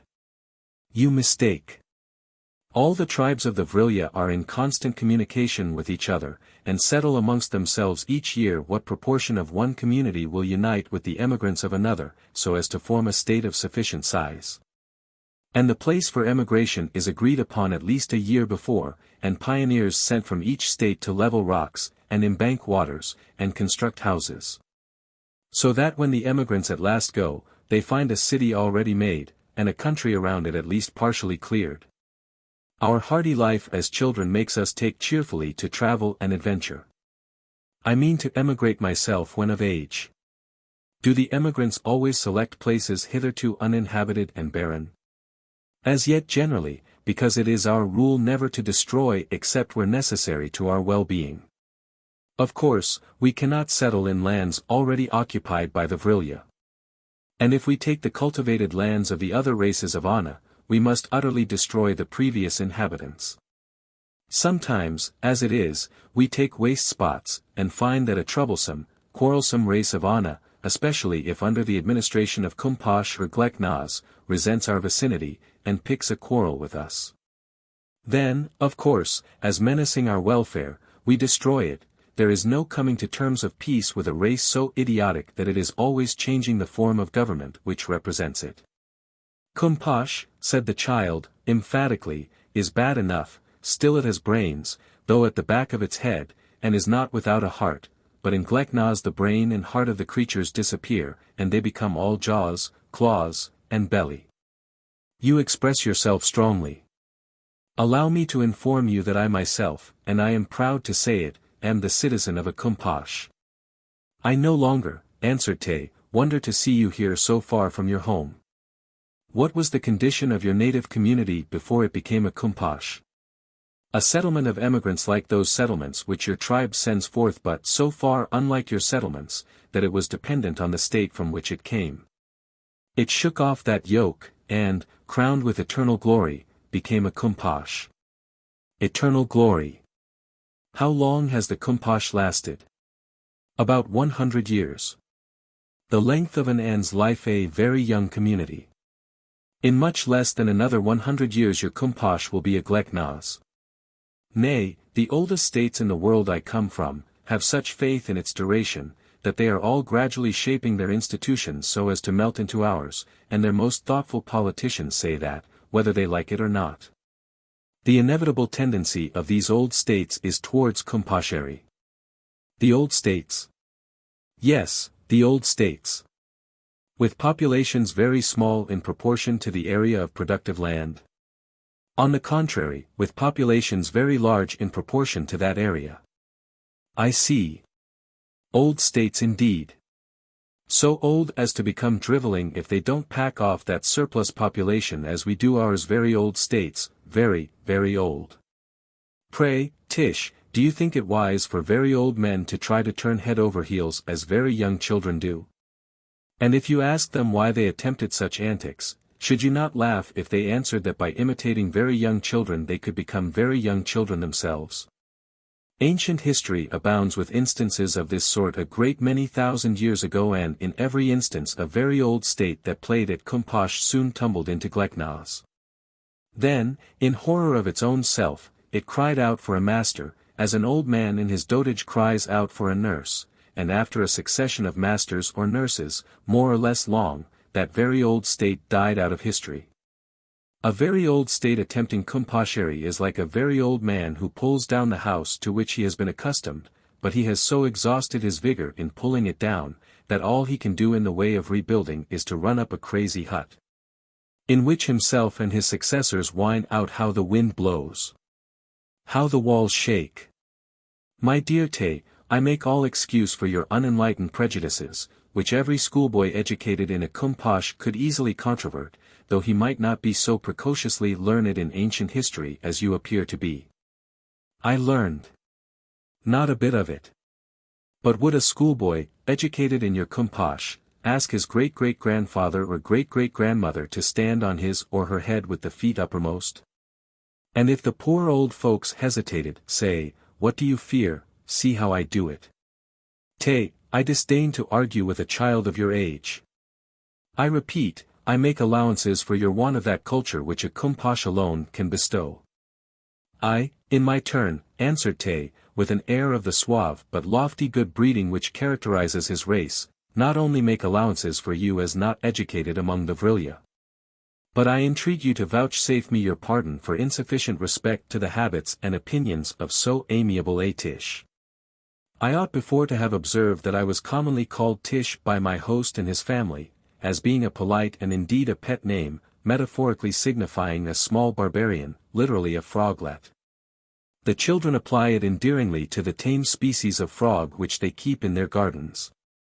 We had now reached the banks of a lake, and Tay here paused to point out to me the ravages made in fields skirting it. The enemy certainly lies within these waters, said Tay. Observe what shoals of fish are crowded together at the margin. Even the great fishes with the small ones, who are their habitual prey and who generally shun them, all forget their instincts in the presence of a common destroyer. This reptile certainly must belong to the class of the Kreke, a class more devouring than any other, and said to be among the few surviving species of the world's dreadest inhabitants before the Ana were created. The appetite of a Krek is insatiable. It feeds alike upon vegetable and animal life, but for the swift-footed creatures of the elk species it is too slow in its movements. Its favorite dainty is an when it can catch him unawares. And hence the Ana destroy it relentlessly whenever it enters their dominion. I have heard that when our forefathers first cleared this country, these monsters, and others like them, abounded, and, Vril being then undiscovered, many of our race were devoured. It was impossible to exterminate them wholly till that discovery which constitutes the power and sustains the civilization of our race. But after the uses of Vril became familiar to us, all creatures inimical to us were soon annihilated.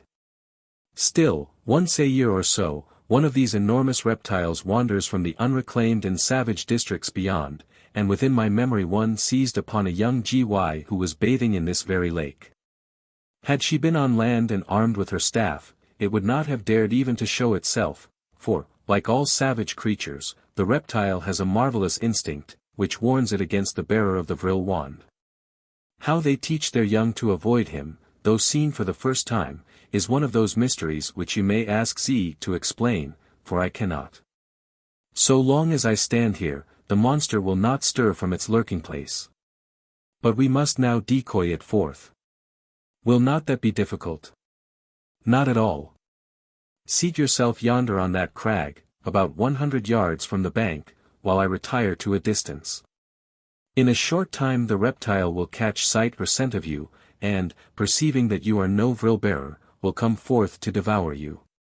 As soon as it is fairly out of the water, it becomes my prey. Do you mean to tell me that I am to be the decoy to that horrible monster which could engulf me within its jaws in a second? I beg to decline. The child laughed. Fear nothing, said he, only sit still. Instead of obeying this command, I made a bound, and was about to take fairly to my heels, when Tate touched me lightly on the shoulder, and, fixing his eyes steadily on mine, I was rooted to the spot. All power of volition left me.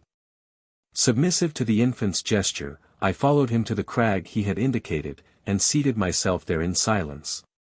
Most readers have seen something of the effects of electrobiology, whether genuine or spurious. No professor of that doubtful craft had ever been able to influence a thought or a movement of mine, but I was a mere machine at the will of this terrible child. Meanwhile he expanded his wings, soared aloft, and alighted amidst a copse at the brow of a hill at some distance. I was alone. And turning my eyes with an indescribable sensation of horror towards the lake, I kept them fixed on its water, spellbound. It might be 10 or 15 minutes, to me it seemed ages, before the still surface, gleaming under the lamplight, began to be agitated towards the center. At the same time the shoals of fish near the margin evinced their sense of the enemy's approach by splash and leap and bubbling circle. I could detect their hurried flight hither and thither, some even casting themselves ashore. A long, dark, undulous furrow came moving along the waters, nearer and nearer, till the vast head of the reptile emerged, its jaws bristling with fangs, and its dull eyes fixing themselves hungrily on the spot where I sat motionless. And now its 4 feet were on the strand, now its enormous breast, scaled on either side as in armor, in the center showing corrugated skin of a dull venomous yellow. And now its whole length was on the land, 100 feet or more from the jaw to the tail. Another stride of those ghastly feet would have brought it to the spot where I sat. There was but a moment between me and this grim form of death, when what seemed a flash of lightning shot through the air, smote, and, for a space in time briefer than that in which a man can draw his breath, enveloped the monster. And then, as the flash vanished, there lay before me a blackened, charred, smoldering mass, a something gigantic, but of which even the outlines of form were burned away, and rapidly crumbling into dust and ashes. I remained still seated, still speechless, ice-cold with a new sensation of dread. What had been horror was now awe. I felt the child's hand on my head. Fear left me. The spell was broken. I rose up. You see with what ease the Vril-ya destroy their enemies, said Tay, and then, moving towards the bank, he contemplated the smoldering relics of the monster, and said quietly, I have destroyed larger creatures, but none with so much pleasure. Yes, it is a crek, what suffering it must have inflicted while it lived. Then he took up the poor fishes that had flung themselves ashore, and restored them mercifully to their native element. Chapter 19. As we walked back to the town, Tay took a new and circuitous way, in order to show me what, to use a familiar term, I will call the station, from which emigrants or travelers to other communities commence their journeys. I had, on a former occasion, expressed a wish to see their vehicles. These I found to be of 2 kinds, one for land journeys, one for aerial voyages. The former were of all sizes and forms, some not larger than an ordinary carriage, some movable houses of 1 story and containing several rooms, furnished according to the ideas of comfort or luxury which are entertained by the Vril-ya. The aerial vehicles were of light substances, not the least resembling our balloons, but rather our boats and pleasure vessels, with helm and rudder, with large wings as paddles, and a central machine worked by Vril. All the vehicles both for land or air were indeed worked by that potent and mysterious agency. I saw a convoy set out on its journey, but it had few passengers, containing chiefly articles of merchandise, and was bound to a neighboring community. For among all the tribes of the Vril-ya there is considerable commercial interchange. I may here observe, that their money currency does not consist of the precious metals, which are too common among them for that purpose. The smaller coins in ordinary use are manufactured from a peculiar fossil shell, the comparatively scarce remnant of some very early deluge or other convulsion of nature, by which a species has become extinct. It is minute, and flat as an oyster, and takes a jewel-like polish. This coinage circulates among all the tribes of the Vril-ya. Their larger transactions are carried on much like ours, by bills of exchange, and thin metallic plates which answer the purpose of our banknotes. Let me take this occasion of adding that the taxation among the tribe I became acquainted with was very considerable, compared with the amount of population. But I never heard that any one grumbled at it, for it was devoted to purposes of universal utility, and indeed necessary to the civilization of the tribe. The cost of lighting so large a range of country, of providing for emigration, of maintaining the public buildings at which the various operations of national intellect were carried on. From the first education of an infant to the departments in which the College of Sages were perpetually trying new experiments in mechanical science, all these involved the necessity for considerable state funds. To these I must add an item that struck me as very singular. I have said that all the human labor required by the state is carried on by children up to the marriageable age. For this labor the state pays, and at a rate immeasurably higher than our remuneration to labor even in the United States. According to their theory, every child, male or female, on attaining the marriageable age, and their terminating the period of labor, should have acquired enough for an independent competence during life. As, no matter what the disparity of fortune in the parents, all the children must equally serve, so all are equally paid according to their several ages or the nature of their work. When the parents or friends choose to retain a child in their own service, they must pay into the public fund in the same ratio as the state pays to the children it employs. And this sum is handed over to the child when the period of service expires. This practice serves, no doubt, to render the notion of social equality familiar and agreeable. And if it may be said that all the children form a democracy, no less truly it may be said that all the adults form an aristocracy. The exquisite politeness and refinement of manners among the Vril-ya, the generosity of their sentiments, the absolute leisure they enjoy for following out their own private pursuits, the amenities of their domestic intercourse, in which they seem as members of one noble order that can have no distrust of each other's word or deed. All combine to make the Vril-ya the most perfect nobility which a political disciple of Plato or Sidney could conceive for the ideal of an aristocratic republic. Chapter 20. From the date of the expedition with Tay which I have just narrated, the child paid me frequent visits. He had taken a liking to me, which I cordially returned. Indeed, as he was not yet 12 years old, and had not commenced the course of scientific studies with which childhood closes in that country, my intellect was less inferior to his than to that of the elder members of his race. Especially of the Gyei, and most especially of the accomplished Z. The children of the Vril-ya, having upon their minds the weight of so many active duties and grave responsibilities, are not generally mirthful.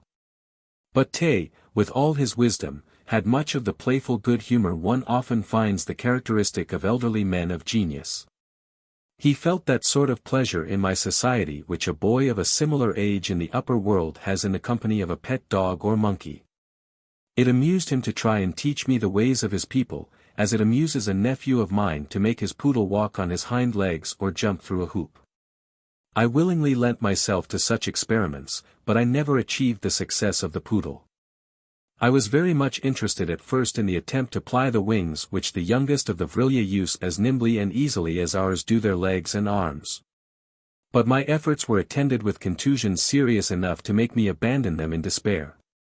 The wings, as I before said, are very large, reaching to the knee, and in repose thrown back so as to form a very graceful mantle. They are composed from the feathers of a gigantic bird that abounds in the rocky heights of the country, the color mostly white, but sometimes with reddish streaks. They are fastened round the shoulders with light but strong springs of steel. And, when expanded, the arms slide through loops for that purpose, forming, as it were, a stout central membrane. As the arms are raised, a tubular lining beneath the vest or tunic becomes, by mechanical contrivance, inflated with air, increased or diminished at will by the movement of the arms, and serving to buoy the whole form as on bladders. The wings and the balloon-like apparatus are highly charged with vril, and when the body is thus wafted upward, it seems to become singularly lightened of its weight. I found it easy enough to soar from the ground. Indeed, when the wings were spread it was scarcely possible not to soar, but then came the difficulty and the danger. I utterly failed in the power to use and direct the pinions, though I am considered among my own race unusually alert and ready in bodily exercises, and am a very practiced swimmer. I could only make the most confused and blundering efforts at flight. I was the servant of the wings were not my servants, they were beyond my control. And when by a violent strain of muscle, and, I must fairly own, in that abnormal strength which is given by excessive fright, I curbed their gyrations and brought them near to the body, it seemed as if I lost the sustaining power stored in them and the connecting bladders, as when air is let out of a balloon, and found myself precipitated again to earth. Saved, indeed, by some spasmodic flutterings, from being dashed to pieces, but not saved from the bruises and the stun of a heavy fall. I would, however, have persevered in my attempts, but for the advice or the commands of the scientific Z, who had benevolently accompanied my flutterings, and indeed on the last occasion, flying just under me, received my form as it fell on her own expanded wings, and preserved me from breaking my head on the roof of the pyramid from which we had ascended. I see, she said, that your trials are in vain, not from the fault of the wings and their appurtenances, nor from any imperfectness and malformation of your own corpuscular system, but from irremediable, because organic, defect in your power of volition. Learn that the connection between the will and the agencies of that fluid which has been subjected to the control of the Vril-ya was never established by the first discoverers, never achieved by a single generation. It has gone on increasing, like other properties of race, in proportion as it has been uniformly transmitted from parent to child, so that, at last, it has become an instinct. And an infant of our race, wills to fly as intuitively and unconsciously as he wills to walk. He thus plies his invented or artificial wings with as much safety as a bird plies those with which it is born. I did not think sufficiently of this when I allowed you to try an experiment which allured me, for I longed to have in you a companion. I shall abandon the experiment now. Your life is becoming dear to me. Herewith the GY's voice and face softened, and I felt more seriously alarmed than I had been in my previous flights.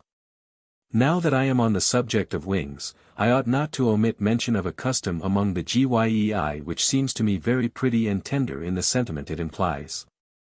A GY wears wings habitually while yet a virgin she joins the Ana in their aerial sports she adventures alone and afar into the wilder regions of the sunless world, in the boldness and height of her soarings. Not less than in the grace of her movements, she excels the opposite sex. But from the day of marriage, she wears wings no more, she suspends them with her own willing hand over the nuptial couch, never to be resumed unless the marriage tie be severed by divorce or death. Now when Z's voice and eyes thus softened, and at that softening I prophetically recoiled and shuddered, who had accompanied us in our flights, but who, childlike, had been much more amused with my awkwardness than sympathizing in my fears or aware of my danger, hovered over us, poised amidst the still radiant air, serene and motionless on his outspread winos, and hearing the endearing words of the young GY, laughed aloud. Said he, if the Tish cannot learn the use of wings, you may still be his companion, Z, for you can suspend your own. Chapter 21. I had for some time observed in my host's highly informed and powerfully proportioned daughter that kindly and protective sentiment which, whether above the earth or below it, an all-wise providence has bestowed upon the feminine division of the human race. But until very lately I had ascribed it to that affection for pets which a human female at every age shares with a human child. I now became painfully aware that the feeling with which Z deigned to regard me was different from that which I had inspired in Te. But this conviction gave me none of that complacent gratification which the vanity of man ordinarily conceives from a flattering appreciation of his personal merits on the part of the fair sex. On the contrary, it inspired me with fear. Yet of all the Gyei in the community, if Z were perhaps the wisest and the strongest, she was, by common repute, the gentlest, and she was certainly the most popularly beloved. The desire to aid, to succor, to protect, to comfort, to bless, seemed to pervade her whole being. Though the complicated miseries that originate in penury and guilt are unknown to the social system of the Vril-ya, still, no sage had yet discovered in Vril an agency which could banish sorrow from life. And wherever amongst her people sorrow found its way, there Z followed in the mission of comforter. Did some sister Gy fail to secure the love she sighed for? Z sought her out, and brought all the resources of her lore, and all the consolations of her sympathy, to bear upon a grief that so needs the solace of a confidant. In the rare cases, when grave illness seized upon childhood or youth, and the cases, less rare, when, in the hardy and adventurous probation of infants, some accident, attended with pain and injury, occurred, Z forsook her studies and her sports, and became the healer and the nurse. Her favorite flights were towards the extreme boundaries of the domain where children were stationed on guard against outbreaks of warring forces in nature, or the invasions of devouring animals. So that she might warn them of any peril which her knowledge detected or foresaw, or be at hand if any harm should befall. Nay, even in the exercise of her scientific acquirements there was a concurrent benevolence of purpose and will. Did she learn any novelty in invention that would be useful to the practitioner of some special art or craft? She hastened to communicate and explain it. Was some veteran sage of the college perplexed and wearied with the toil of an abstruse study? She would patiently devote herself to his aid, work out details for him, sustain his spirits with her hopeful smile, quicken his wit with her luminous suggestion, be to him, as it were, his own good genius made visible as the strengthener and inspirer. The same tenderness she exhibited to the inferior creatures. I have often known her bring home some sick and wounded animal, and tend and cherish it as a mother would tend and cherish her stricken child. Many a time when I sat in the balcony, or hanging garden, on which my window opened, I have watched her rising in the air on her radiant wings, and in a few moments groups of infants below, catching sight of her, would soar upward with joyous sounds of greeting, clustering and sporting around her, so that she seemed a very center of innocent delight. When I have walked with her amidst the rocks and valleys without the city, the elk deer would scent or see her from afar, come bounding up, eager for the caress of her hand, or follow her footsteps, till dismissed by some musical whisper at the creature had learned to comprehend. It is the fashion among the virgin Gyei to wear on their foreheads a circlet, or coronet, with gems resembling opals, arranged in 4 points or rays like stars.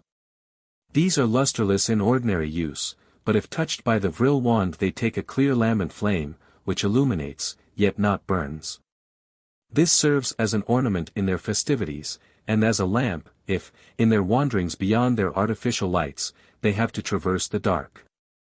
There are times, when I have seen Z's thoughtful majesty of face lighted up by this crowning halo, that I could scarcely believe her to be a creature of mortal birth, and bent my head before her as the vision of a being among the celestial orders. But never once did my heart feel for this lofty type of the noblest womanhood a sentiment of human love.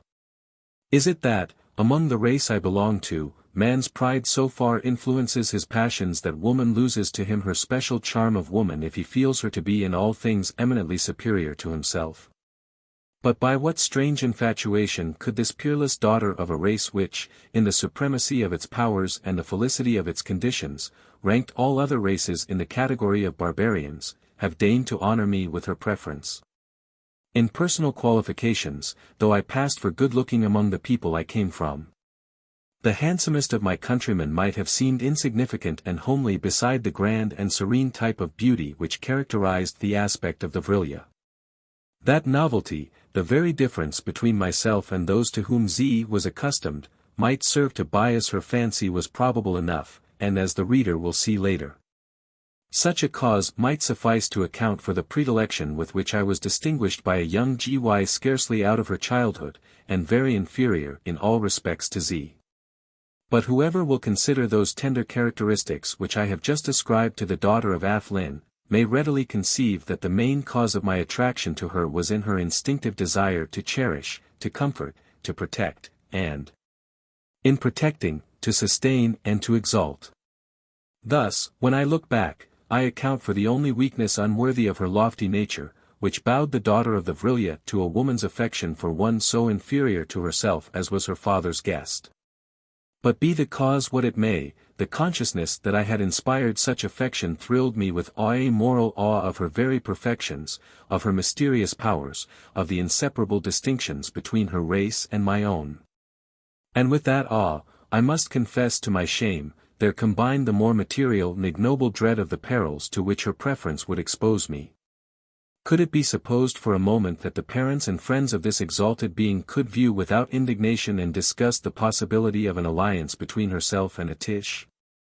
Her they could not punish, her they could not confine nor restrain. Neither in domestic nor in political life do they acknowledge any law of force amongst themselves. But they could effectually put an end to her infatuation by a flash of vril inflicted upon me. Under these anxious circumstances, fortunately, my conscience and sense of honor were free from reproach. It became clearly my duty, if Z's preference continued manifest, to intimate it to my host, with, of course, all the delicacy which is ever to be preserved by a well-bred man in confiding to another any degree of favor by which one of the fair sex may condescend to distinguish him. Thus, at all events, I should be freed from responsibility or suspicion of voluntary participation in the sentiments of Z, and the superior wisdom of my host might probably suggest some sage extrication from my perilous dilemma. In this resolve I obeyed the ordinary instinct of civilized and moral man, who, erring though he be, still generally prefers the right course in those cases where it is obviously against his inclinations, his interests, and his safety to elect the wrong one. Chapter 22. As the reader has seen, Athlin had not favored my general and unrestricted intercourse with his countrymen. Though relying on my promise to abstain from giving any information as to the world I had left, and still more on the promise of those to whom had been put the same request, not to question me, which Z had exacted from Te. Yet he did not feel sure that, if I were allowed to mix with the strangers whose curiosity the sight of me had aroused, I could sufficiently guard myself against their inquiries. When I went out, therefore, it was never alone, I was always accompanied either by one of my host's family, or my child friend Te. Bra, Athlin's wife, seldom stirred beyond the gardens which surrounded the house, and was fond of reading the ancient literature, which contained something of romance and adventure not to be found in the writing of recent ages, and presented pictures of a life unfamiliar to her experience and interesting to her imagination. Pictures, indeed, of a life more resembling that which we lead every day above ground, colored by our sorrows, sins, and passions, and much to her what the tales of the genii or the Arabian Nights are to us.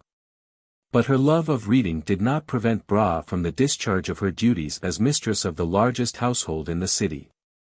She went daily the round of the chambers, and saw that the automata and other mechanical contrivances were in order, that the numerous children employed by Athlin, whether in his private or public capacity, were carefully tended. Bra also inspected the accounts of the whole estate, and it was her great delight to assist her husband in the business connected with his office as chief administrator of the lighting department. So that her avocations necessarily kept her much within doors. The two sons were both completing their education at the College of Sages.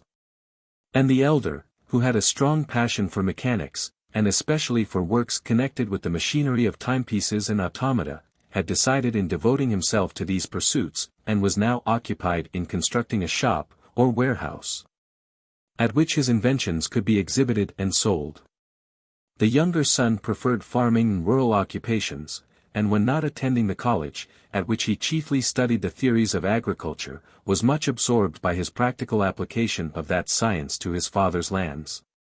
It will be seen by this how completely equality of ranks is established among this people, a shopkeeper being of exactly the same grade in estimation as the large landed proprietor. Athlin was the wealthiest member of the community, and his oldest son preferred keeping a shop to any other avocation, nor was this choice thought to show any want of elevated notions on his part.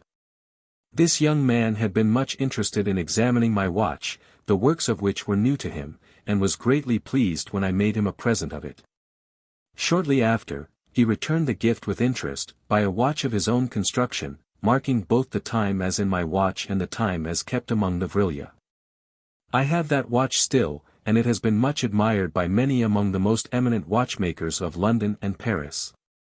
It is of gold, with diamond hands and figures, and it plays a favorite tune among the Vril-ya in striking the hours. It only requires to be wound up once in 10 months, and has never gone wrong since I had it. These young brothers being thus occupied, my usual companions in that family, when I went abroad, were my host or his daughter. Now, agreeably with the honorable conclusions I had come to, I began to excuse myself from Z's invitations to go out alone with her. And seized an occasion when that learned Gy was delivering a lecture at the College of Sages to ask Athlin to show me his country seat. As this was at some little distance, and as Athlin was not fond of walking, while I had discreetly relinquished all attempts at flying, we proceeded to our destination in one of the aerial boats belonging to my host. A child of 8 years old, in his employ, was our conductor. My host and myself reclined on cushions, and I found the movement very easy and luxurious. Athlin, said I, you will not, I trust, be displeased with me, if I ask your permission to travel for a short time, and visit other tribes or communities of your illustrious race. I have also a strong desire to see those nations which do not adopt your institutions, and which you consider as savages. It would interest me greatly to notice what are the distinctions between them and the races whom we consider civilized in the world I have left. It is utterly impossible that you should go hence alone, said Athlin. Even among the Vril-ya you would be exposed to great dangers. Certain peculiarities of formation and color, and the extraordinary phenomenon of hirsute bushes upon your cheeks and chin, denoting in you a species of indistinct alike from our race and any known race of barbarians yet extant, would attract. Of course, the special attention of the College of Sages in whatever community of Vril-ya you visited, and it would depend upon the individual temper of some individual sage whether you would be received, as you have been here, hospitably, or whether you would not be at once dissected for scientific purposes. Know that when the Tur first took you to his house, and while you were there put to sleep by Tay in order to recover from your previous pain or fatigue, the sages summoned by the Tur were divided in opinion whether you were a harmless or an obnoxious animal. During your unconscious state your teeth were examined, and they clearly showed that you were not only graminivorous, but carnivorous. Carnivorous animals of your size are always destroyed, as being of dangerous and savage nature. Our teeth, as you have doubtless observed, are not those of the creatures who devour flesh. It is, indeed, maintained by Z and other philosophers, that as, in remote ages, the Ana did prey upon living beings of the brute species, their teeth must have been fitted for that purpose. But, even if so, they have been modified by hereditary transmission, and suited to the food on which we now exist, nor are even the barbarians, who adopt the turbulent and ferocious institutions of Glek-Naz, devourers of flesh like beasts of prey. In the course of this dispute it was proposed to dissect you. But Tay begged you off, and the Tur being, by office, averse to all novel experiments at variance with our custom of sparing life, except where it is clearly proved to be for the good of the community to take it, sent to me, whose business it is, as the richest man of the state, to afford hospitality to strangers from a distance. It was at my option to decide whether or not you were a stranger whom I could safely admit. Had I declined to receive you, you would have been handed over to the College of Sages, and what might there have befallen you I do not like to conjecture. Apart from this danger, you might chance to encounter some child of 4 years old, just put in possession of his vril staff, and who, in alarm at your strange appearance, and in the impulse of the moment, might reduce you to a cinder. Te himself was about to do so when he first saw you, had his father not checked his hand. Therefore I say you cannot travel alone, but with Z you would be safe. And I have no doubt that she would accompany you on a tour round the neighboring communities of Vril-ya, to the savage states. No, I will ask her. Now, as my main object in proposing to travel was to escape from Z, I hastily exclaimed, "Nay, pray do not. I relinquish my design. You have said enough as to its dangers to deter me from it. And I can scarcely think it right that a young GY of the personal attractions of your lovely daughter should travel into other regions without a better protector than a Tish of my insignificant strength and stature." Athlin emitted the soft sibilant sound which is the nearest approach to laughter that a full-grown and permits to himself ere he replied, "Pardon my discourteous but momentary indulgence of mirth at any observation seriously made by my guest. I could not but be amused at the idea of Z, who is so fond of protecting others that children call her the guardian, needing a protector herself against any dangers arising from the audacious admiration of males. Know that our GYEI, while unmarried, are accustomed to travel alone among other tribes, to see if they find there someone who may please them more than the Anna they find at home. Z has already made 3 such journeys, but hitherto her heart has been untouched. Here the opportunity which I sought was afforded to me, and I said, looking down, and with faltering voice, "Will you, my kind host, promise to pardon me, if what I am about to say gives you offense? Say only the truth, and I cannot be offended. Or, could I be so, it would be not for me, but for you to pardon. Well, then, assist me to quit you, and, much as I should have liked to witness more of the wonders, and enjoy more of the felicity, which belong to your people, let me return to my own. I fear there are reasons why I cannot do that. At all events, not without permission of the Tur, and he, probably, would not grant it. You are not destitute of intelligence, you may, though I do not think so, have concealed the degree of destructive powers possessed by your people. You might, in short, bring upon us some danger, and if the Tur entertains that idea, it would clearly be his duty either to put an end to you, or enclose you in a cage for the rest of your existence. But why should you wish to leave a state of society which you so politely allow to be more felicitous than your own? Oh, Athlin! My answer is plain. Lest in aught, and unwittingly, I should betray your hospitality. Lest, in that caprice of will which in our world is proverbial among the other sex, and from which even a GY is not free, your adorable daughter should deign to regard me, though a Tish, as if I were a civilized NNN. Court you as her spouse, put in Athlin, gravely, and without any visible sign of surprise or displeasure. You have said it. That would be a misfortune, resumed my host, after a pause, and I feel that you have acted as you ought in warning me. It is, as you imply, not uncommon for an unwed GY to conceive tastes as to the object she covets which appear whimsical to others, but there is no power to compel a young GY to any course opposed to that which she chooses to pursue. All we can do is to reason with her, and experience tells us that the whole college of sages would find it vain to reason with a GY in a matter that concerns her choice in love. I grieve for you, because such a marriage would be against the agloran, or good of the community, for the children of such a marriage would adulterate the race, they might even come into the world with the teeth of carnivorous animals. This could not be allowed. Z, as a GY, cannot be controlled, but you, as a Tish, can be destroyed. I advise you, then, to resist her addresses, to tell her plainly that you can never return her love. This happens constantly. Many an, however ardently wooed by one GY, rejects her, and puts an end to her persecution by wedding another. The same course is open to you. No. For I cannot wed another GY without equally injuring the community, and exposing it to the chance of rearing carnivorous children. That is true.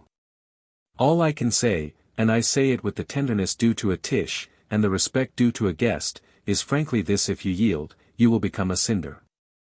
I must leave it to you to take the best way you can to defend yourself. Perhaps you had better tell Z that she is ugly. That assurance on the lips of him she woos generally suffices to chill the most ardent GY. Here we are at my country house. Chapter 23. I confess that my conversation with Athlin and the extreme coolness with which he stated his inability to control the dangerous caprice of his daughter, and treated the idea of the reduction into a cinder to which her amorous flame might expose my too seductive person, took away the pleasure I should otherwise have had in the contemplation of my host's country seat, and the astonishing perfection of the machinery by which his farming operations were conducted. The house differed in appearance from the massive and somber building which Athlin inhabited in the city, and which seemed akin to the rocks out of which the city itself had been hewn into shape. The walls of the country seat were composed by trees placed a few feet apart from each other, the interstices being filled in with the transparent metallic substance which serves the purpose of glass among the Ana. These trees were all in flower, and the effect was very pleasing, if not in the best taste. We were received at the porch by lifelike automata, who conducted us into a chamber, the like to which I never saw before, but have often on summer days dreamily imagined. It was a bower half room, half garden. The walls were one mass of climbing flowers. The open spaces, which we call windows, and in which, here, the metallic surfaces were slided back, commanded various views, some, of the wide landscape with its lakes and rocks.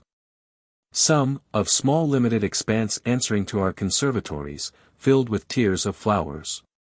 Along the sides of the room were flower beds, interspersed with cushions for repose.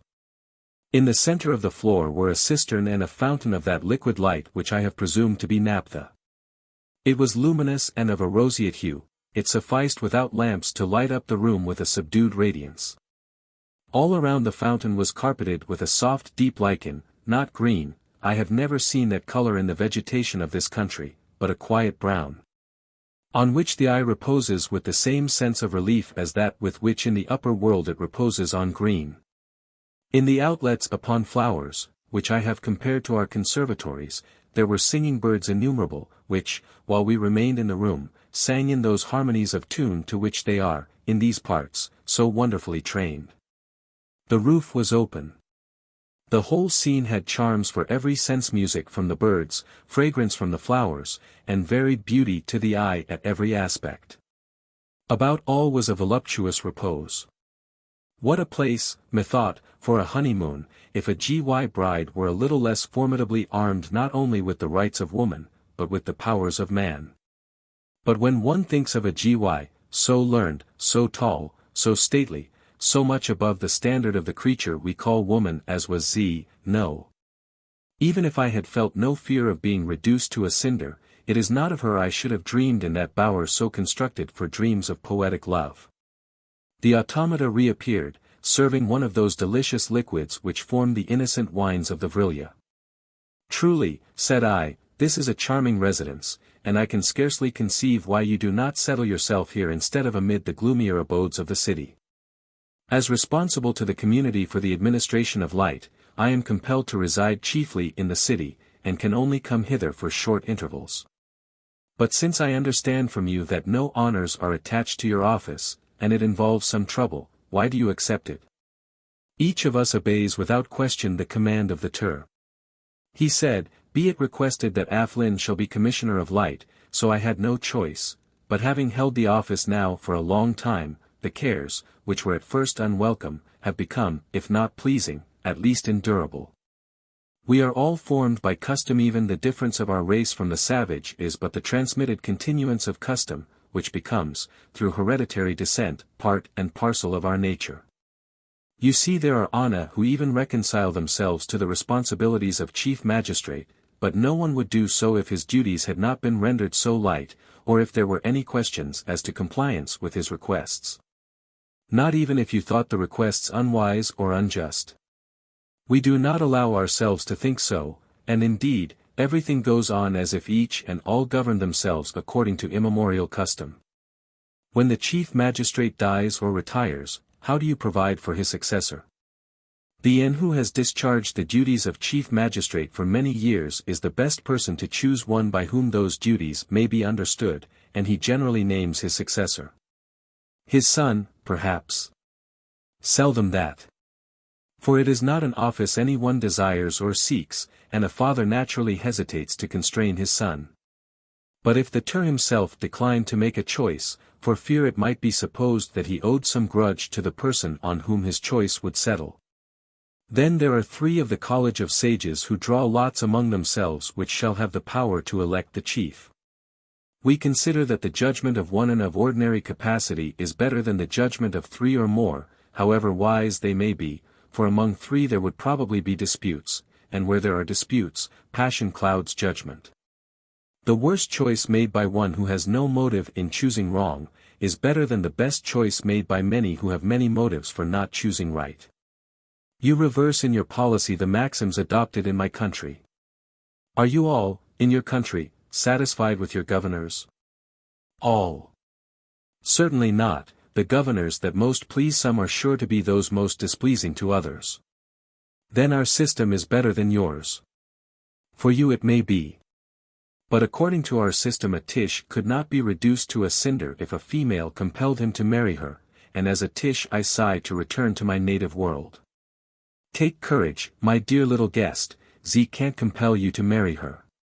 She can only entice you to do so. Don't be enticed. Come and look round my domain. We went forth into a close, bordered with sheds. For though the Ana keep no stock for food there are some animals which they rear for milking and others for shearing. The former have no resemblance to our cows, nor the latter to our sheep, nor do I believe such species exist amongst them. They use the milk of 3 varieties of animal, one resembles the antelope, but is much larger, being as tall as a camel, the other 2 are smaller, and, though differing somewhat from each other, resemble no creature I ever saw on earth. They are very sleek and of rounded proportions, their color that of the dappled deer, with very mild countenances and beautiful dark eyes. The milk of these 3 creatures differs in richness and in taste.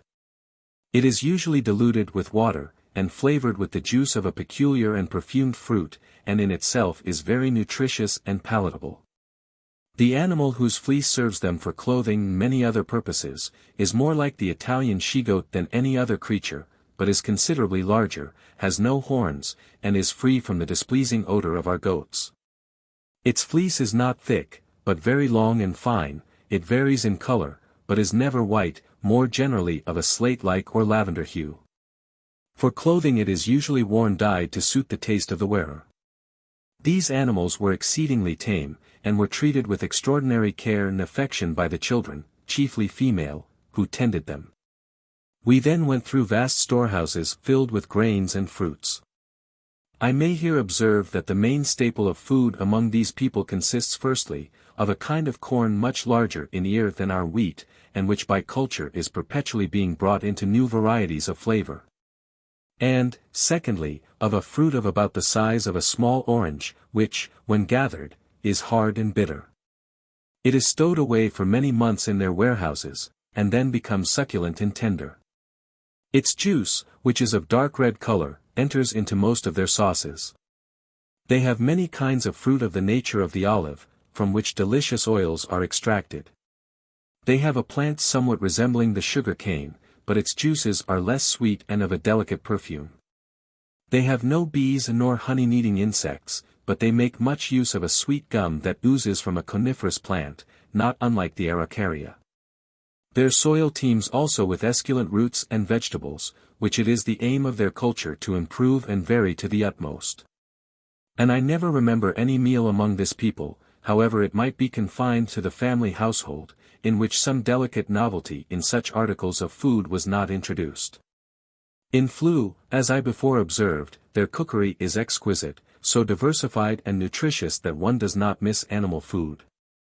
And their own physical forms suffice to show that with them, at least, meat is not required for superior production of muscular fiber.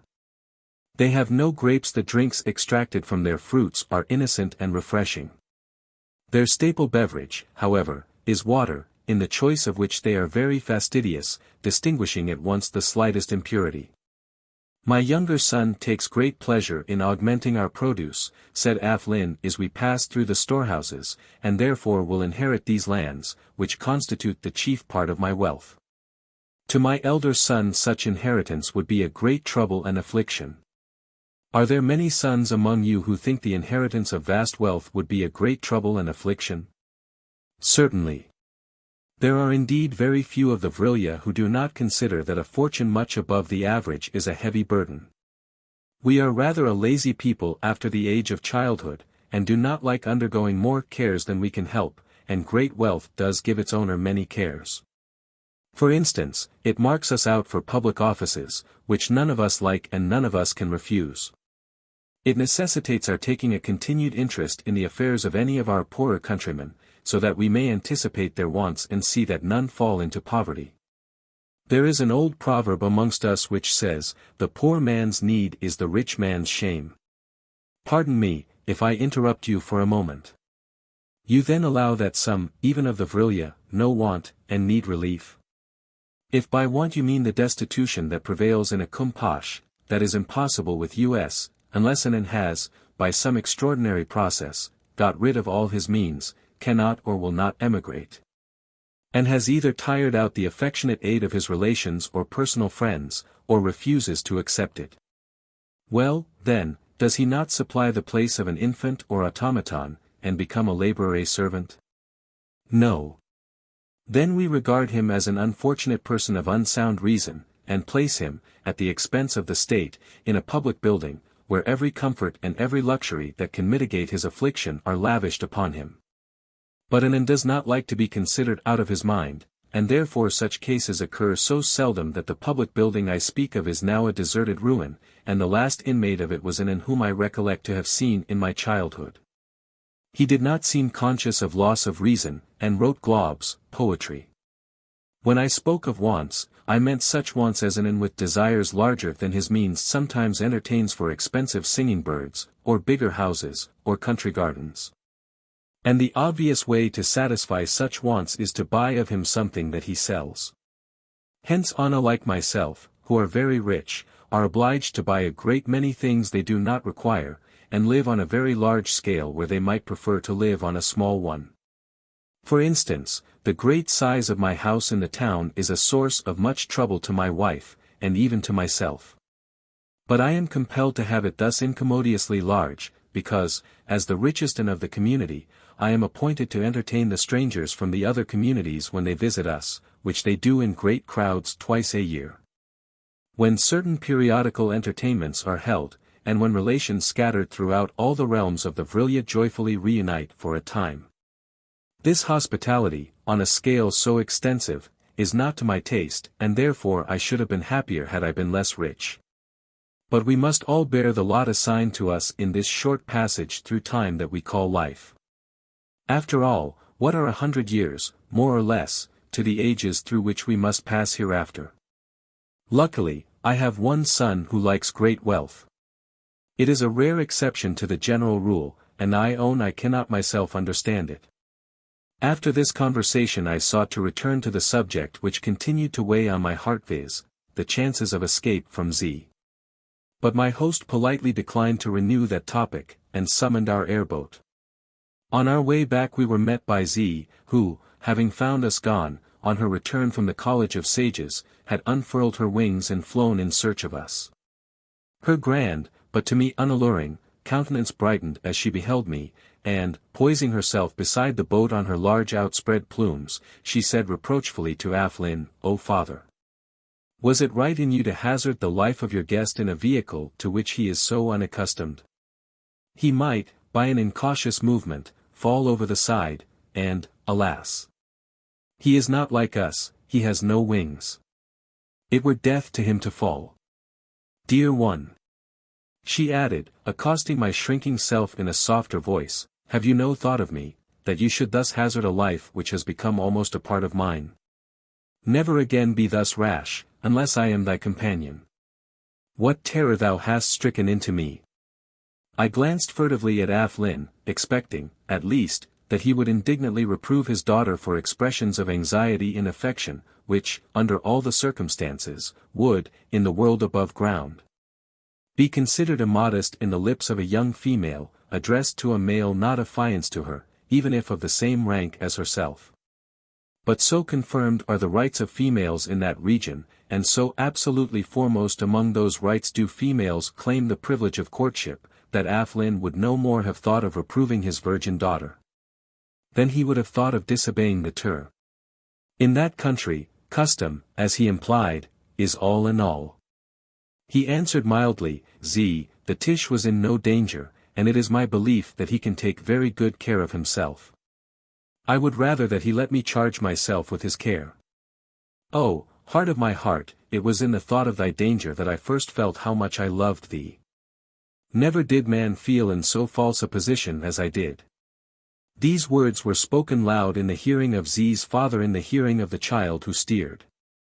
I blushed with shame for them, and for her, and could not help replying, angrily, either you mock me, which, as your father's guest, misbecomes you, or the words you utter are improper for a maiden to address even to an of her own race. If he has not wooed her with the consent of her parents, how much more improper to address them to a Tish, who has never presumed to solicit your affections, and who can never regard you with other sentiments than those of reverence and awe. Athlin made me a covert sign of approbation, but said nothing. Be not so cruel, exclaimed Z, still in sonorous accents. Can love command itself where it is truly felt? Do you suppose that a maiden will conceal a sentiment that it elevates her to feel? What a country you must have come from! Here Athlin gently interposed, saying, among the Tishe the rights of your sex do not appear to be established, and at all events my guest may converse with you more freely if unchecked by the presence of others. To this remark Z made no reply, but, darting on me a tender reproachful glance, agitated her wings and fled homeward. I had counted, at least, on some aid from my host, said I, bitterly, in the perils to which his own daughter exposes me.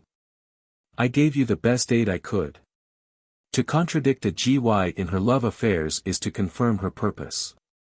She allows no counsel to come between her and her affections. Chapter 24. On alighting from the airboat, a child accosted Athlin in the hall with a request that he would be present at the funeral obsequies of a relation who had recently departed from that nether world. Now, I had never seen a burial place or cemetery amongst this people, and, glad to seize even so melancholy an occasion to defer an encounter with Z, I asked Athlin if I might be permitted to witness with him the interment of his relation. Unless, indeed, it were regarded as one of those sacred ceremonies to which a stranger to their race might not be admitted. The departure of an into a happier world, answered my host, when, as in the case of my kinsman, he has lived so long in this as to have lost pleasure in it, is rather a cheerful though quiet festival than a sacred ceremony. And you may accompany me if you will. Preceded by the child messenger, we walked up the main street to a house at some little distance, and, entering the hall, were conducted to a room on the ground floor, where we found several persons assembled round a couch on which was laid the deceased. It was an old man, who had, as I was told, lived beyond his 130th year. To judge by the calm smile on his countenance, he had passed away without suffering. One of the sons, who was now the head of the family, and who seemed in vigorous middle life, though he was considerably more than 70, stepped forward with a cheerful face and told Athlin, that the day before he died his father had seen in a dream his departed and was eager to be reunited to her, and restored to youth beneath the nearer smile of the all-good. While these two were talking, my attention was drawn to a dark metallic substance at the farther end of the room. It was about 20 feet in length, narrow in proportion, and all closed round, save, near the roof, there were small round holes through which might be seen a red light. From the interior emanated a rich and sweet perfume.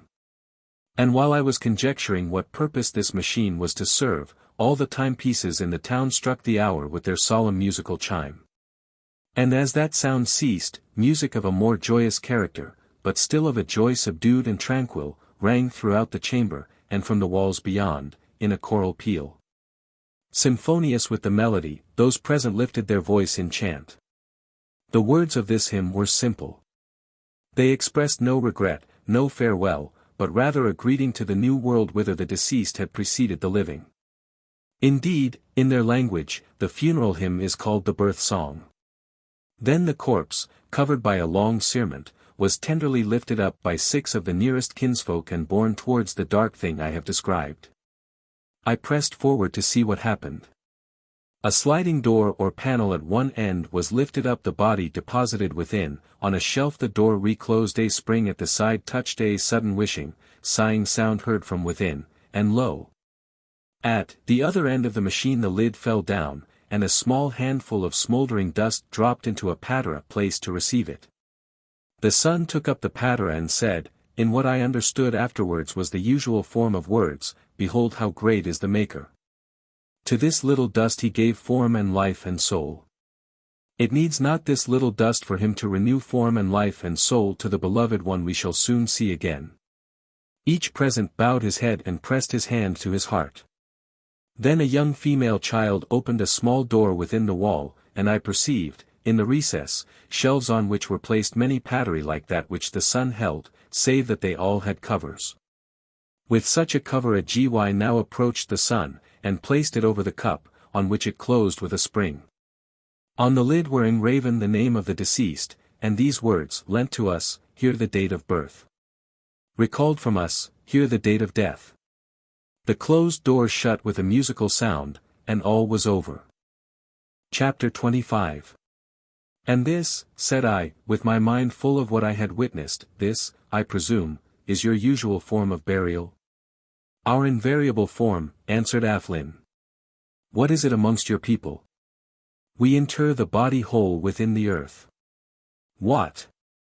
To degrade the form you have loved and honored, the wife on whose breast you have slept, to the loathsomeness of corruption.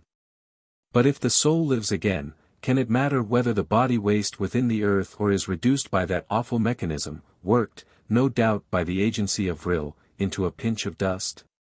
You answer well, said my host, and there is no arguing on a matter of feeling, but to me your custom is horrible and repulsive, and would serve to invest death with gloomy and hideous associations.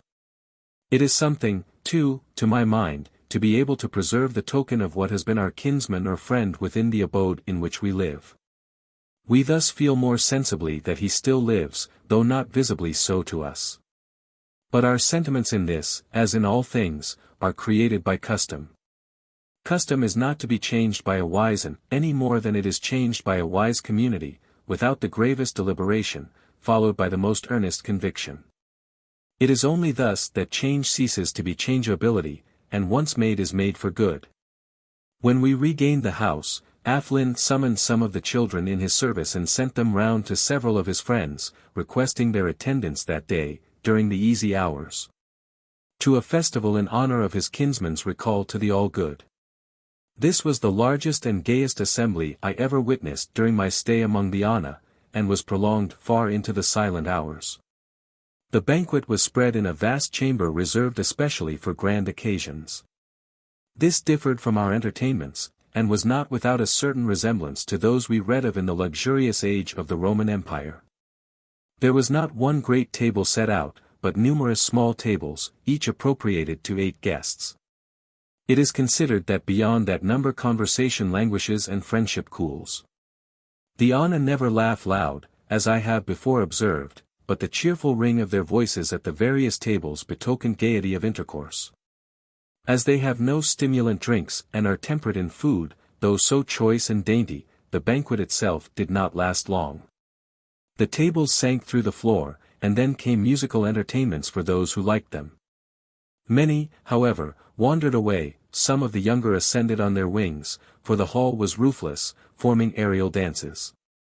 Others strolled through the various apartments, examining the curiosities with which they were stored, or formed themselves into groups for various games, the favorite of which is a complicated kind of chess played by 8 persons.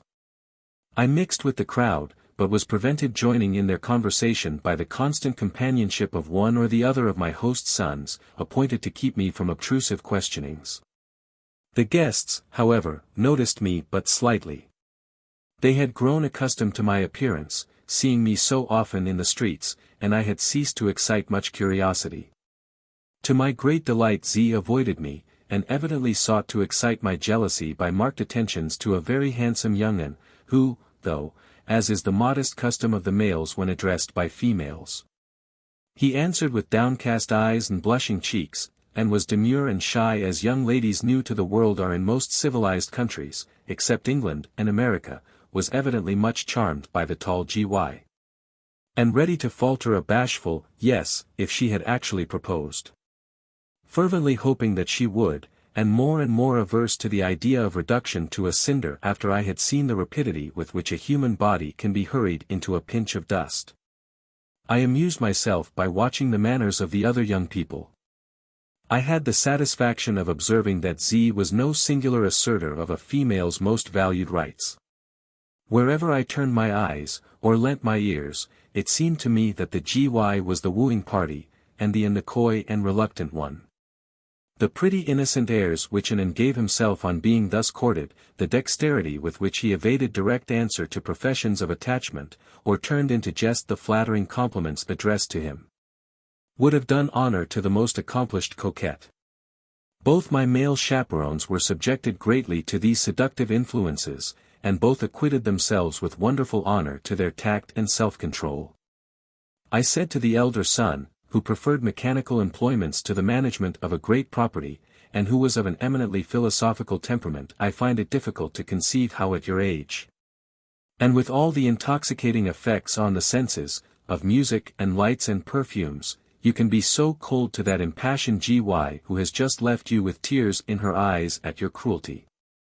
The young un replied with a sigh, gentle Tish, the greatest misfortune in life is to marry one G.Y. if you are in love with another.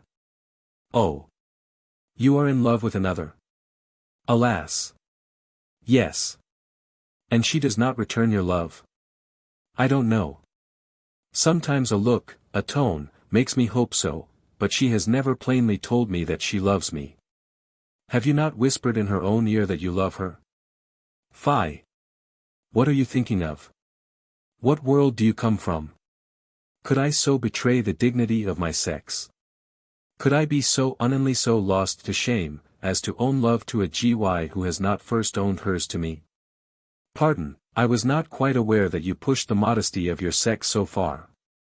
But does no one ever say to a G.Y., I love you, till she says it first to him? I can't say that no one has ever done so, but if he ever does, he is disgraced in the eyes of the Ana, and secretly despised by the Gyei. No Gy, well brought up, would listen to him. She would consider that he audaciously infringed on the rights of her sex, while outraging the modesty which dignifies his own.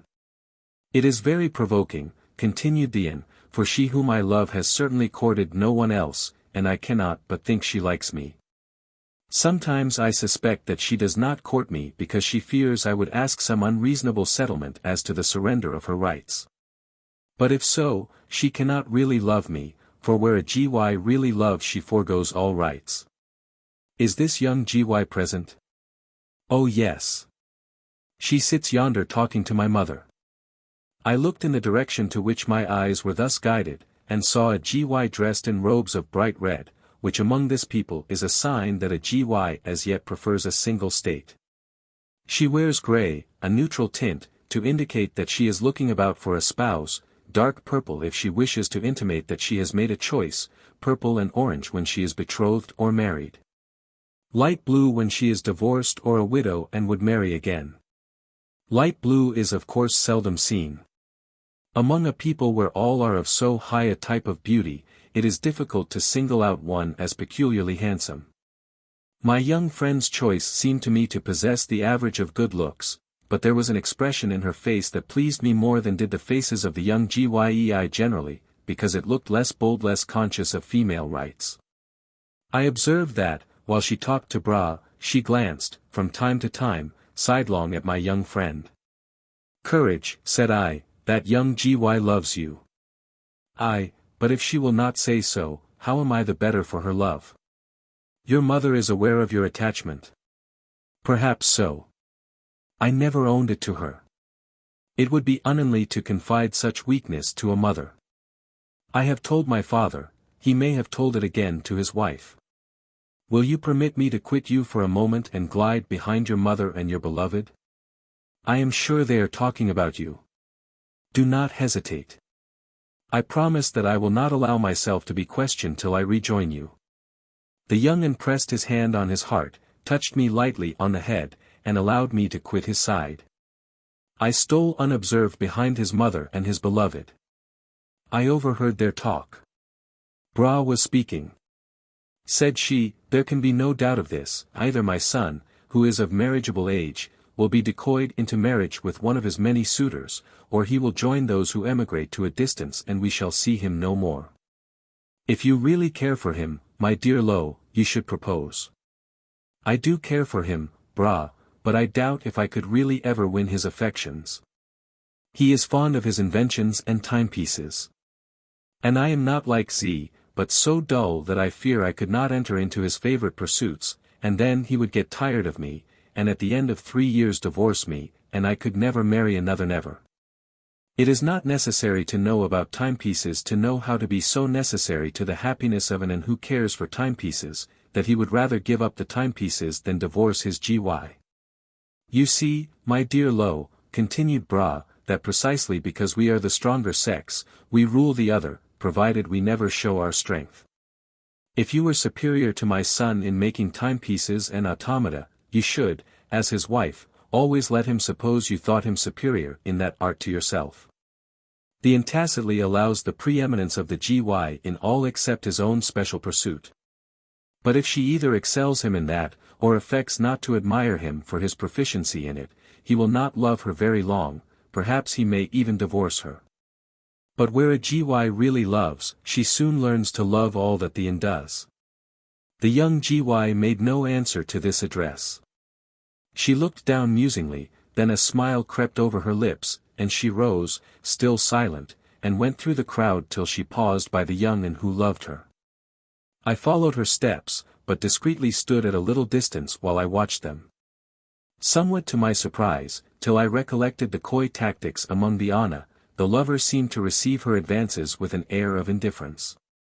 He even moved away, but she pursued his steps, and, a little time after, both spread their wings and vanished amid the luminous space above. Just then I was accosted by the chief magistrate, who mingled with the crowd distinguished by no signs of deference or homage. It so happened that I had not seen this great dignitary since the day I had entered his dominions, and recalling Aflin's words as to his terrible doubt whether or not I should be dissected. A shudder crept over me at the sight of his tranquil countenance. "I hear much of you, stranger, from my son Te," said the Tur, laying his hand politely on my bended head. "He is very fond of your society, and I trust you are not displeased with the customs of our people." I muttered some unintelligible answer, which I intended to be an assurance of my gratitude for the kindness I had received from the Tur, and my admiration of his countrymen. But the dissecting knife gleamed before my mind's eye and choked my utterance. A softer voice said, "My brother's friend must be dear to me."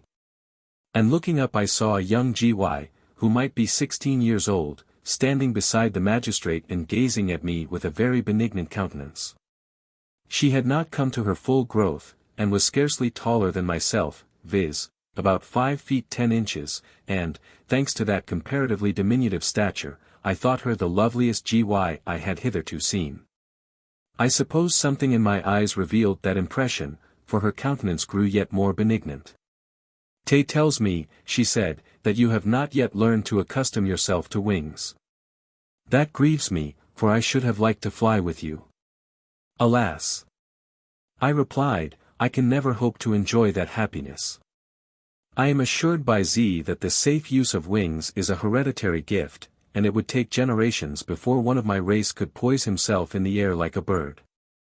"Let not that thought vex you too much," replied this amiable princess, "for, after all, there must come a day when Z and myself must resign our wings forever. Perhaps when that day comes we might be glad if the we chose was also without wings." The Tur had left us, and was lost amongst the crowd. I began to feel at ease with Tea's charming sister, and rather startled her by the boldness of my compliment in replying, that no one she could choose would ever use his wings to fly away from her. It is so against custom for an to say such civil things to a GY till she has declared her passion for him, and been accepted as his betrothed, that the young maiden stood quite dumbfounded for a few moments. Nevertheless she did not seem displeased. At last recovering herself, she invited me to accompany her into one of the less crowded rooms and listen to the songs of the birds. I followed her steps as she glided before me, and she led me into a chamber almost deserted. A fountain of naphtha was playing in the center of the room. Round it were ranged soft divans, and the walls of the room were open on one side to an aviary in which the birds were chanting their artful chorus. The GY seated herself on one of the divans, and I placed myself at her side. "Tay tells me," she said, "that Aflin has made it the law of his house that you are not to be questioned as to the country you come from or the reason why you visit us. Is it so?" "It is." "May I, at least, without sinning against that law, ask at least if the GYEI in your country are of the same pale color as yourself, and no taller?" "I do not think, O beautiful GY, that I infringe the law of Aflin, which is more binding on myself than any one, if I answer questions so innocent. The GYEI in my country are much fairer of hue than I am, and their average height is at least a head shorter than mine. They cannot then be so strong as the Ana amongst you. But I suppose their superior Vril force makes up for such extraordinary disadvantage of size. They do not profess the Vril force as you know it. But still they are very powerful in my country, and an has small chance of a happy life if he be not more or less governed by his GY."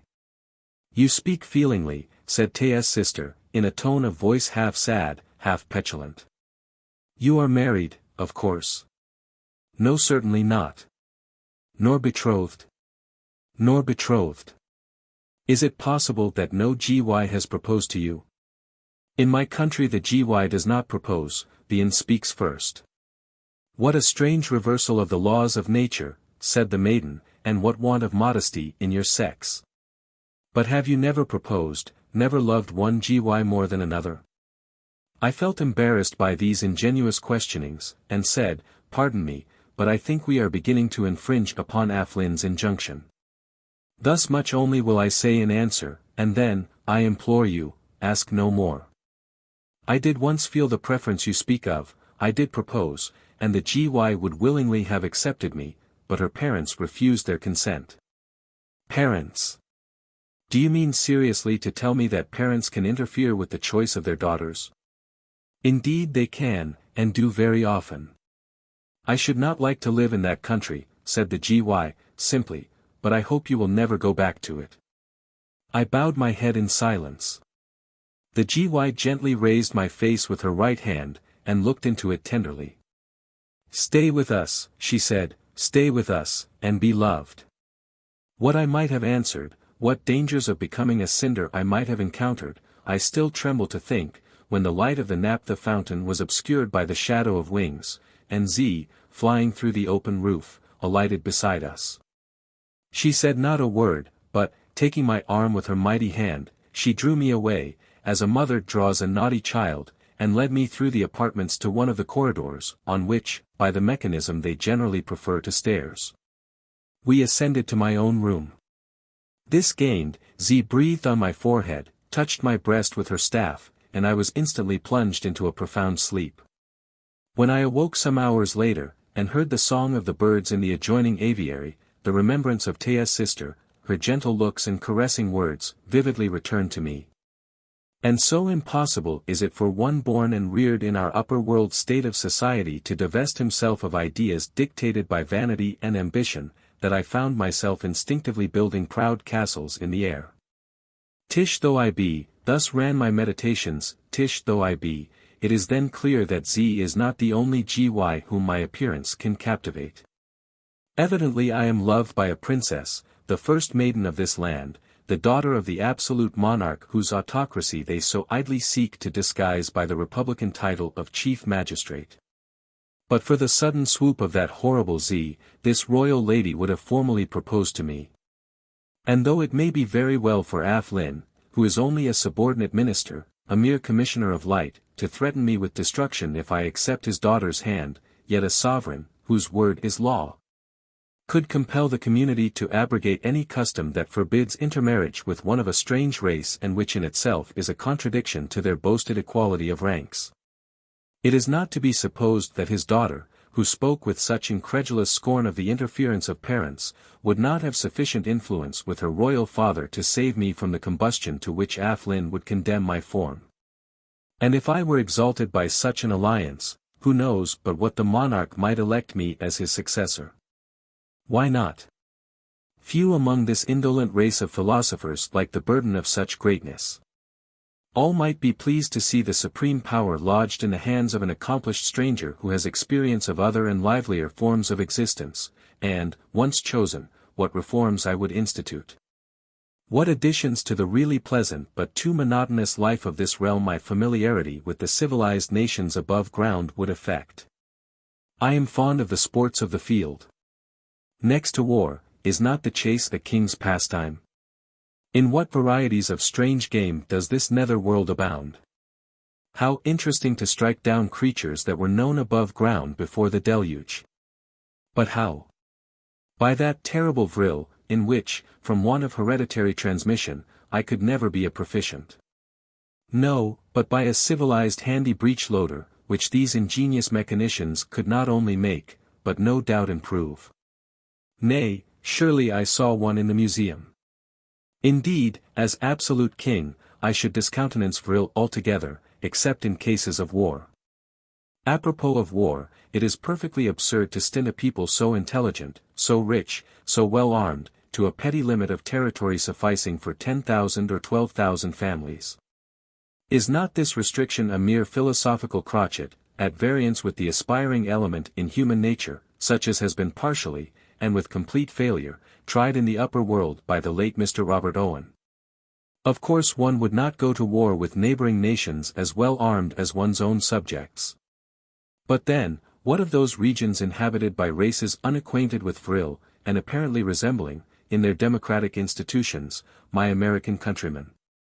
One might invade them without offense to the Vril nations, our allies, appropriate their territories, extending, perhaps, to the most distant regions of the nether earth, and thus rule over an empire in which the sun never sets. I forgot, in my enthusiasm, that over those regions there was no sun to set.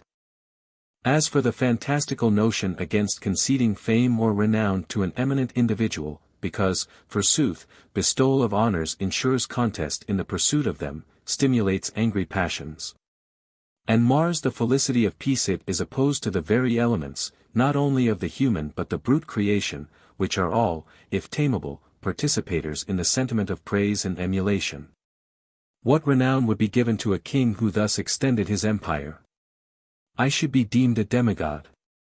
Thinking of that, the other fanatical notion of regulating this life by reference to one which, no doubt, we Christians firmly believe in, but never take into consideration. I resolved that enlightened philosophy compelled me to abolish a heathen religion so superstitiously at variance with modern thought and practical action. Musing over these various projects, I felt how much I should have liked at that moment to brighten my wits by a good glass of whiskey and water. Not that I am habitually a spirit drinker, but certainly there are times when a little stimulant of alcoholic nature, taken with a cigar, enlivens the imagination. Yes. Certainly among these herbs and fruits there would be a liquid from which one could extract a pleasant vinous alcohol, and with a stake cut off one of those elks. Ah! What offense to science to reject the animal food which our first medical men agree in recommending to the gastric juices of mankind, one would certainly pass a more exhilarating hour of repast. Then, too, instead of those antiquated dramas performed by childish amateurs, certainly, when I am king, I will introduce our modern opera and a corps de ballet, for which one might find, among the nations I shall conquer, young females of less formidable height and thews than the Gye not armed with vril, and not insisting upon one's marrying them. I was so completely wrapped in these and similar reforms, political, social, and moral, calculated to bestow on the people of the nether world the blessings of a civilization known to the races of the upper, that I did not perceive that Z had entered the chamber till I heard a deep sigh, and raising my eyes, beheld her standing by my couch. I need not say that, according to the manners of this people, a Gy can, without indecorum, visit an in his chamber. Though an would be considered forward and immodest to the last degree if he entered the chamber of a Gy without previously obtaining her permission to do so. Fortunately I was in the full habiliments I had worn when Z had deposited me on the couch. Nevertheless I felt much irritated, as well as shocked, by her visit, and asked in a rude tone what she wanted. "Speak gently, beloved one, I entreat you," said she, "for I am very unhappy. I have not slept since we parted. A due sense of your shameful conduct to me as your father's guest might well suffice to banish sleep from your eyelids. Where was the affection you pretend to have for me, where was even that politeness on which the Vril-ya pride themselves, when, taking advantage alike of that physical strength in which your sex, in this extraordinary region, excels our own? And of those detestable and unhallowed powers which the agencies of Vril invest in your eyes and finger ends, you exposed me to humiliation before your assembled visitors, before Her Royal Highness I mean, the daughter of your own chief magistrate. Carrying me off to bed like a naughty infant, and plunging me into sleep, without asking my consent. Ungrateful! Do you reproach me for the evidences of my love? Can you think that, even if unstung by the jealousy which attends upon love till it fades away in blissful trust when we know that the heart we have wooed is won, I could be indifferent to the perils to which the audacious overtures of that silly little child might expose you? Hold! Since you introduced the subject of perils, it perhaps does not misbecome me to say that my most imminent perils come from yourself, or at least would come if I believed in your love and accepted your addresses. Your father has told me plainly that in that case I should be consumed into a cinder with as little compunction as if I were the reptile whom Te blasted into ashes with the flash of his wand. Do not let that fear chill your heart to me, exclaimed Z, dropping on her knees and absorbing my right hand in the space of her ample palm. It is true, indeed, that we two cannot wed as those of the same race wed. True that the love between us must be pure as that which, in our belief, exists between lovers who reunite in the new life beyond that boundary at which the old life ends. But is it not happiness enough to be together, wedded in mind and in heart? Listen, I have just left my father. He consents to our union on those terms. I have sufficient influence with the College of Sages to ensure their request to the Tur not to interfere with the free choice of a GY, provided that her wedding with one of another race be but the wedding of souls. Oh, think you that true love needs ignoble union? It is not that I yearn only to be by your side in this life, to be part and parcel of your joys and sorrows here, I ask here for a tie which will bind us forever and forever in the world of immortals. Do you reject me? As she spoke, she knelt, and the whole character of her face was changed, nothing of sternness left to its grandeur, a divine light, as that of an immortal, shining out from its human beauty. But she rather awed me as angel than moved me as woman, and after an embarrassed pause, I faltered forth evasive expressions of gratitude, and sought, as delicately as I could, to point out how humiliating would be my position amongst her race in the light of a husband who might never be permitted the name of father. But, said Z, this community does not constitute the whole world. No, nor do all the populations comprised in the League of the Vril-ya. For thy sake I will renounce my country and my people. We will fly together to some region where thou shalt be safe. I am strong enough to bear thee on my wings across the deserts that intervene. I am skilled enough to cleave open, amid the rocks, valleys in which to build our home. Solitude and a hut with thee would be to me society and the universe. Or wouldst thou return to thine own world, above the surface of this, exposed to the uncertain seasons, and lit but by the changeful orbs which constitute by thy description the fickle character of those savage regions? If so, speak the word, and I will force the way for thy return, so that I am thy companion there, though, there as here, but partner of thy soul, and fellow traveler with thee to the world in which there is no parting and no death. I could not but be deeply affected by the tenderness, at once so pure and so impassioned, with which these words were uttered, and in a voice that would have rendered musical the roughest sounds in the rudest tongue. And for a moment it did occur to me that I might avail myself of Z's agency to effect a safe and speedy return to the upper world. But a very brief space for reflection sufficed to show me how dishonorable and base a return for such devotion it would be to allure thus away, from her own people and a home in which I had been so hospitably treated. A creature to whom our world would be so abhorrent, and for whose barren, if spiritual love, I could not reconcile myself to renounce the more human affection of mates less exalted above my erring self. With this sentiment of duty towards the GY combined another of duty towards the whole race I belonged to. Could I venture to introduce into the upper world a being so formidably gifted, a being that with a movement of her staff could in less than an hour reduce New York and its glorious Kumpash into a pinch of snuff? Rob her of one staff, with her science she could easily construct another, and with the deadly lightnings that armed the slender engine her whole frame was charged. If thus dangerous to the cities and populations of the whole upper earth, could she be a safe companion to myself in case her affection should be subjected to change or embittered by jealousy? These thoughts, which it takes so many words to express, passed rapidly through my brain and decided my answer. Z, I said, in the softest tones I could command, and pressing respectful lips on the hand into whose clasp mine had vanished. Z, I can find no words to say how deeply I am touched, and how highly I am honored by a love so disinterested and self-immolating. My best return to it is perfect frankness. Each nation has its customs.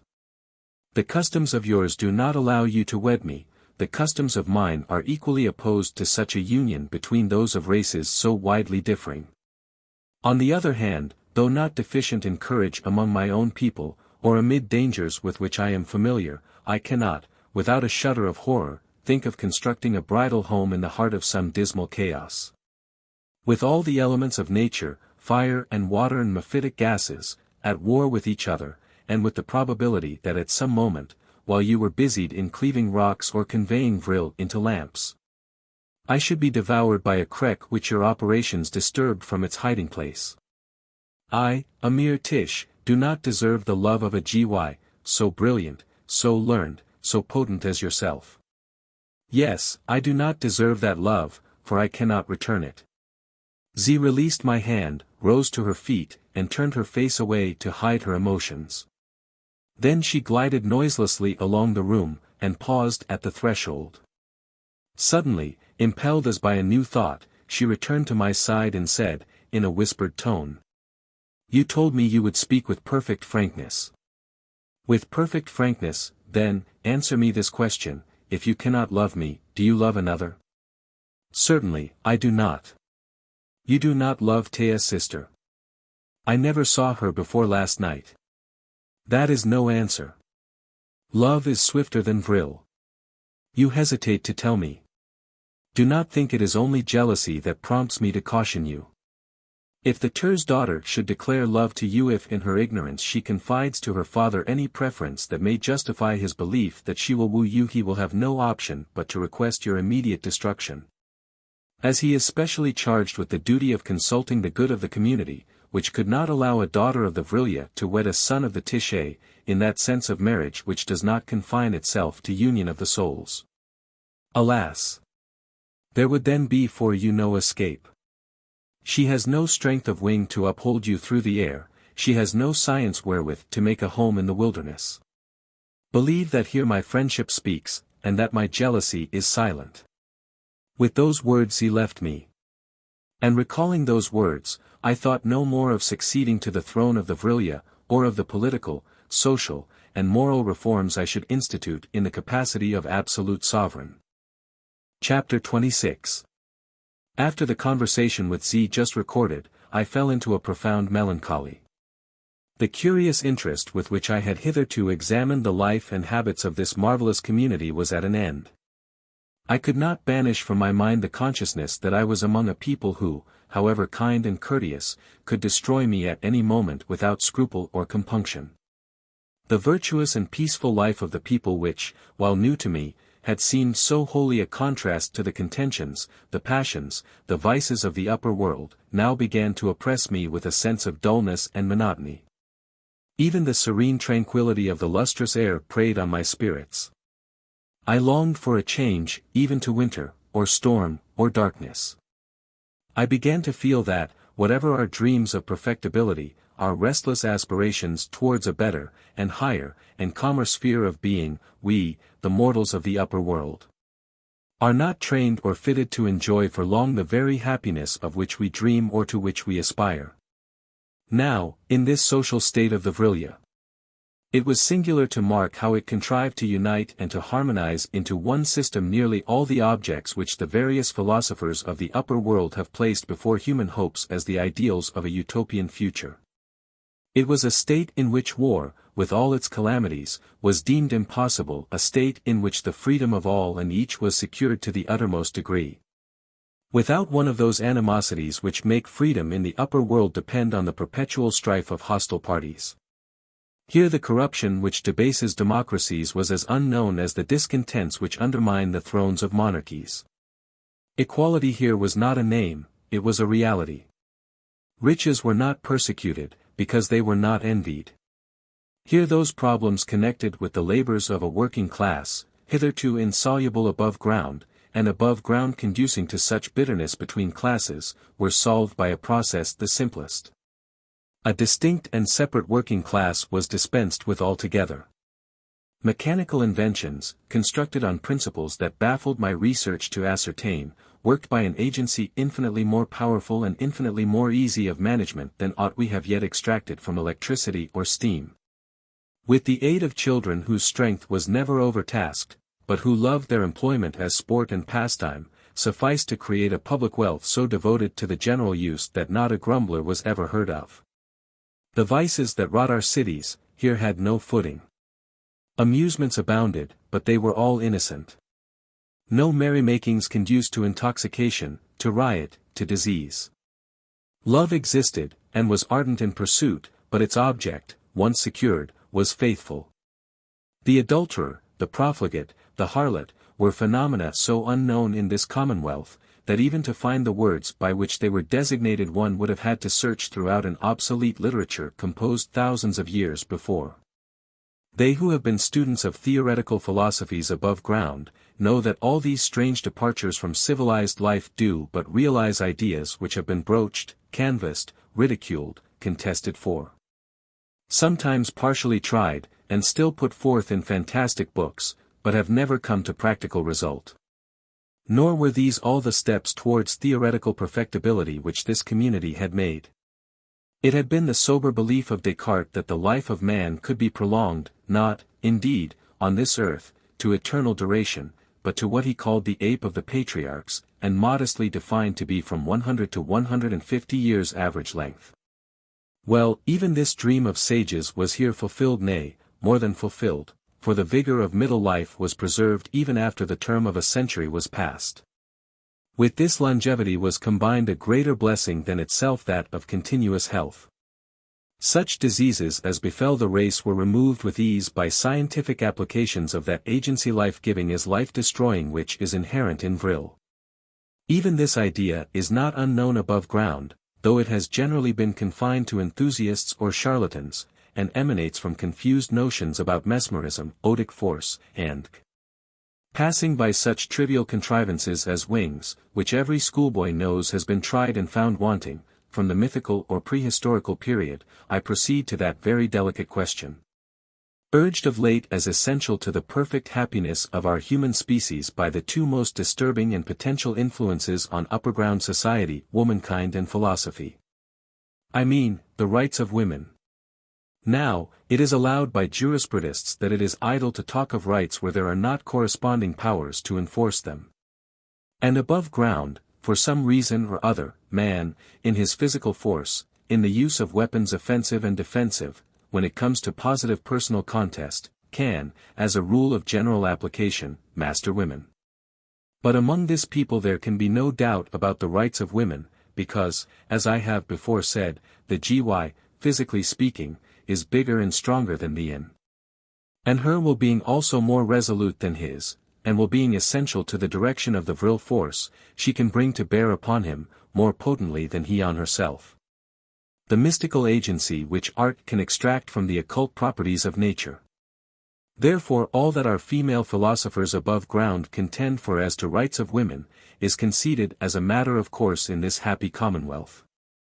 Besides such physical powers, the GYEI have, at least in youth, a keen desire for accomplishments and learning which exceeds that of the male, and thus they are the scholars, the professors, the learned portion, in short, of the community.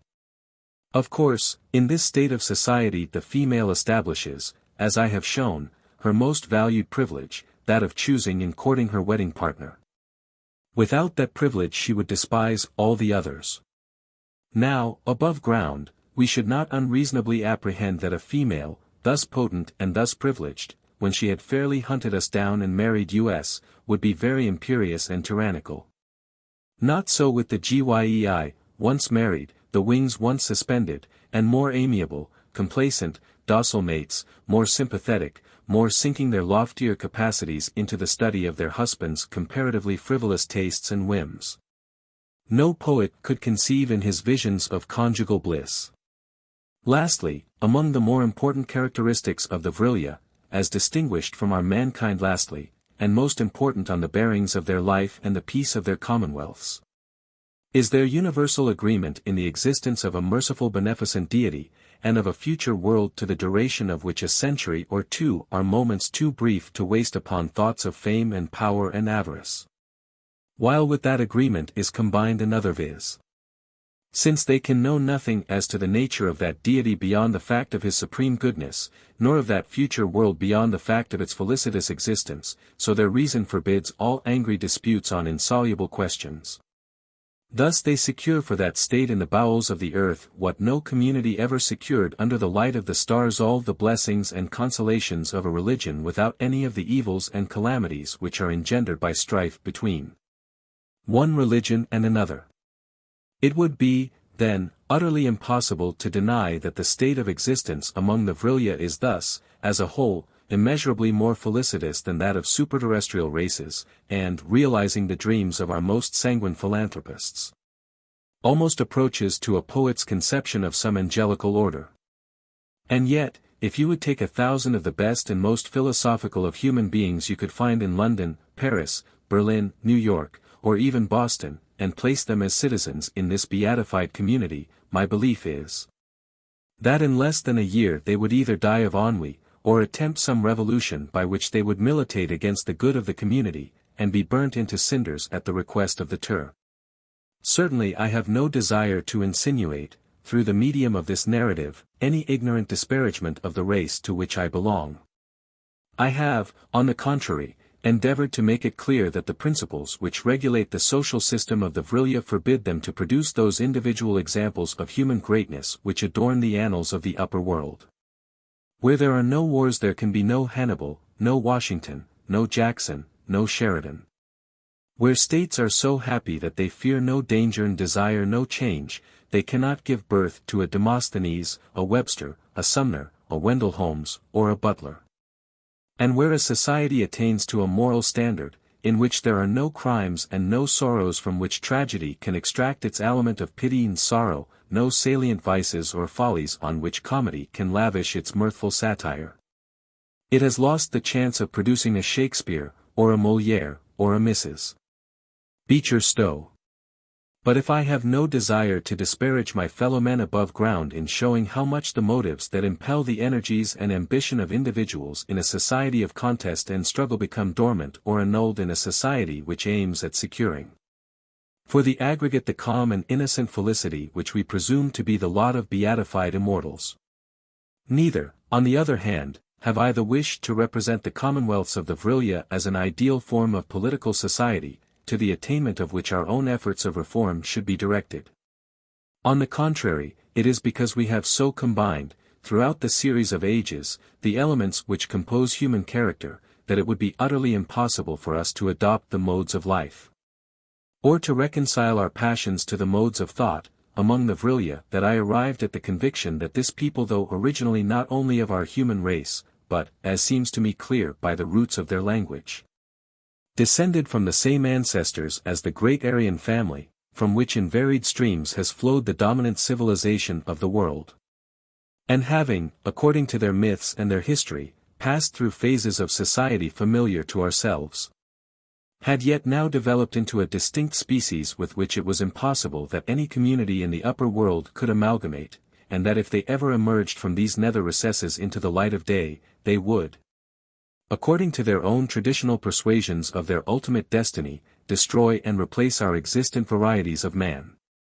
It may, indeed, be said, since more than one GY could be found to conceive a partiality for so ordinary a type of our superterrestrial race as myself, that even if the Vril-ya did appear above ground, we might be saved from extermination by intermixture of race. But this is too sanguine a belief. Instances of such mésalliance would be as rare as those of intermarriage between the Anglo-Saxon emigrants and the Red Indians. Nor would time be allowed for the operation of familiar intercourse. The Vril-ya, on emerging, induced by the charm of a sunlit heaven to form their settlements above ground, would commence at once the work of destruction, seize upon the territories already cultivated, and clear off, without scruple, all the inhabitants who resisted that invasion. And considering their contempt for the institutions of Kumpash or popular government, and the pugnacious valor of my beloved countrymen, I believe that if the Vril-ya first appeared in free America as being the choicest portion of the habitable earth, they would doubtless be induced to do and said, this quarter of the globe we take. Citizens of a Kumpash, make way for the development of species in the Vril-ya, my brave compatriots would show fight, and not a soul of them would be left in this life, to rally round the stars and stripes, at the end of a week.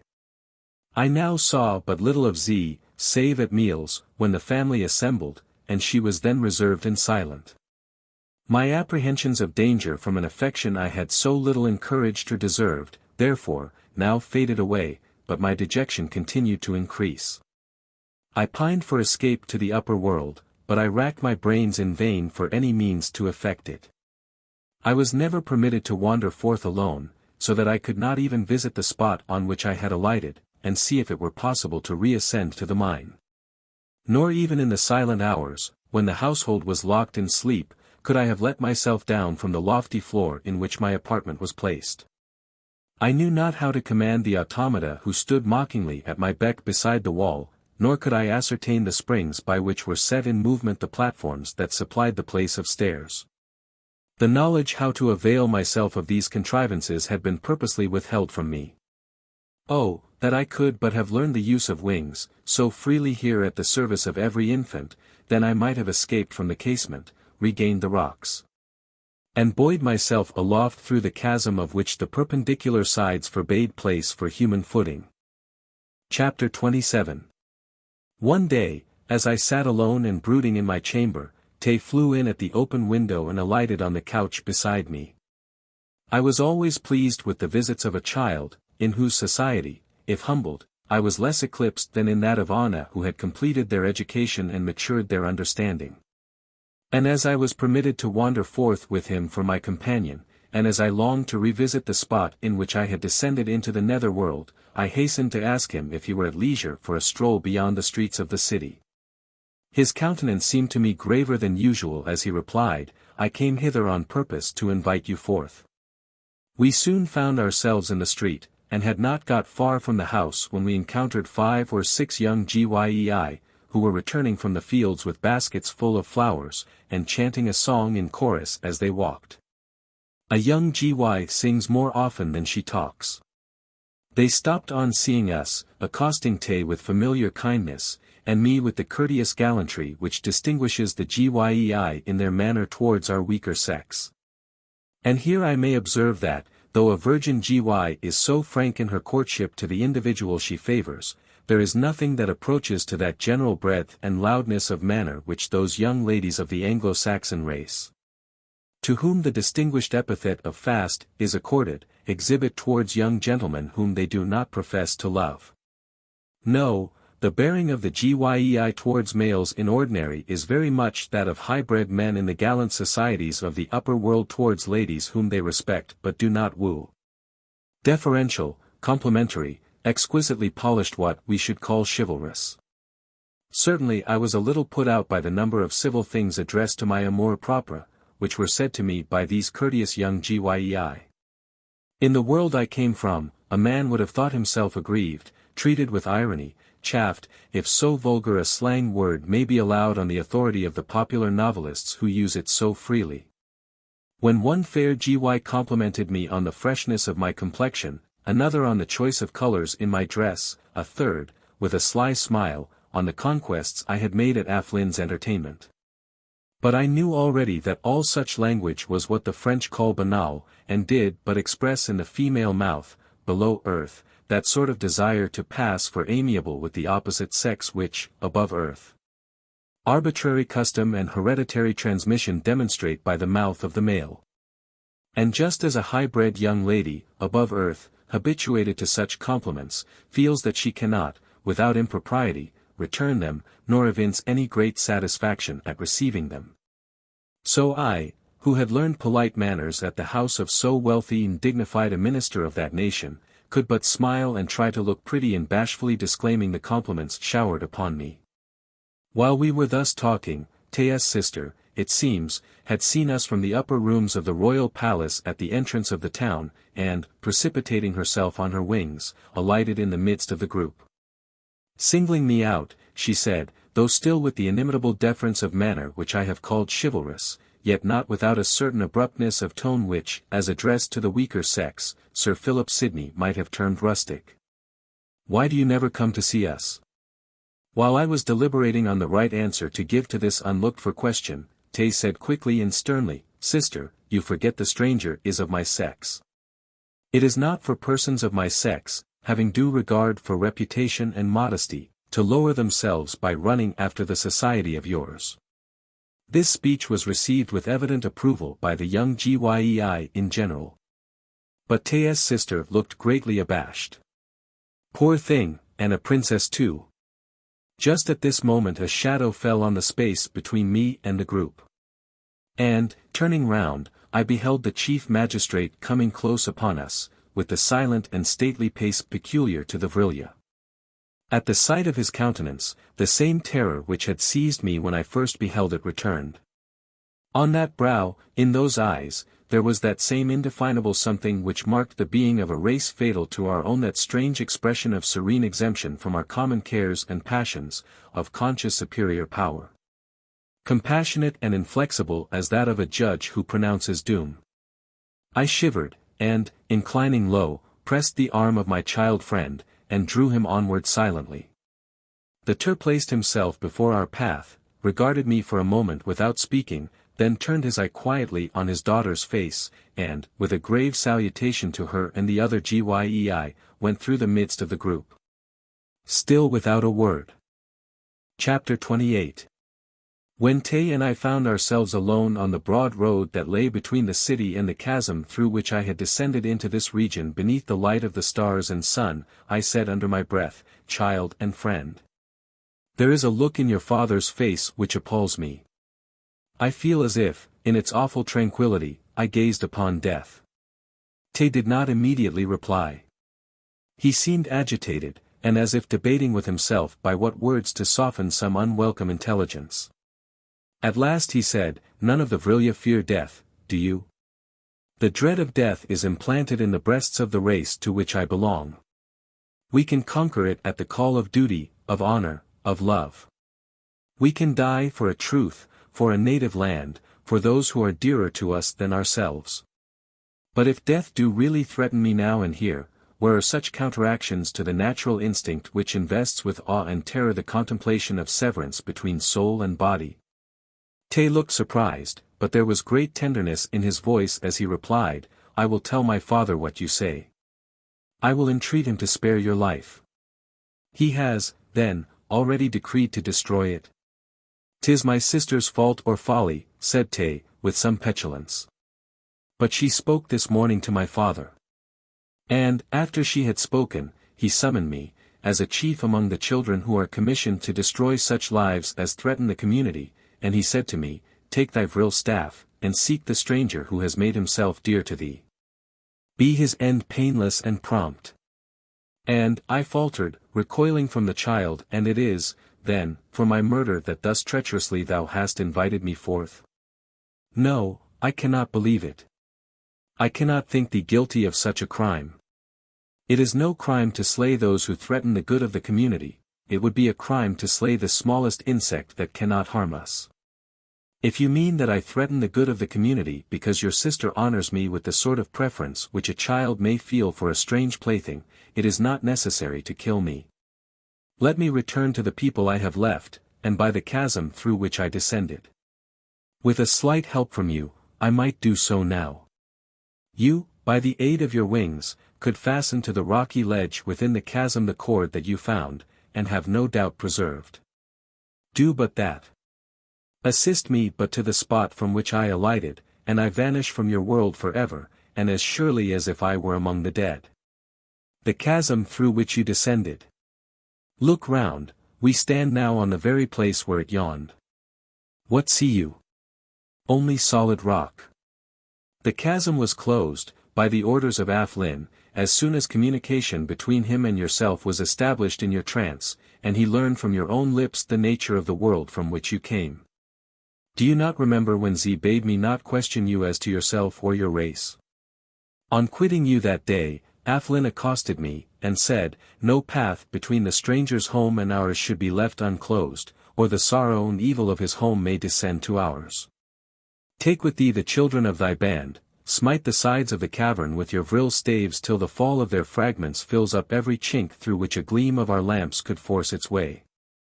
As the child spoke, I stared aghast at the blind rocks before me. Huge and irregular, the granite masses, showing by charred discoloration where they had been shattered, rose from footing to rooftop, not a cranny. All hope, then, is gone, I murmured, sinking down on the craggy wayside, and I shall never more see the sun. I covered my face with my hands, and prayed to him whose presence I had so often forgotten when the heavens had declared his handiwork. I felt his presence in the depths of the nether earth, and amid the world of the grave. I looked up, taking comfort and courage from my prayers, and gazing with a quiet smile into the face of the child, said, now, if thou must slay me, strike. Tay shook his head gently. Nay, he said, my father's request is not so formally made as to leave me no choice. I will speak with him, and I may prevail to save thee. Strange that thou shouldst have that fear of death which we thought was only the instinct of the inferior creatures, to whom the conviction of another life has not been vouchsafed. With us, not an infant knows such a fear. Tell me, my dear Tish, he continued, after a little pause, would it reconcile thee more to departure from this form of life to that form which lies on the other side of the moment called death, did I share thy journey? If so, I will ask my father whether it be allowable for me to go with thee. I am one of our generation destined to emigrate, when of age for it, to some regions unknown within this world. I would just as soon emigrate now to regions unknown, in another world. The all-good is no less there than here. Where is he not? Child, said I, seeing by Tay's countenance that he spoke in serious earnest, it is crime in thee to slay me. It were a crime not less in me to say, slay thyself. The all-good chooses his own time to give us life, and his own time to take it away. Let us go back. If, on speaking with thy father, he decides on my death, give me the longest warning in thy power, so that I may pass the interval in self-preparation. We walked back to the city, conversing but by fits and starts. We could not understand each other's reasonings, and I felt for the fair child, with his soft voice and beautiful face, much as a convict feels for the executioner who walks beside him to the place of doom. Chapter 29. In the midst of those hours set apart for sleep and constituting the night of the Vril-ya, I was awakened from the disturbed slumber into which I had not long fallen, by a hand on my shoulder.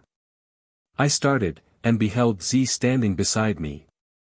Hush, she said, in a whisper, let no one hear us. Dost thou think that I have ceased to watch over thy safety because I could not win thy love? I have seen Tay. He has not prevailed with his father, who had meanwhile conferred with the 3 sages whom, in doubtful matters, he takes into counsel, and by their advice he has ordained thee to perish when the world reawakens to life. I will save thee. Rise and dress. Z pointed to a table by the couch on which I saw the clothes I had worn on quitting the upper world, and which I had exchanged subsequently for the more picturesque garments of the Vril-ya. The young Gy then moved towards the casement and stepped into the balcony, while hastily and wonderingly I donned my own habiliments. When I joined her on the balcony, her face was pale and rigid. Taking me by the hand, she said softly, see how brightly the art of the Vril-ya has lighted up the world in which they dwell. Tomorrow that world will be dark to me. She drew me back into the room without waiting for my answer, thence into the corridor, from which we descended into the hall. We passed into the deserted streets and along the broad upward road which wound beneath the rocks. Here, where there is neither day nor night, the silent hours are unutterably solemn, the vast space illumined by mortal skill is so holy without the sight and stir of mortal life. Soft as were our footsteps, their sounds vexed the ear, as out of harmony with the universal repose. I was aware in my own mind, though Z said it not, that she had decided to assist my return to the upper world, and that we were bound towards the place from which I had descended. Her silence infected me, and commanded mine. And now we approached the chasm. It had been reopened. Not presenting, indeed, the same aspect as when I had emerged from it, but, through that closed wall of rock before which I had last stood with Tay, a new cleft had been riven. And along its blackened sides still glimmered sparks and smouldered embers. My upward gaze could not, however, penetrate more than a few feet into the darkness of the hollow void, and I stood dismayed, and wondering how that grim ascent was to be made. Z divined my doubt. "Fear not," said she, with a faint smile. "Your return is assured." I began this work when the silent hours commenced, and all else were asleep. Believe that I did not pause till the path back into thy world was clear. I shall be with thee a little while yet. We do not part until thou sayest, "Go, for I need thee no more." My heart smote me with remorse at these words. "Ah!" I exclaimed, "would that thou wert of my race or I of thine, then I should never say, I need thee no more." "I bless thee for those words, and I shall remember them when thou art gone," answered the GY, tenderly. During this brief interchange of words, Z had turned away from me, her form bent and her head bowed over her breast. Now, she rose to the full height of her grand stature, and stood fronting me. While she had been thus averted from my gaze, she had lighted up the circlet that she wore round her brow, so that it blazed as if it were a crown of stars. Not only her face and her form, but the atmosphere around, were illumined by the effulgence of the diadem. "Now," said she, "put thine arms around me for the first and last time. Nay, thus, courage, and cling firm." As she spoke her form dilated, the vast wings expanded. Clinging to her, I was borne aloft through the terrible chasm. The starry light from her forehead shot around and before us through the darkness. Brightly, and steadfastly, and swiftly as an angel may soar heavenward with the soul it rescues from the grave, went the flight of the GY, till I heard in the distance the hum of human voices, the sounds of human toil. We halted on the flooring of one of the galleries of the mine, and beyond, in the vista, burned the dim, rare, feeble lamps of the miners. Then I released my hold.